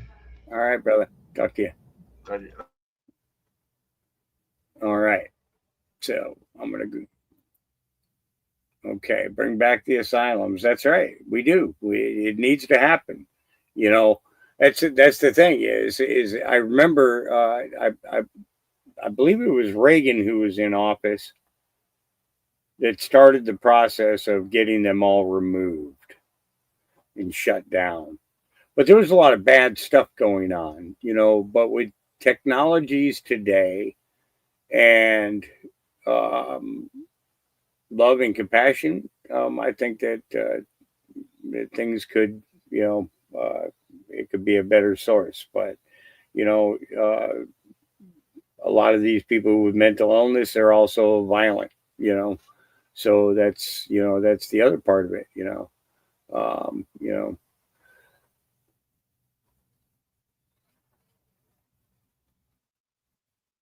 Yeah, I'm sorry to hear that. Yeah. They did pick him up though. Okay. Hearing voices. That's possible. Free rubber room and self-hug jackets for all. Oh, I didn't even think about straight jackets. Oh, Lord.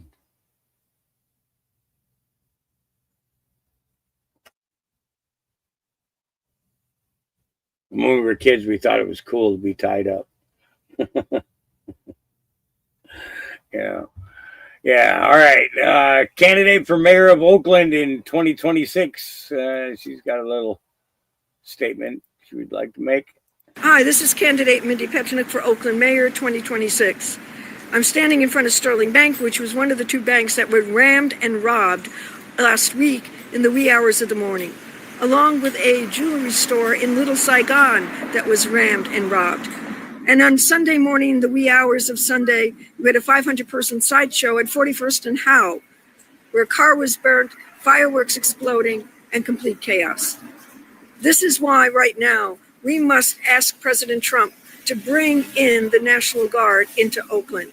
We have to make our streets safe again. We have to make our businesses safe and productive. Barbara Lee, this is now the citizens of Oakland speaking. You say crime is down. We say you like to put lipstick on a pig. So join my campaign for mayor so that we can have a safe and healthy Oakland again. Hi, this is candidate Mindy Petchenick for Oakland Mayor 2026. Nice job there, young lady. Nice job. And I hope that works out. Okay, so here we go. President Trump has revoked Kamala Harris's Secret Service protection. The decision comes as Harris prepares to set out on a major book tour across multiple cities. Her Los Angeles residence will also be left without federal agent security. Yeah. So, yeah. This is going to be interesting. It's going to be, yeah. Are you serious? Special reading of Bill Cooper's. Now, who would have thought of something like that?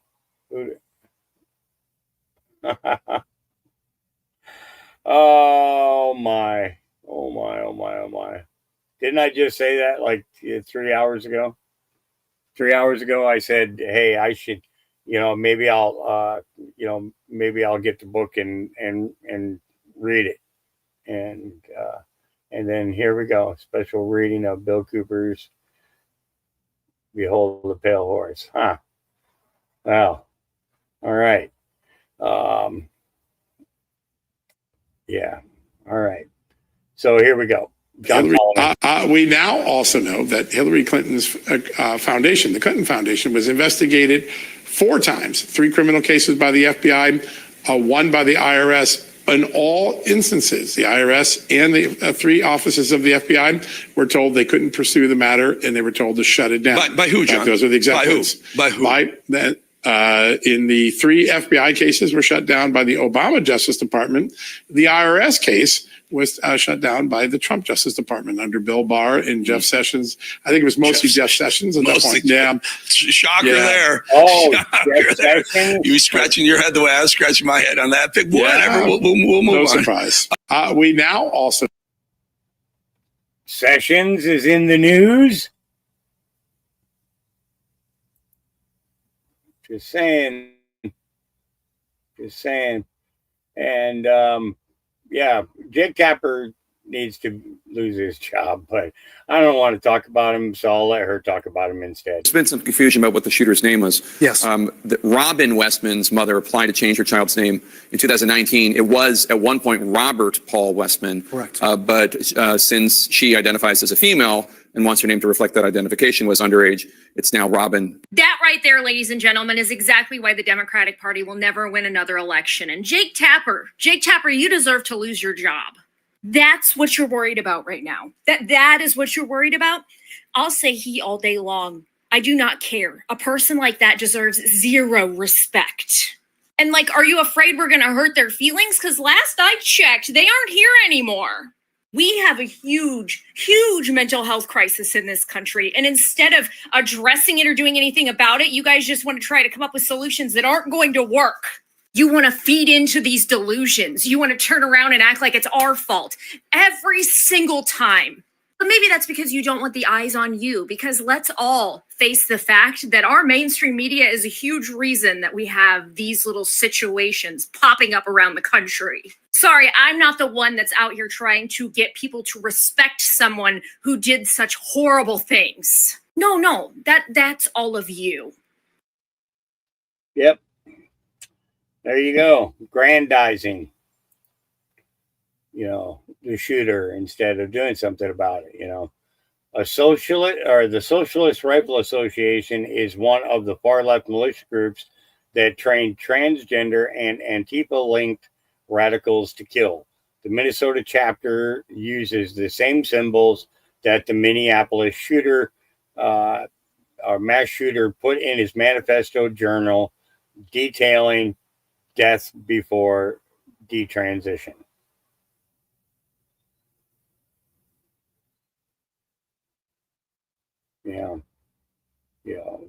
I'm just saying, So last night, President Trump canceled $4.9 billion in American last foreign aid. Foreign aid using a pocket recession. POTUS will always put America first. And here's the thing. In accordance with Section 1012A of the Congressional Budget and Impound Control Act of 1974 to USC 683A, I herewith report 15 rescissions of budget authority totaling $4.9 billion. The proposed recessions affect programs of the Department of State as well as the United States Agency for International Development and International Assistance Programs. The details to these recessions are set forth in the attached enclosure. Signed, Donald J. Trump. And then here is the package. So this historic rescission package eliminates woke, weaponized, and wasteful spending. The Trump administration is committed to getting America's fiscal house in order by cutting government spending that is woke, weaponized, and wasteful. For the first time in 50 years, the president is using his authority under the Impound Control Act to deploy a pocket rescission, canceling $5 billion in foreign aid and international organization funding that violates the president's America First priorities. Examples of what the rescinded accounts fund: United States Agency for International Development Assistance, DA. They were to get $3.2 billion. The Development Assistance account was established to fund programs that work to end poverty in the developing world. However, the account has come to bankroll initiatives that are antithetical to American values and represented the worst of USAID's woke excesses. Development assistance has provided endless handouts that allow recipient governments to eschew responsibilities to their own citizens rather than equipping countries to build their own workforces and self-reliance. This account has been used to fund radical left priorities, including climate change, diversity, equity, and inclusion, DEI, LGBTQ activities, and other projects like baking and beauty therapy in Zimbabwe that are of no value to the American taxpayers and American foreign policy interests. Examples include $400 million per year for global climate grift projects like the Partnership for a Green Climate Fund, for the Barbados Blue Green Bank for Climate Change Mitigation, $650,000 for micro insurance for smallholder farms and micro businesses in Colombia for climate disaster response, $2.4 million to build climate resilience in Honduras, $38.6 million for biodiversity and low emissions development in West Africa, $60,000 for listening tours on local development in Timor-Leste, 12,000 for telling the U.S. aid story in Bosnia and Herzegovina, or here's oh Jesus, here's a Genova or Javina. Yeah, I don't ever ask me to say that word again. All right, 13.4 million for civic engagement in Zimbabwe, and it goes on and on and on and on and on and on and on and on and on and on and yeah, I'm not going to go there, but I went there, you know. So there's a full briefing along with this letter, which is cool. It means that they, want to make sure that people are getting, addition. So yes, it is true. Breaking: President Trump has canceled Kamala Harris' Secret Service. Harris, as a former vice president, received 6 months of protection after leaving office, according to federal law. That period ended on July 21st. However, her protection had been extended for an additional year via a directive, not made public until now, signed by then President Joe Biden shortly before leaving office, according to multiple people familiar with the undisclosed arrangement. Well, it's, I'd be curious to know if it was signed by an auto pen. I'm just saying. Was it signed by an auto pen? Because I'll tell you this, when Donald Trump puts his signature on something, he puts his signature on something. Now, like fan letters and things like that, I can totally get why they would use an auto pen, because you'd get sick and tired of signing. But Donald Trump likes signing it. He does. Absolutely. Tom Rousey. For the first time ever, an Amtrak Next Gen Acela train just pulled up to Union Station. It had left Boston at 6 a.m. this morning, taking roughly 7 hours to make the entire trip. Normally, this is if I'm not mistaken, like 12 hours, if I remember correctly. It's been a long time since I've been on an Amtrak train.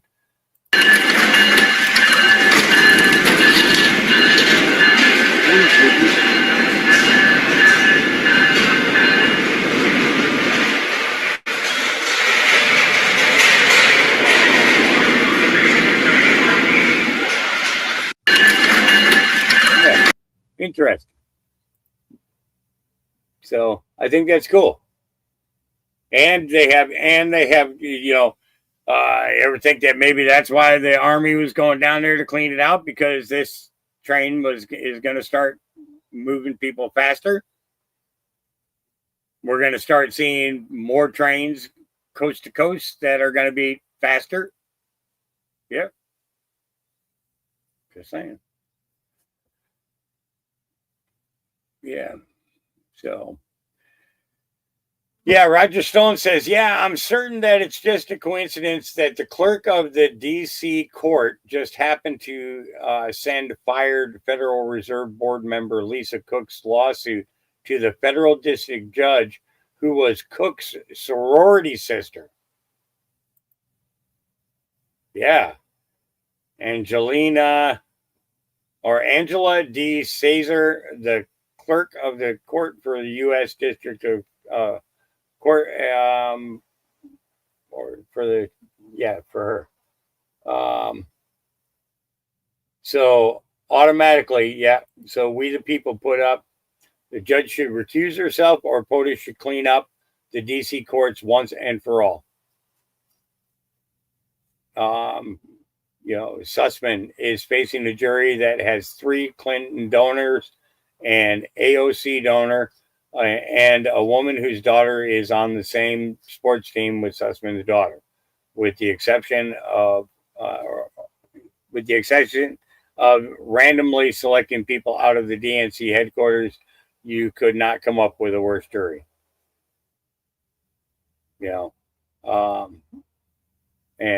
So this judge will weigh Trump's move against the Fed. Has Tangled. That's where Tangled came in with his policies. Yeah. So Harry was right? Tangled.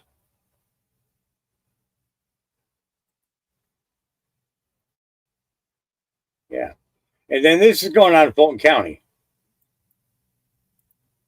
Hey, what's up, America? Fulton County, Georgia, refusing to let Republicans even participate in government. So the Fulton County Board of Commissioners is defying a court order by refusing to appoint Republicans to the election board. They now face a contempt hearing today for their actions. These are Democrats doing this, by the way. So last week, a judge ordered the Fulton County Board of Commissioners to seat 2 Republican Party nominees. The 2 were nominated in May, but have yet to be seated because Democrats hate Republicans. So 2 Democrat board members were able to thwart the commissioner's motion to confirm 2 Republican appointees because 3 of the Democrat board members were just absent, doing the same thing they did in Texas and just refusing to show up to vote. So then the 4 members that were left voted 2-2, and that blocked the vote. However, a judge ordered the 2 nominees to be confirmed by Georgia law,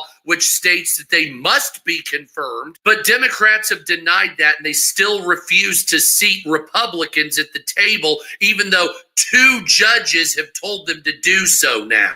So now these Democrats that fled the city once again to make sure a vote doesn't happen are now facing contempt charges and will show up at a hearing coming up shortly. Even with that contempt hearing, they still refuse to appoint the Republicans. The Democrats state that they're not going to seat them because they're election deniers. Yeah, that's a new term apparently. Apparently now Republicans are election deniers and Democrats are protecting democracy. As you can tell, this is just another move by deranged Democrats who refuse to accept reality that there's other people out there that have different ideas than them. Which brings me to believe once again that Democrats are actually the real fascists. You hear that, Democrats? You're a totalitarian fascist. You are Democrats, not Republicans. You. Okay, maybe a little bit of Republicans, but definitely you. I like that he fixed it at the end there. He said, well, maybe a little bit of Republicans. But, yeah. All right. But yes, there was a judgment that came down that is going to cost them thousands. And it's each member, not just from the organization for the Board of Elections. So this is per person, and it's a personal liability, not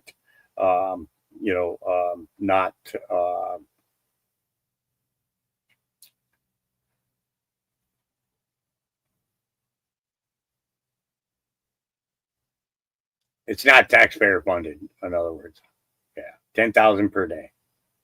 That is correct. All right, a little clip here from our what is her name again? Dang that, from Promethean. While Donald Trump's Oval Office comments yesterday about Barack Obama and treason might seem to most to be the headline grabber of the day, don't miss the importance of what he said again about Federal Reserve Chairman Jerome Powell. Because if you do, you'll miss the historical importance of what is going on right now, which is a full-scale assault on the central institution of British imperial economics, and it has the modern-day empire in a frenzy. Yes, the material released by DNI Director Tulsi Gabbard, which puts Obama in the political crosshairs, is explosive. But as Victor David Hansen said, this was a 3-year project to overturn the will of the American people and to destroy administration. Makes Watergate, as people have remarked on, Laura, look like small potatoes. It really does. It's such a magnitude we can't even grasp it. It makes Watergate look like small potatoes, and it does.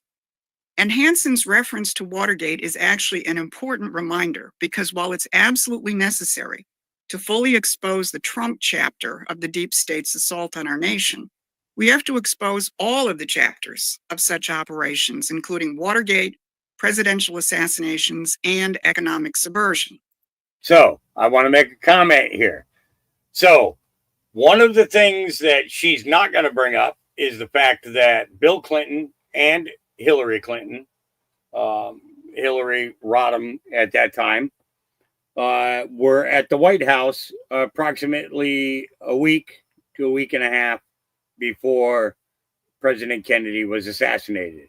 Now they were teenagers there, but they were in the Oval Office, and there was a photograph of them as teenagers.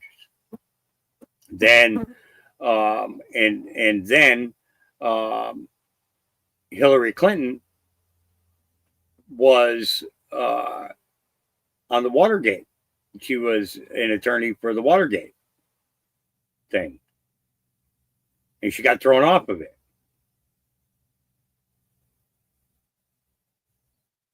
Okay. Then she became the wife of a governor.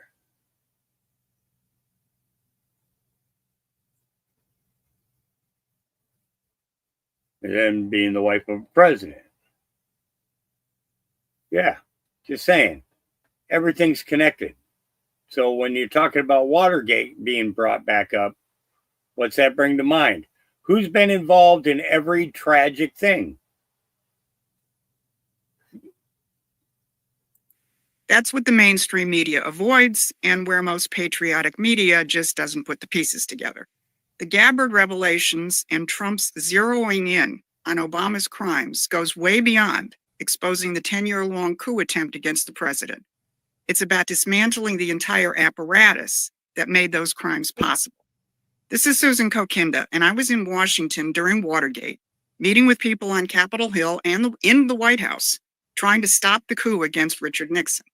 But the deep state, with its media arm, acted with impunity and have gotten away with it for over 50 years, dismantling our economy and dragging us into wars. Here's what we'll cover. First, we'll look at the Obama revelations from the standpoint of the role Obama played in keeping the globalist system intact during the 2008 meltdown. Second, how Trump and his team are preparing the American population for the biggest economic fight in 100 years. And third, the advances that have already been made in restoring American economic sovereignty and how you can play a vital role in making that happen. Because this is a fight that Trump can lead, but to win, he needs you on the battlefield with him, not being distracted by every twist and turn of the news cycle. We're the veterans in this fight, and Promethean Action will provide you with the intelligence, the history, and the strategy to reclaim our nation's economic sovereignty. So go to our website and subscribe to our free newsletter. So let's start with what Trump said yesterday about Obama in the Oval Office. After what they did to me, and whether it's right or wrong, it's time to go after people. Obama's been caught directly. So people say, oh, you know, a group. It's not a... Yeah. So, yeah, keeping us surprised of that. And then this is just for a break of monotony. Yeah. Yeah, just a little break of monotony.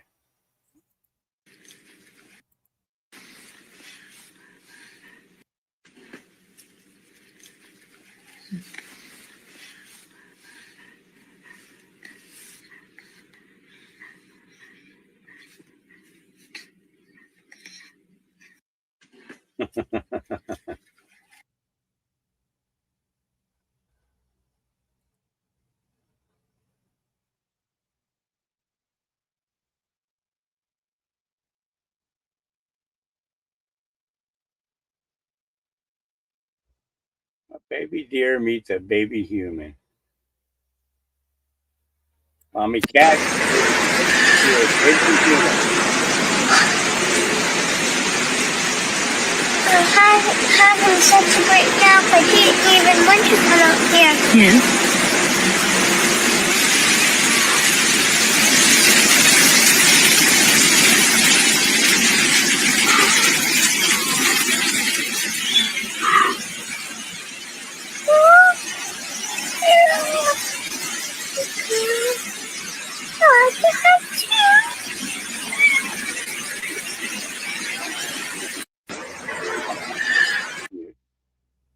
I'm not a big cat lover, but fish, in fear of its life, thinks it's in immense danger.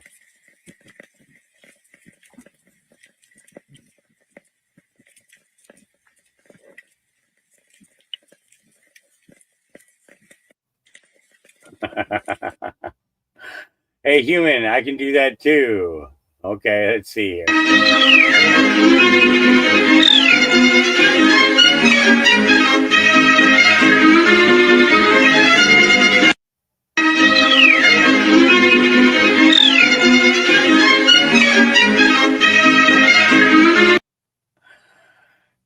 Teach your chickens well. I don't think people realize how rare it is for a mama black bear to trust a human around her cubs.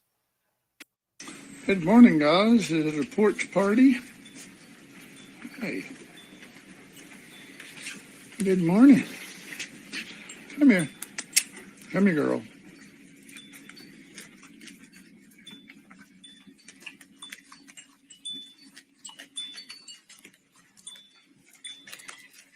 Hey, sweet pea. Good girl. Good girl.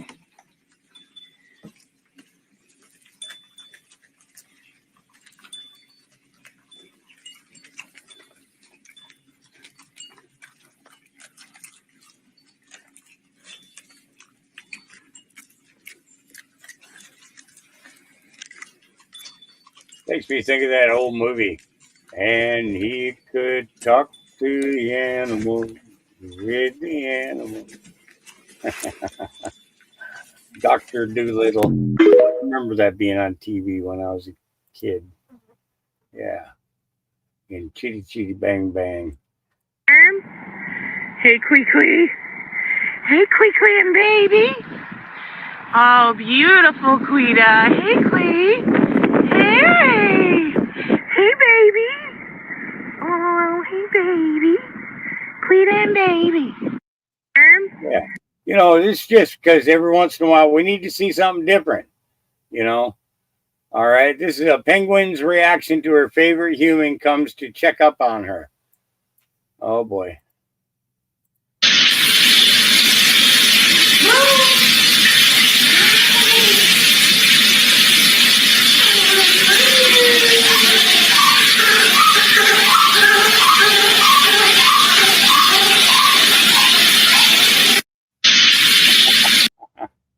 That was one happy pigeon.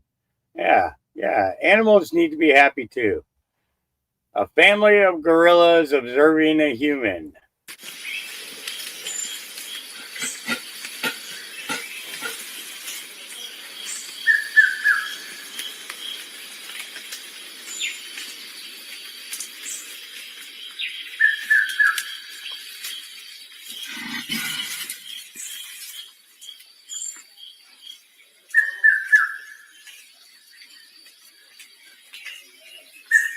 I definitely would not want to piss off Mama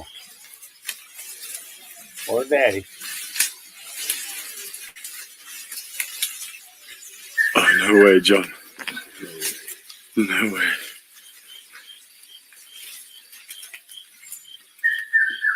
Oh, you might have a bug on you. He's looking for a bug. Isn't that so cute? Yeah.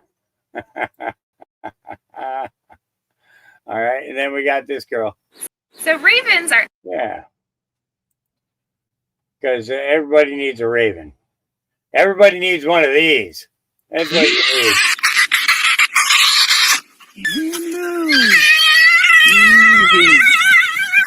I missed you too. I missed you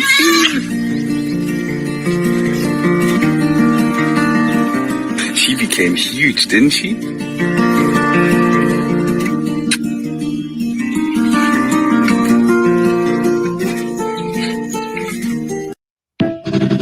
I think that thing was just tenderizing him. That's all. Tenderizing him. Yeah. All right. Orangutan wanted to look inside the bag. Oh, boy.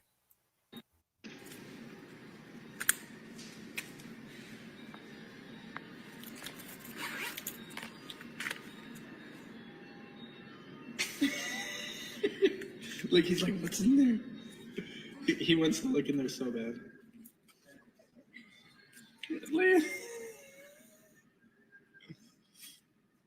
He's like, what else you got in there? I'll take some of that. I'll take some of that.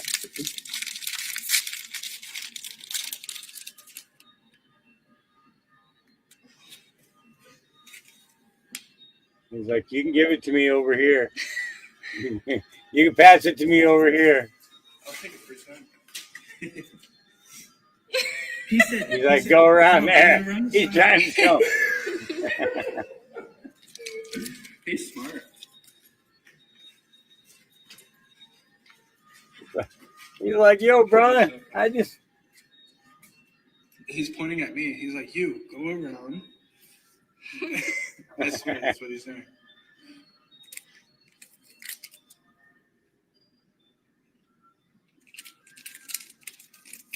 Oh. He's like, I'm getting really disappointed. He's like, I'll come see you.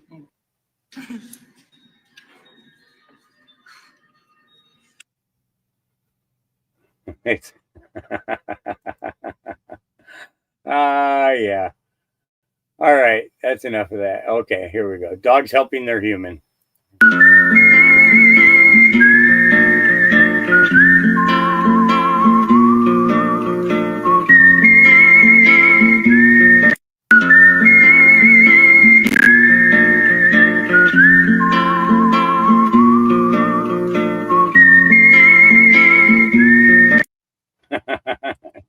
Did you just get that on film?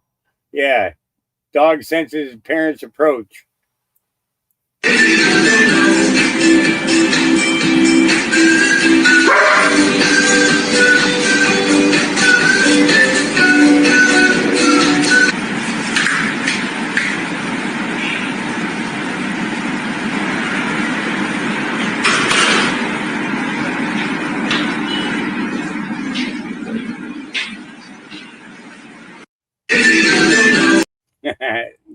That dog's her spy. Yeah, and see, that's what happens with German Shepherds. Yeah, is they love you. They love you. Why can't I control this? What is going on?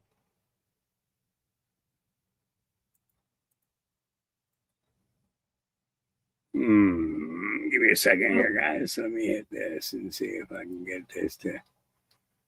Oh, it wants to be stubborn. It wants to be really stubborn. Okay, well, I can do that too. Give me a second, guys.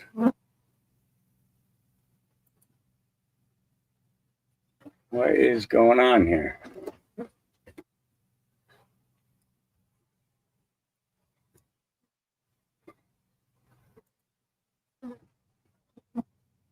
I believe I got it working again. Is it working? Yes, it's working again. All right. Dang, I didn't have any control there for a couple minutes. Let's see. And it took me out of my stuff. So let's get back over to here and scroll down a bit here. I got I know we got a few more left to go here. Covered those. There we go. As a teacher, fuck you and your guns. The amendment, the Second Amendment, should be protecting kids from guns. Duh. They're getting shot up left and right. Nobody doing nothing because they're money hungry. It's all about the rich people. They don't care about no kids. We're here. I look at my kids and I'm like, okay, if anything was to happen, corner, okay, barricade, okay, but then what? Do you really think about it? A shooter knows where to shoot. Okay, we can protect and try to protect all we want. They know where to shoot. They know all the drills. You think they care. They don't care. You think it's going to change. It's not going to change. You as a parent have power. Make noise about it. You can say it's not you. You can say you're not affected, but it is. It's just timing. And it's scary. This is a teacher. Hey, I heard a hoe say Mexico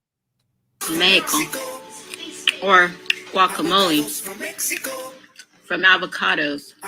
It's from the immigrants that feed you. Mommy, Don't choke. Yeah. Well, so it's Ms. Turtle. Ms. Turtle is a public school teacher who says, fuck your guns, fuck Donald Trump. Yeah, if you were my child's teacher, I would be making sure you wasn't my daughter's teacher or my child's teacher anymore. Just saying. And then this happened in North Carolina. Welcome back to Live Now from Fox. Good morning to you. If you're just now tuning in, I'm Jeanne Francine. As we continue with your top stories and headlines, we now head out to North Carolina for a news alert. Take a look at your screen. Content partners in that area say North Carolina County Elections Chair is accused of putting cocaine and MDMA in his granddaughter's ice cream. On August 8th, an officer was flagged down at the Sheets at the corner of Shipyard Boulevard and Independence. It was actually August 3rd, so that's my mistake. But on August 3rd, a patrol officer was flagged down at the Sheets gas station at the corner of Shipyard Boulevard and Independence, and was advised that two teenage girls had located some pills in their blizzards, which is, as you probably know, is an ice cream product you can get from Dairy Queen. There were paramedics that were already there at the Sheets. They weren't specifically called for this incident. In fact, that's actually why we believe that they stopped there. The paramedics checked them out. It did not appear that the juveniles had ingested any of the foreign substances that were located in their ice creams. The officer confiscated the pills. A presumptive field test was conducted on those pills.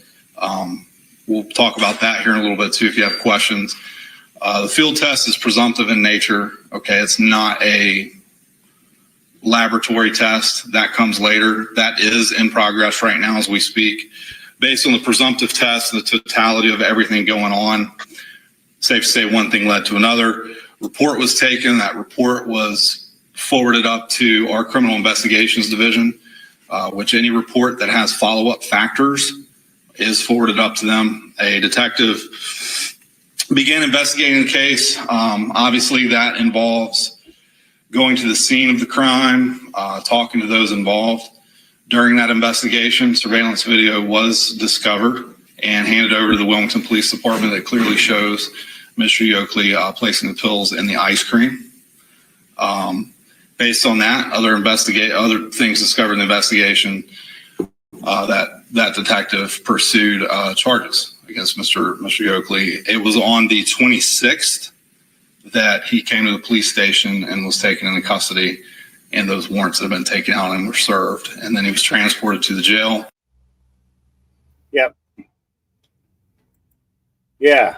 This is and his granddaughters, Dairy Queen blizzard, yeah, just crazy. And then this, Michigan police have released dash cam showing how a stolen vehicle axle was ripped off by a tire grappler.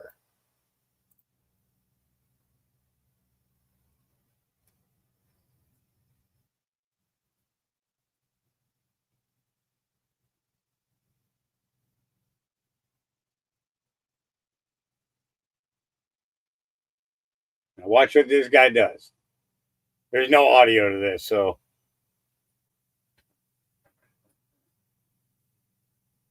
he's going to try this a few times. Okay, there's the first time. He's going to roll back a little bit farther this time. See if maybe. No, that didn't work. Okay, so then he's really going to come back and he's going to go. Yeah. And now he ain't going anywhere. Yep. That's how you stop these car chases. Seriously. That's how you stop these car chases.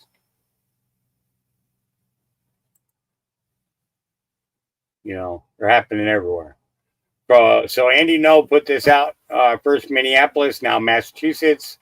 Snehal, Sasha Srivastava, a radical trans activist, was arrested for murder the day after the trans church mass shooting.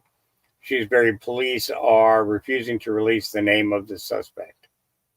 Yeah. Yeah. So,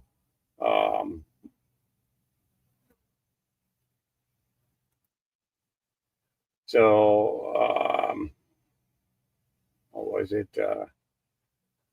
Just one day after a mass shooting at the Annunciation Catholic Church and school in Minneapolis, another trans-identifying individual has been arrested on suspicion of murder in the U.S. And that person's name, 26-year-old male, goes by Sasha, and identifies as she, her pronouns, was taken into custody in Shrewsbury, Mass. On August 28th after allegedly shooting and killing a father near Jordan Park. The victim confronted Sasha over vandalism of public property and had just dropped off his child at a nearby elementary school. The victim has been identified as 57-year-old Kevin Doherty. He's an Indian national. Despite the seriousness of the crime, Shrewsbury Police and Worcester County Sheriff's Office have so far refused to release the name of the suspect. I contacted the Sheriff's Office and left a message. He was arrested at his home following the incident. His residence displayed numerous leftist slogans, including BLM, Free Palestine, Defund the Police, and Stop City, Cop City. He surrendered on the street and was taken into custody without incident.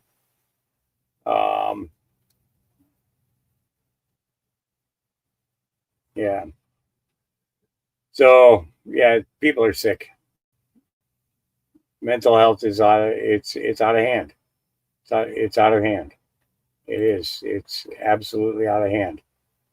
Somebody sent me a message. Who sent me a message? We already watched that one. Remember, I played it earlier. Yeah, it's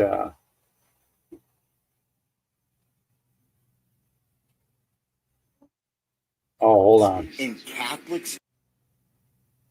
Hold on. What's this here? Oh, this is his name. So this is who he is. C.J. Hone. He's from Auburn, Massachusetts. Lives in Auburn, Massachusetts. From Natick, Massachusetts. He's a deli clerk at Roche Brothers Supermarkets. And you know what? There's going to be a lot more of that coming up. I wonder if there's any more on him other than that. Hey, we've had enough of your kind coming after public schools, right? It's about time. Yeah, churches and Catholic schools and religious schools. It's about time they get their turn. That's what I think. That's what I think. So Soul Country just sent me his. So that's the guy's name. I'm laughing Hi, about CJ. Yesterday. You guys want to laugh about us? We're going to laugh about you. See how Cash Patel is. And you know what? There's going to be a lot more of that coming up. So we'll see how that goes. Yeah. So, all right. So that was the top of my list. Let's go ahead and get a fresh screen here. Here we go. Older millennial. Here we go. RFK Jr. was the loony who was picked to head it. He has a social degree. Ma'am, if your issue with RFK is that he doesn't have a medical degree, I hate to tell you this, but this is the person that RFK replaced. This is the person who held that position for 4 years under Joe Biden. His name is Xavier Becerra, and he has an economics degree, and he was a lawyer. Like, look, you're welcome to hate RFK for any reason you want. But if you're going to say the issue is that he doesn't have a degree in medicine, could you kindly direct me to any video you made about this dude over the last 4 years? Because he's an accountant and a lawyer. You didn't seem to have a problem with that. RFK Jr. was the loony who was picked to head it. He has a social. Yeah. I like these little clips like that. Yeah.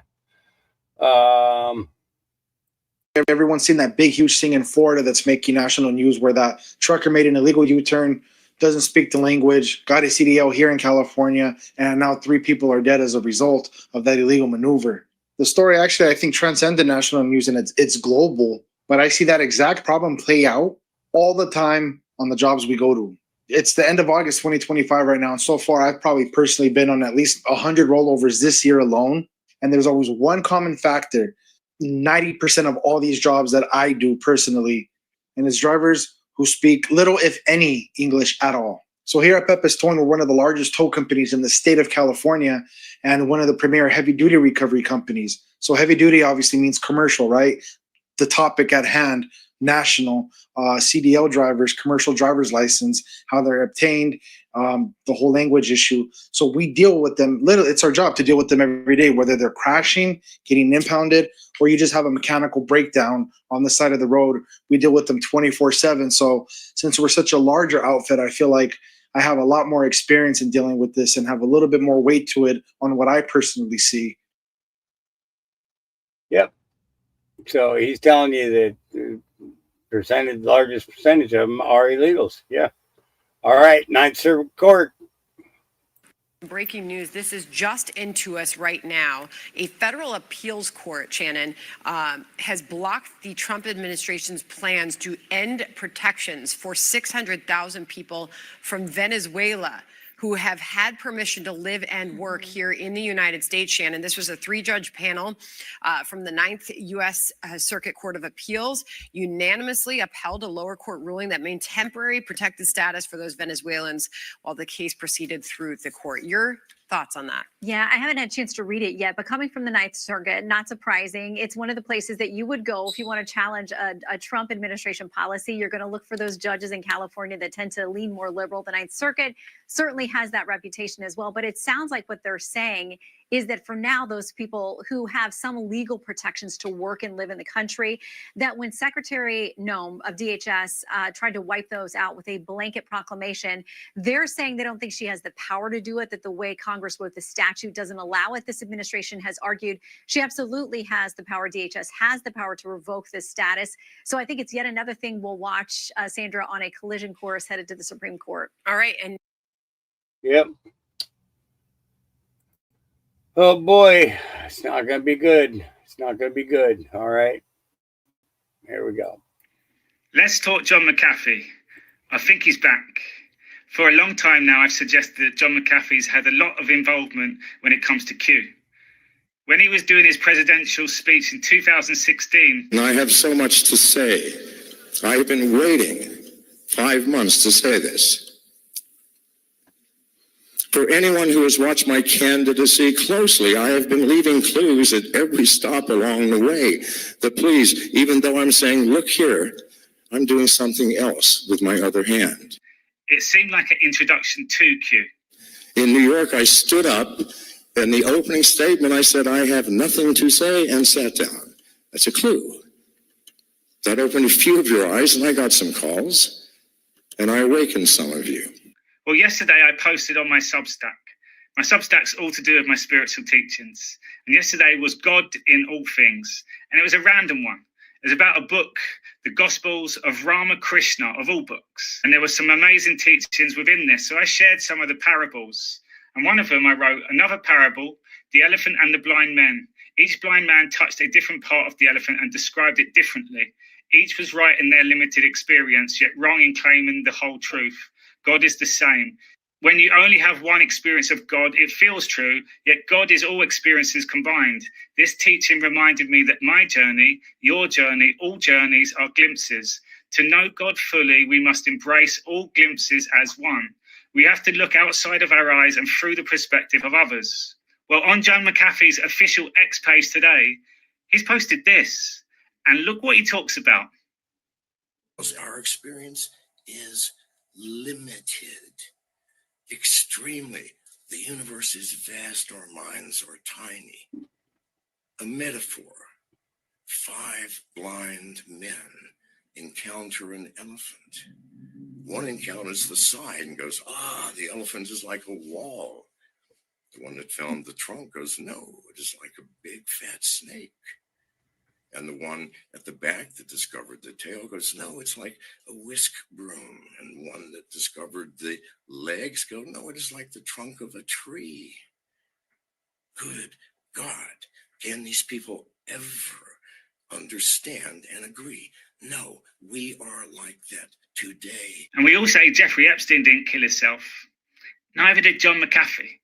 John McAfee has a lot to share with us. And we know that there's still a lot more to come from John McAfee because he has the dead man switch. No such thing as coincidences. I want to raise that curtain and show America the truth. And if you think I can't do it, well, you don't know what cybersecurity really means. I can, and we must, and we will. The return of John McAfee. Okay. And let's talk John McAfee. I think he's back. For a long time now, I've suggested that John McAfee's had. I kind of want to go there now. See what kind of stuff.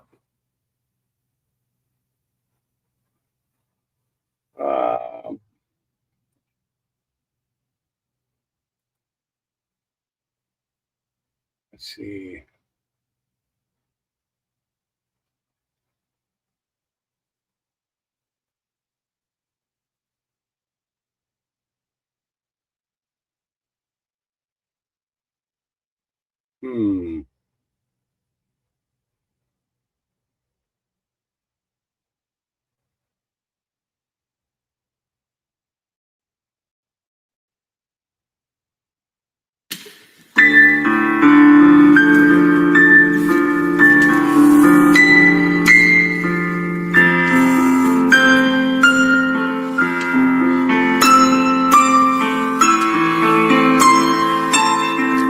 Okay, I got to back this up for a second because at first I thought this was a bong.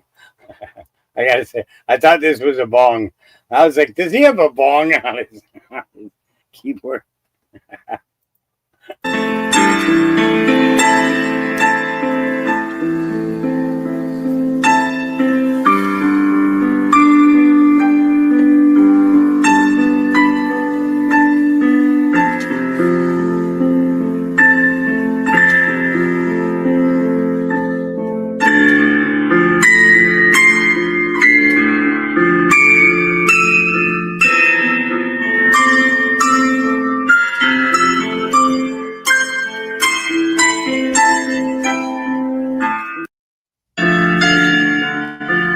Interesting. Yeah.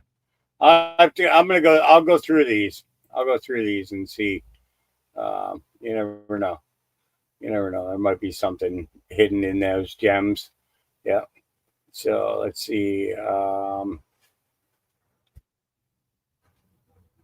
White House TikTok again. The receipt. People of the great nations of Britain and Ireland, rally now to save your beautiful countries. It's now or never. Fight, fight, fight. Soon it will be too late. The voice of Wales. Here we go.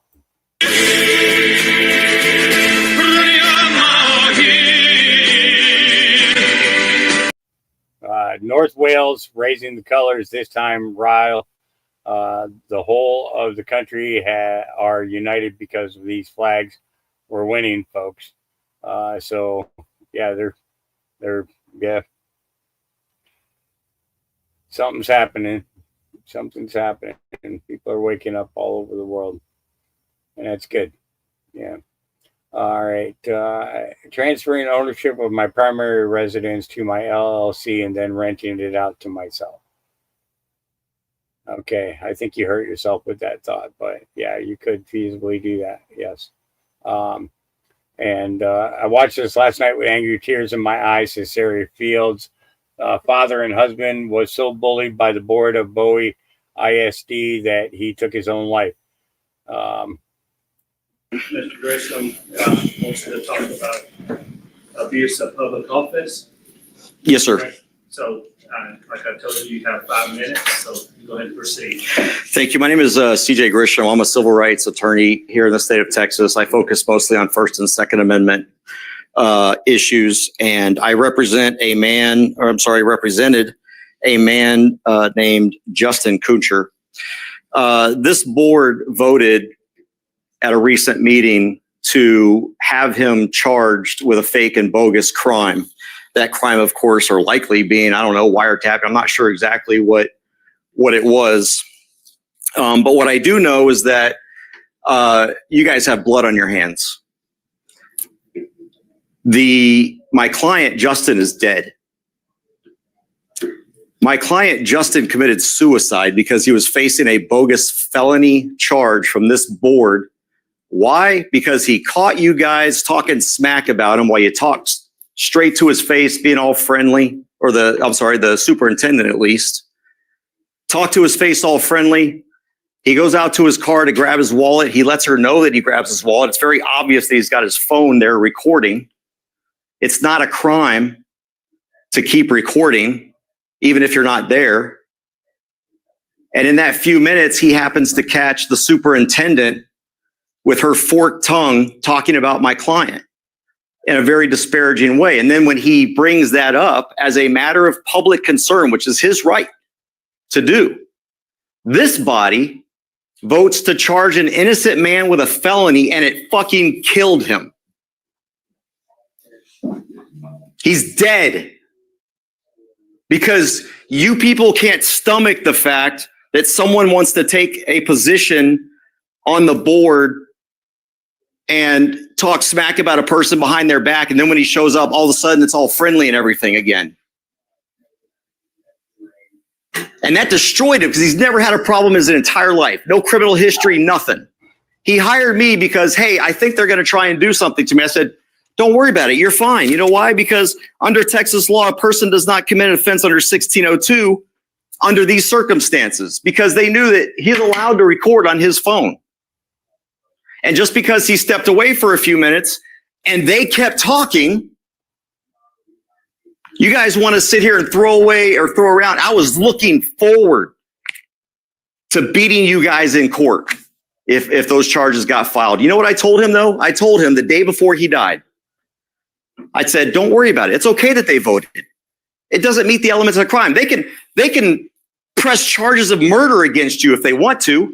Those charges aren't going to stick because you didn't break the law. Don't worry about it. I got this. I'll handle it.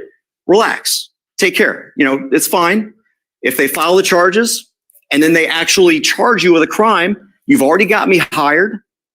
I'll defend you. You're fine. We'll get it dismissed easily. But because of what you did, he couldn't live with the fact that he doesn't trust the justice system around here to do the right thing. And I'm from out of town.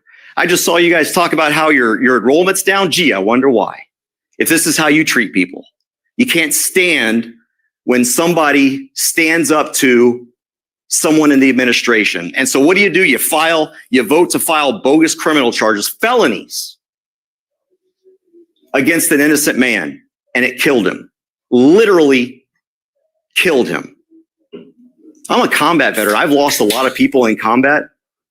I've lost good friends. I've held brains into the skull of a buddy of mine. This isn't combat. You guys have power here and you're abusing it. And I hope that every decision you make from now on, you understand that moving forward, how much time do I have?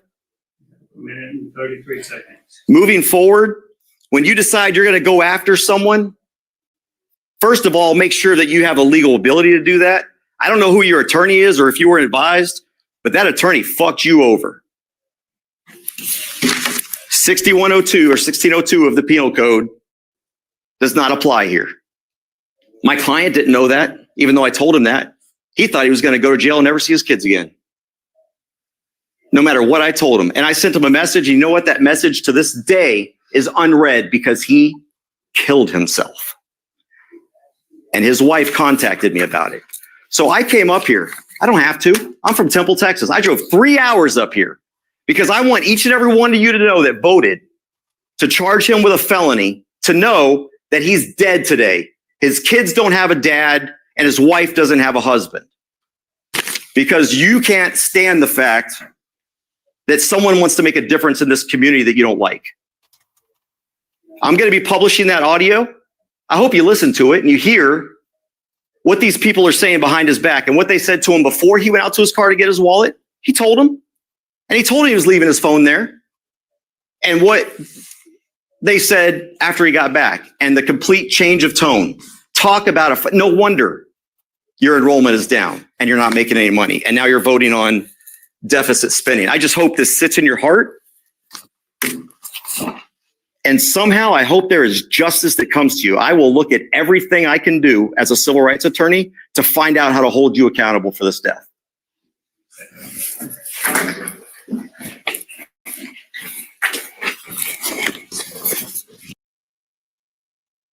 Yep. Corporate pockets and, you know, being ushered into little government pockets. You know, just kind of goes crazy. Yep. Captain Kyle says they're finally being exposed. Why do you need a $54 million private jet? We're not doing any kind of interviews right now. I'm in the book. I just like to know why you need keep your hands off me. Why are your people touching me like this? Because you need to wait. Let go of me. She's gone. Boom. I can hear her hollering. And I came back and said, what'd you do with her? He said, I made her outside edition. This jokester is millionaire prosperity gospel preacher Jesse Duplantis. This humble preacher is worth an estimated $50 million. He lives in a 32,000 square foot home that is completely tax exempt due to the house being owned by his own ministry, Jesse Duplantis Ministries. And due to Section 501C of the Internal Revenue Code, mega church owners have what is essentially a get-out-of-tax-free card, so people like Jesse can register all of their assets under the church's name and be completely exempt from having to pay any taxes on them. This tax exemption is what allows Jesse to afford 3 private jets. And a common theme that you see with these preachers is that they defend their private jets by saying that they need the jets because they can't preach to as many people flying commercial. But flight records show that since 2006, Duplantis has logged 19 flights to Hawaii and 15 flights to Las Vegas. Because religion is one of the staples of the city of sin, as you know, so it's good to see that he's preaching there. But in my opinion, the scummiest thing that he has done in his career was asking his followers for donations so that he could buy a brand new $54 million Falcon 7X jet. He argues that he needs the jets so that he can fly anywhere in the world without stopping to spread the word of God. And he justified this expensive request by saying this. I really believe that if Jesus was physically on the earth today, he wouldn't be riding a donkey. Now think about how many people you can feed with $54 million. Think of the lives that can be saved with $54 million. And while all of his devout followers struggle to be financially stable, they can sleep easy knowing that their hard-earned money that they donated to the church was used to buy Jesse his 4th jet. Yep. One after the next, after the next, after the next. Yep. All right. Flashback. See, that CDC place, well, it deleted a whole bunch of this information right here. Yeah. This information right here. Yeah. Just saying. Do I need to make it bigger? I can't make it bigger. I'm sorry. Yeah. Can't talk about it. Yeah. All right. Breaking. OMB Director Russ Vought is now leading the complete shutdown of U.S. aid. Secretary Mario Rubio says, I joked with President Trump that I had 4 jobs. He told me to give one to my friend Russ Vought. So I did. U.S. aid is officially in closeout mode. Russ is now at the helm to oversee the closeout of an agency that long ago went off the rails. Yeah. Yep. Here we go. Conservative Ant. Listen, I don't even know how or when this happened, but I'm going to speak to the rainbow community for a second. Okay. That used to be, those used to be my people. I used to be part of the rainbow community a long time ago. Okay. Y'all need to reel in your radicals. Like, you need to reel them the fuck in, because they are completely destroying all of the good people in the rainbow community. I'm telling you right fucking now. They're running all over all the internets, and they're looking like literal terrorists. So y'all need to reel your people in, because they have ruined what you used to call a peaceful and loving community. That's not what it looks like. I'm telling you right fucking now. Because I walked away from that community a long time ago, and this just pushed me further out. But like, y'all have your friends on the internet laughing about what happened to the children at the Catholic school. Like, y'all literally look like you need to be locked up. So you need to reel in your fucking community, because it's not good. It's really not good, and it's probably not going to be safe for you. So I would recommend you talk to your people. Maybe some of you liberal content creators in the rainbow community can reel in your folks. How about that? Let's reel it in. Well, Conservative Ant, I love your content, but God wants his rainbow back. Yeah, just saying. God wants his rainbow back. All right. President Trump just canceled nearly $700 million in federal funds for 12 offshore windmill projects, nearly $500 million of which are in Gavin Newsom's California. Yep. There you go. Yep. All right. And then let's go to Stephen Miller. Okay, so how confident is the White House that you can permanently nominate a CDC director that sort of balances the vaccine stance of Kennedy with someone that could pass the Senate? Well, as we know, I mean, so we'll find an incredible nominee. I'm not worried about that at all. But it's a good opportunity to talk about the CDC issue more broadly. As we know, the CDC's credibility was shattered during the COVID era. This is now widely understood and widely acknowledged. And CDC used to be, of course, or seen widely around the world as a premier health agency. And much of the world discovered in the last few years that CDC was actually staffed by a lot of very partisan, very political bureaucrats who weren't at all concerned about public health and weren't actually very knowledgeable about public health. And we are working hard. And more importantly, Secretary Kennedy, one of the world's foremost voices, advocates, and experts on public health, is working hard to restore the credibility and the integrity of CDC as a scientific organization committed to the scientific method and getting to the root causes of the public health epidemic in this country. You know, there's one chronic illness after another where we have seen incidences and rates in the Western world in general, in America in particular, skyrocket over recent decades and years, both childhood illnesses and adult illnesses. And we know that the drivers of these chronic illnesses are things that can be explained both through environmental factors, both through pharmacological factors, as well as other things that impact public health and well-being. But there has been no serious effort until Secretary Kennedy came along to deal with these systemic root drivers of chronic health. And it's an honor to be able to work with Secretary Kennedy as he tackles these issues on behalf of President Trump. Does the president have any hesitancies about any of Secretary Kennedy's actions or leadership? Secretary Kennedy has been a crown jewel of this administration, who's working tirelessly to improve public health for all Americans, and again, to deal with the drivers of the chronic health crisis in this country. Yep. There you go. Yeah. See, I'll let it come from the natural news sources. I'm not going to comment on it because, yeah, I'm not a doctor. Yeah. All right. So John Kennedy, because, you know, there's nothing better than a little bit of John Kennedy every day, right? If I could, Sandra, I want to make a comment, a rare note of gratitude to Governor Newsom. He has surprised all of us and done something intelligent. He has decided to send the state police, California State Police, into his major cities to help local cops fight crime and violence. Now, you don't have to be a senior at Caltech to know that that's in response to the Trump administration's threat to send in federal law enforcement officials. But look, I'll take it. If that's what it takes to get Governor Newsom to stop being a princess, I'll take that too. If I could, Sandra, I want to make a comment, a rare note of princess. He said, stop being a princess. I'll take that too. If I could, Sandra, I want to make a princess. I'll take that too. Princess, I'll take that. Stop being a princess. I'll take. Stop being a princess. Well, John Kennedy, you've done it once again. You have. All right. Let's see.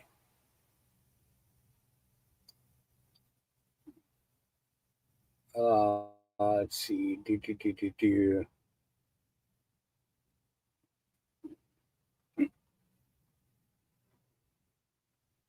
Yeah.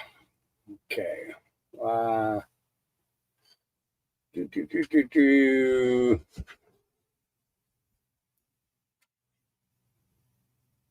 Yeah. I don't want to keep harping on the gun situation.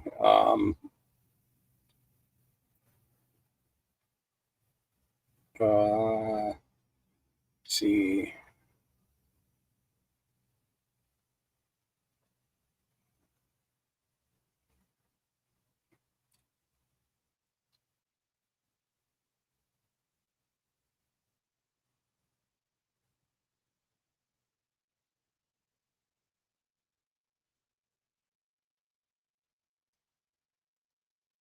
Jeez. This guy just swiped that from the kid. Yeah. I'm sorry. I'm looking at this like you guys.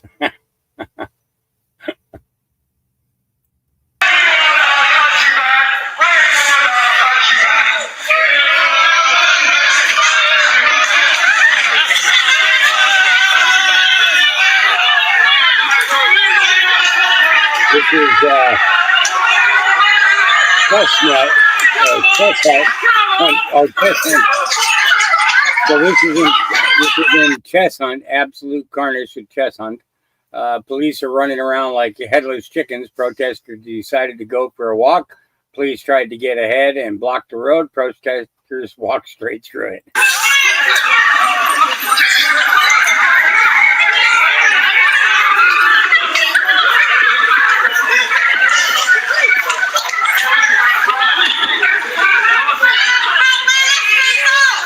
Here come all the vans, guys. Here come all the vans. Huh? The vans are coming! Vans are coming!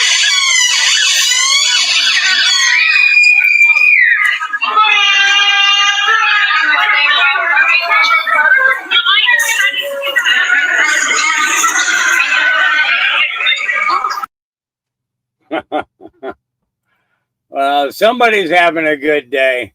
Yeah. All right. Let's see. Here we go. Like a weapon. Pelosi family treason. No, I don't want some AI voice doing it.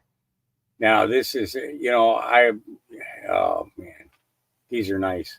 I just want to show this to you. So are we just going to ignore the fact that you can now get a tiny log cabin for this price? This is the Sierra Log Cabin from Lancaster Log Cabins, a 12-foot by 34-foot tiny home with 1 bedroom, 1 bathroom, and a loft, but enough space to sleep 10 people. This model has 3 different styles. This right here is the standard wood style, but it also comes in a natural wood and a dark black wood. It is approximately 400 square feet, constructed out of 4x6 tongue and groove eastern white pine logs, and includes an exterior electrical box for connection to an external power source and an exterior condenser for the mini split air conditioning unit. The interior itself is stunning, and keep in mind everything you see here is included in the price, from the bar stools to all the appliances. Starting off in the living room, you have a vaulted ceiling with a view of the kitchen and the loft. There is a spot for a TV, couch, and a bar with a view out of one of the windows. In the kitchen, you have an electric. I gotta stop. I can't look at this. I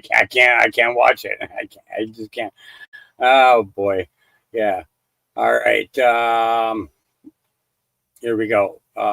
More on Soros. The documents contain emails, allegedly, from the senior vice president of the George Soros Open Society Foundation. He quotes a Clinton campaign advisor saying, quote, "It will be a long-term affair and to demonize Putin and Trump," and adds that, quote, "later the FBI will put more oil into the fire," unquote.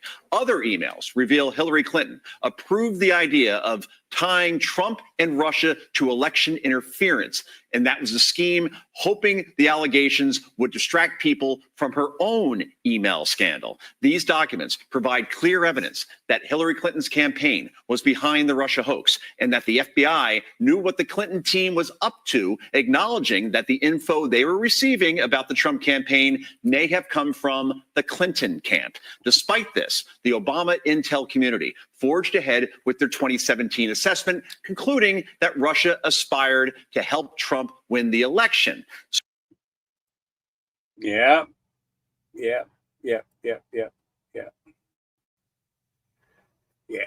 Oh, you're not kidding. They are expensive. Let's see. Trump's crime crackdown targets major crime-ridden cities like Chicago, Baltimore, Atlanta that are run by Black Democrats, not conservatives.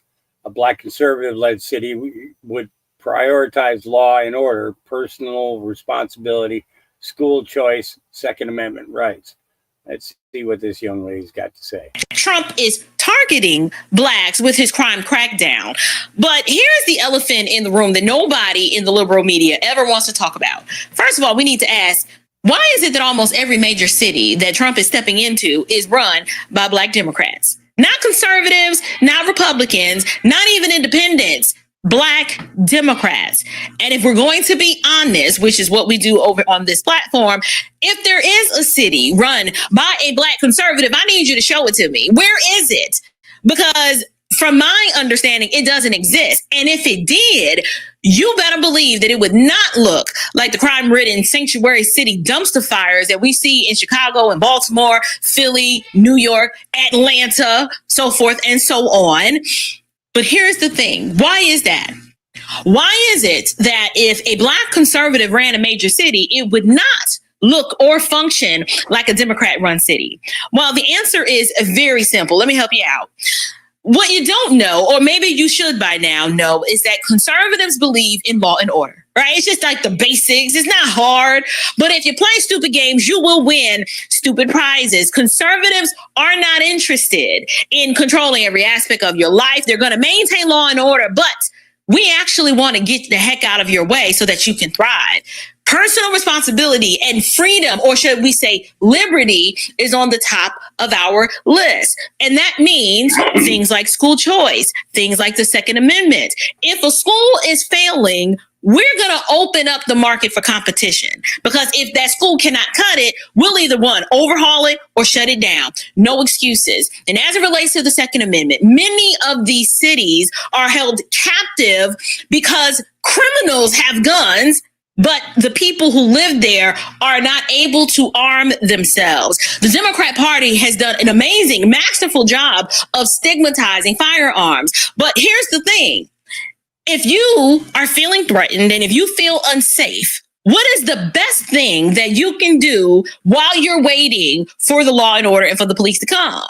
If you were armed, I can guarantee you, Taquayshawn gonna think twice about carjacking you, okay, or kicking in your door or causing you any harm, because if the propensity of you being armed is high, he's gonna think twice before he gets froggy and decides to jump. When a conservative is in charge, that also means that there's no sanctuary city nonsense. So conservatives are America First patriots, okay? So if you're not a citizen, we're not gonna roll out the red carpet for you at the expense of Americans. The resources which we garner from taxpayers are going to the citizens. They're not going to go to illegals. We're not going to take care of criminals or protect and shield criminals from accountability. That's just not what we do. And also, unlike Democrats, we don't tax you to death with nothing to show for it. So Democrats are basically an organized crime syndicate. They get into power, they steal from their own people, and then they make promises that they never intend to keep, right? They're always doing studies about reparations and dangling, you know? Mm-hmm. He's right. Absolutely right.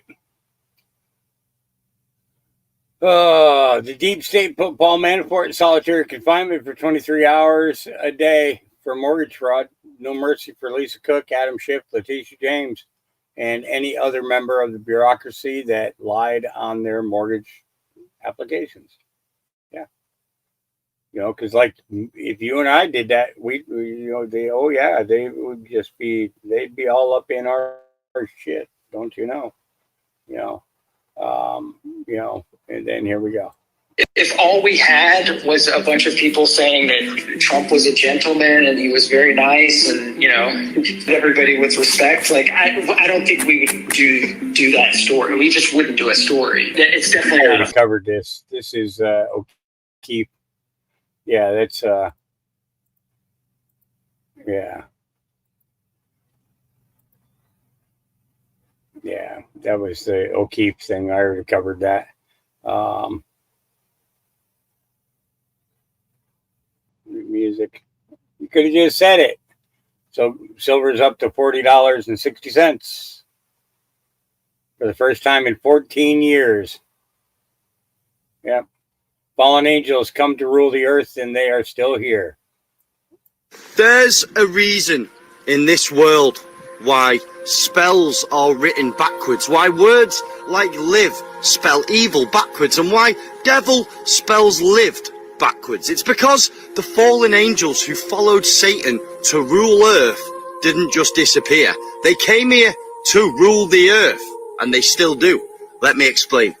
Okay, let's start with the book that was removed from the Bible, the book of Enoch. that tells us about the 200 fallen angels, the Watchers, who descended onto Mount Hermon. They didn't come to guide us. They came to corrupt us. They taught mankind forbidden knowledge, the making of weapons, sorcery and enchantments, astrology, and even vanity like makeup and jewelry. They altered human destiny and gave birth to the Nephilim, the giants who devoured the earth. Now, why did they take the Book of Enoch out of Scripture? Because ultimately it revealed too much. It exposed Satan's playbook in a way that Rome and the early church didn't want you to know. They wanted control over doctrine, not for humanity to wake up to the rulers behind the curtain. Now, this is where it gets real. We have around 200 nations. The world is carved up into dominions, just as those 200 watchers divided authority when they fell to earth.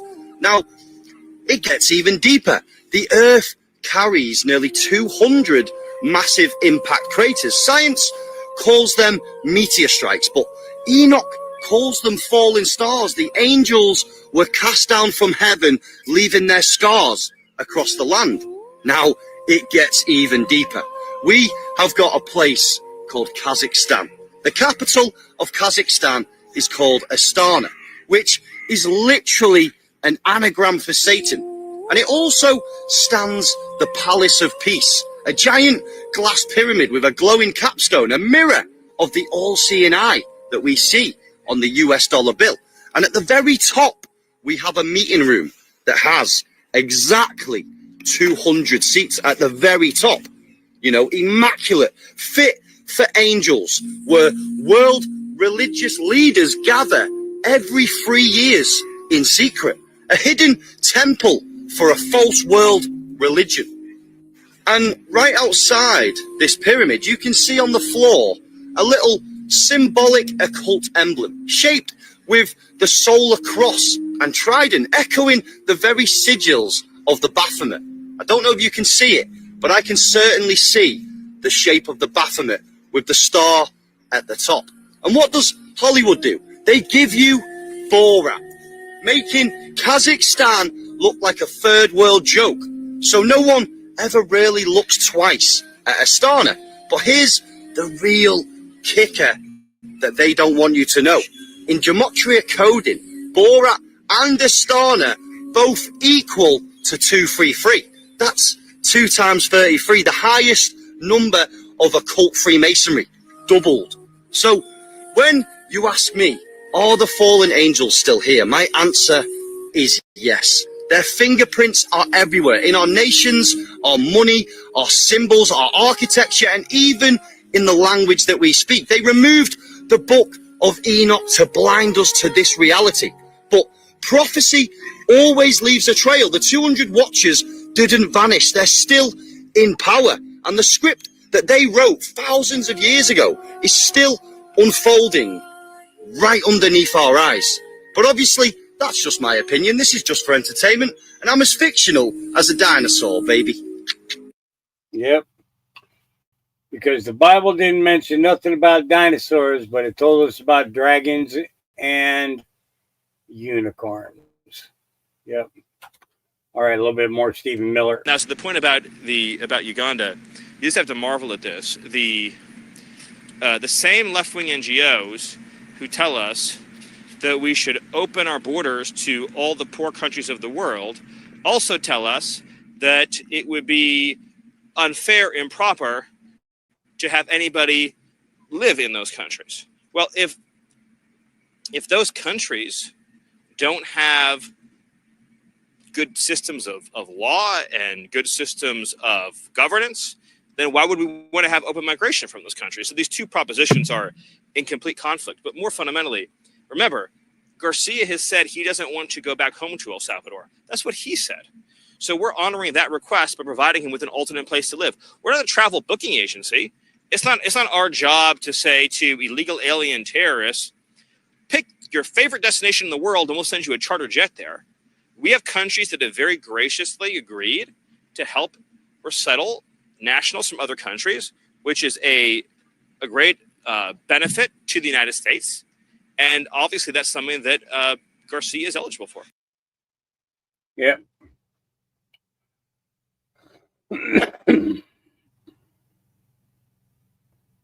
All right.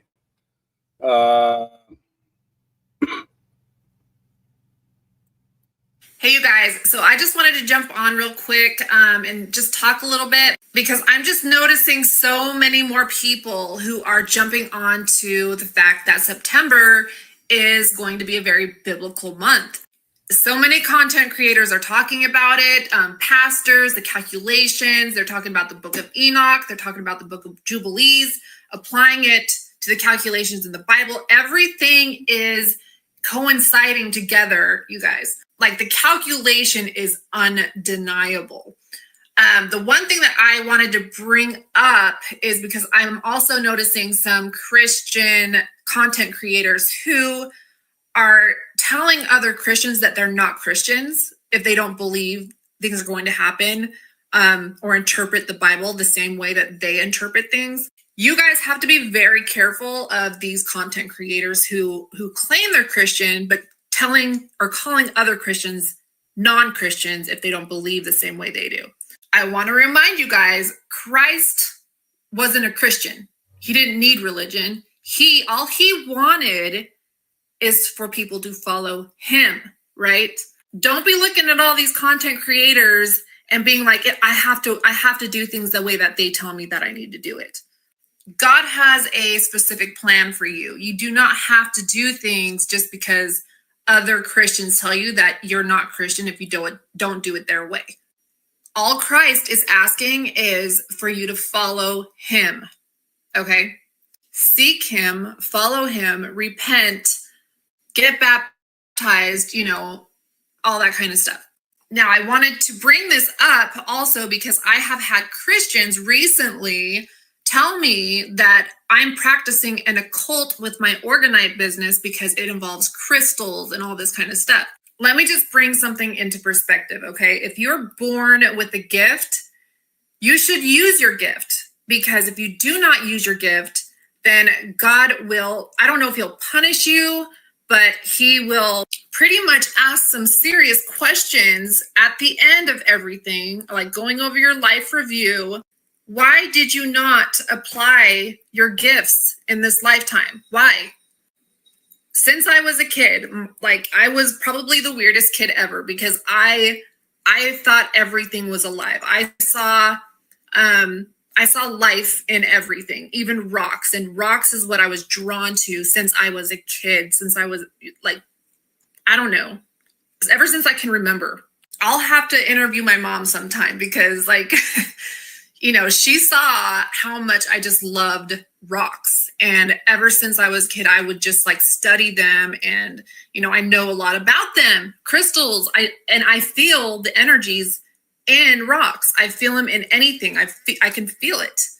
And I can't explain it, but I can feel like how strong a rock is, if it's not so strong, or I feel a different type of energy with different stones, okay? Sometimes I get like a tingly feeling. Sometimes it's a weight, like when I hold one, it's kind of weighty, like energetically weighty or tingly, or things like that. And that was something that I thought everybody felt with things until I realized that nobody else around me felt the energies that I feel with rocks, and I remember one specific instance when I was, I don't know, I was probably like 2 or 3, and I was crying because I crumbled up a piece of paper, and I felt bad because I felt the pain of the paper when I crumbled it up.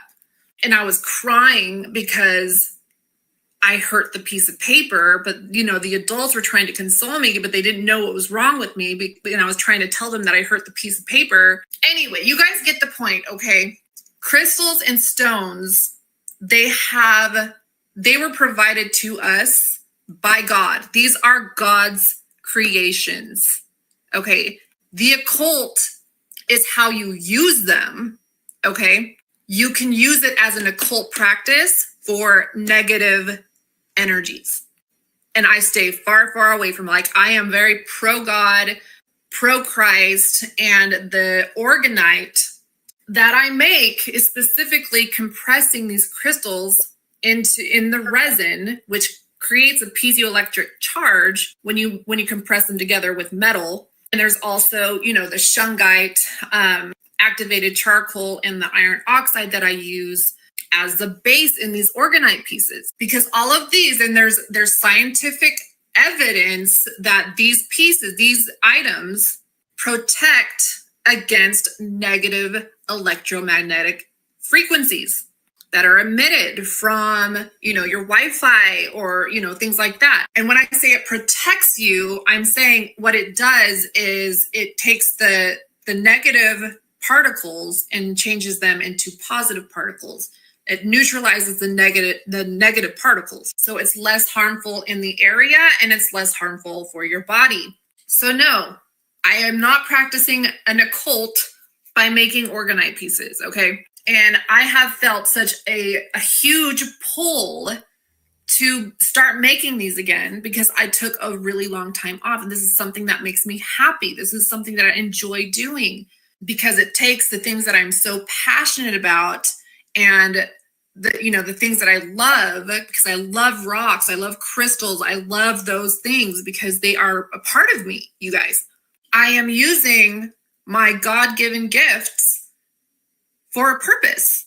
So anyway, I know that was a really long explanation, but I just wanted to bring that to perspective because of, the content that I'm seeing from some Christians who are putting other people down if we don't believe the same things that they believe. And to be honest, it was getting into my head a little bit because I'm like, am I telling my community the right stuff? And so I prayed, like last night I prayed and I was like, God, I need to know if I'm giving the information that you want me to give to my community and ask, because I was watching TikTok at that time. And at the same time as I was praying that, whatever I was watching on TikTok, it was an interview about the differences in opinions that are being discussed right now. And the person that was being interviewed was saying, you know what, it doesn't matter if there's a difference in opinion, that what matters is the fact that it's being talked about. And that was the answer right when I was asking, am I giving the correct information? So no, you guys, it doesn't matter if we all have a difference in opinion. What matters is that it's being talked about and we're raising awareness of this biblical time that we're going to be experiencing in September. And we have so many content creators saying that, Trump is the AC and AI is the AC, or this new financial system is the beast system and all this kind of stuff. My interpretation of the Bible, and honestly, I feel like things are kind of aligning more with the book of Enoch than it is with the Bible. Because as we know, the Bible has a lot of different translations and things don't really mean what they should mean in English. We went over that in my last two posts, my last two videos. And with what the US debt clock has been showing us is that it's this whole thing, the whole change in the financial system, it is biblical, okay? And what's going to happen with America is what gets plucked off of the body of the lion, which is Great Britain, okay? And the wings fly up into the heavens or the sky or above the earth, but they were plucked off the lion. So what I believe is going to happen in September is that America is going to become sovereign. It's going to become a sovereign country, just like it was in 1776. And you already see that with what Trump is doing. He is cutting ties with the other world factions, like the World Health Organization, the World Economic Forum. He's cutting ties with NATO. He's cutting ties with the United Nations, you guys. We will have a new financial system. Everything has to crash first because Babylon has to fall, right? America will be rising first, you guys. That is what I believe. Whatever happens on the Feast of Trumpets, I don't know if that's the point where America or Babylon falls, or if that's the point where the new America rises. One or the other. Okay. I'm really interested to see what happens on the 17th. We've got the Black Out the System event, I guess, that's happening. So either way, you guys, I'll keep you updated with the development. Anyways, you guys can see my Organite collection at Existential Gateway on Etsy. All right. And that was Mayrox. And I did take and let me do this real quick.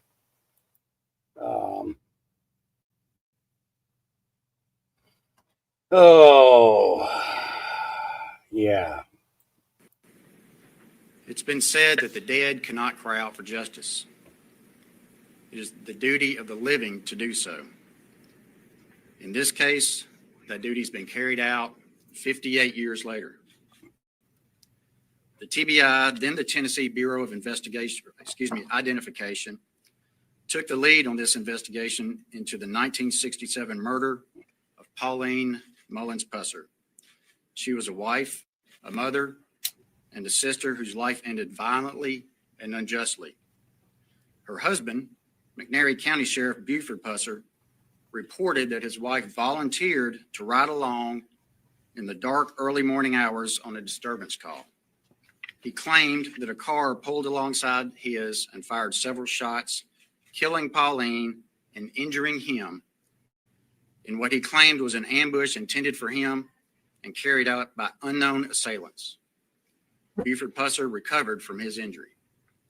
No viable suspects were developed and no charges were filed. This was a cold case for decades, but in 2022, TBI agents took another look at the archive file and coordinated with our office. That work accelerated in 2023, and in 2024, Pauline Mullins Pusser was exhumed for an autopsy. TBI completed their investigative process this year, and the file was forwarded to our office to review. The file is voluminous, over 1,000. So it turns out that Buford T. Pusser, the story of Walking Tall was all about him, actually killed his wife. He staged it all. Criminals.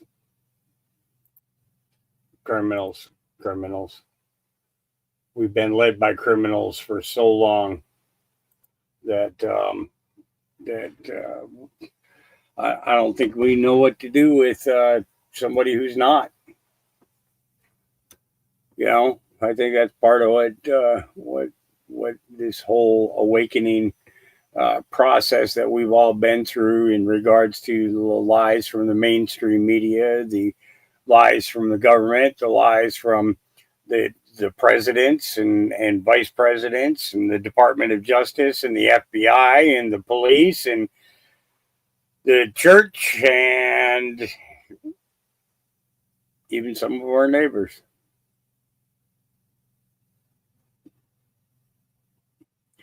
It's an evil that needs to be put under control, you know.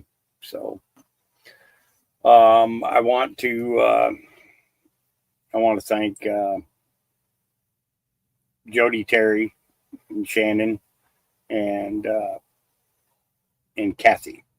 Thank you for your donations. I appreciate it. That's actually going to go to get some stock in my refrigerator and freezer again, and go towards. Actually, it's going to go towards dog food is where it's going to end up going because I'm just about out. So, got to work on that. Yeah, it's I'm 6 hours into this. I'm tired now, so I'm gonna have a final safety meeting here with you. I hope I'm with you, but I'm ahead of you probably. And I'm going to remind you that your creator loves you. His son loves you, and I love you. And I will see you guys again sometime this weekend. I'm not going to say when, but yeah, I've got to get, I got stuff that I got to get done. But yeah, we'll see you then. Peace. I'm going to take you out with a song. Yeah, that's what I'm going to do. I'm going to take you out with a song. I'm not going to sing it. Somebody else is going to sing it. Falls Creek loud where the whispers spin. Old papers burn, but the truth leaks in. Shadows danced in a smoky room, but daylight cracks and ends the gloom. Oh, the golden age is coming through, like a phoenix rising, bright and true. Otis 47 got him on the run. A new dawn breaks with the morning sun.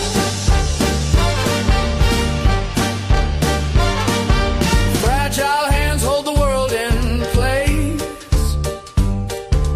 Dreams collide in this fragile space. The birth and pains of a brand new time echo strong in the church bells chime. Hold the line, the fight ain't done. History's page just begun.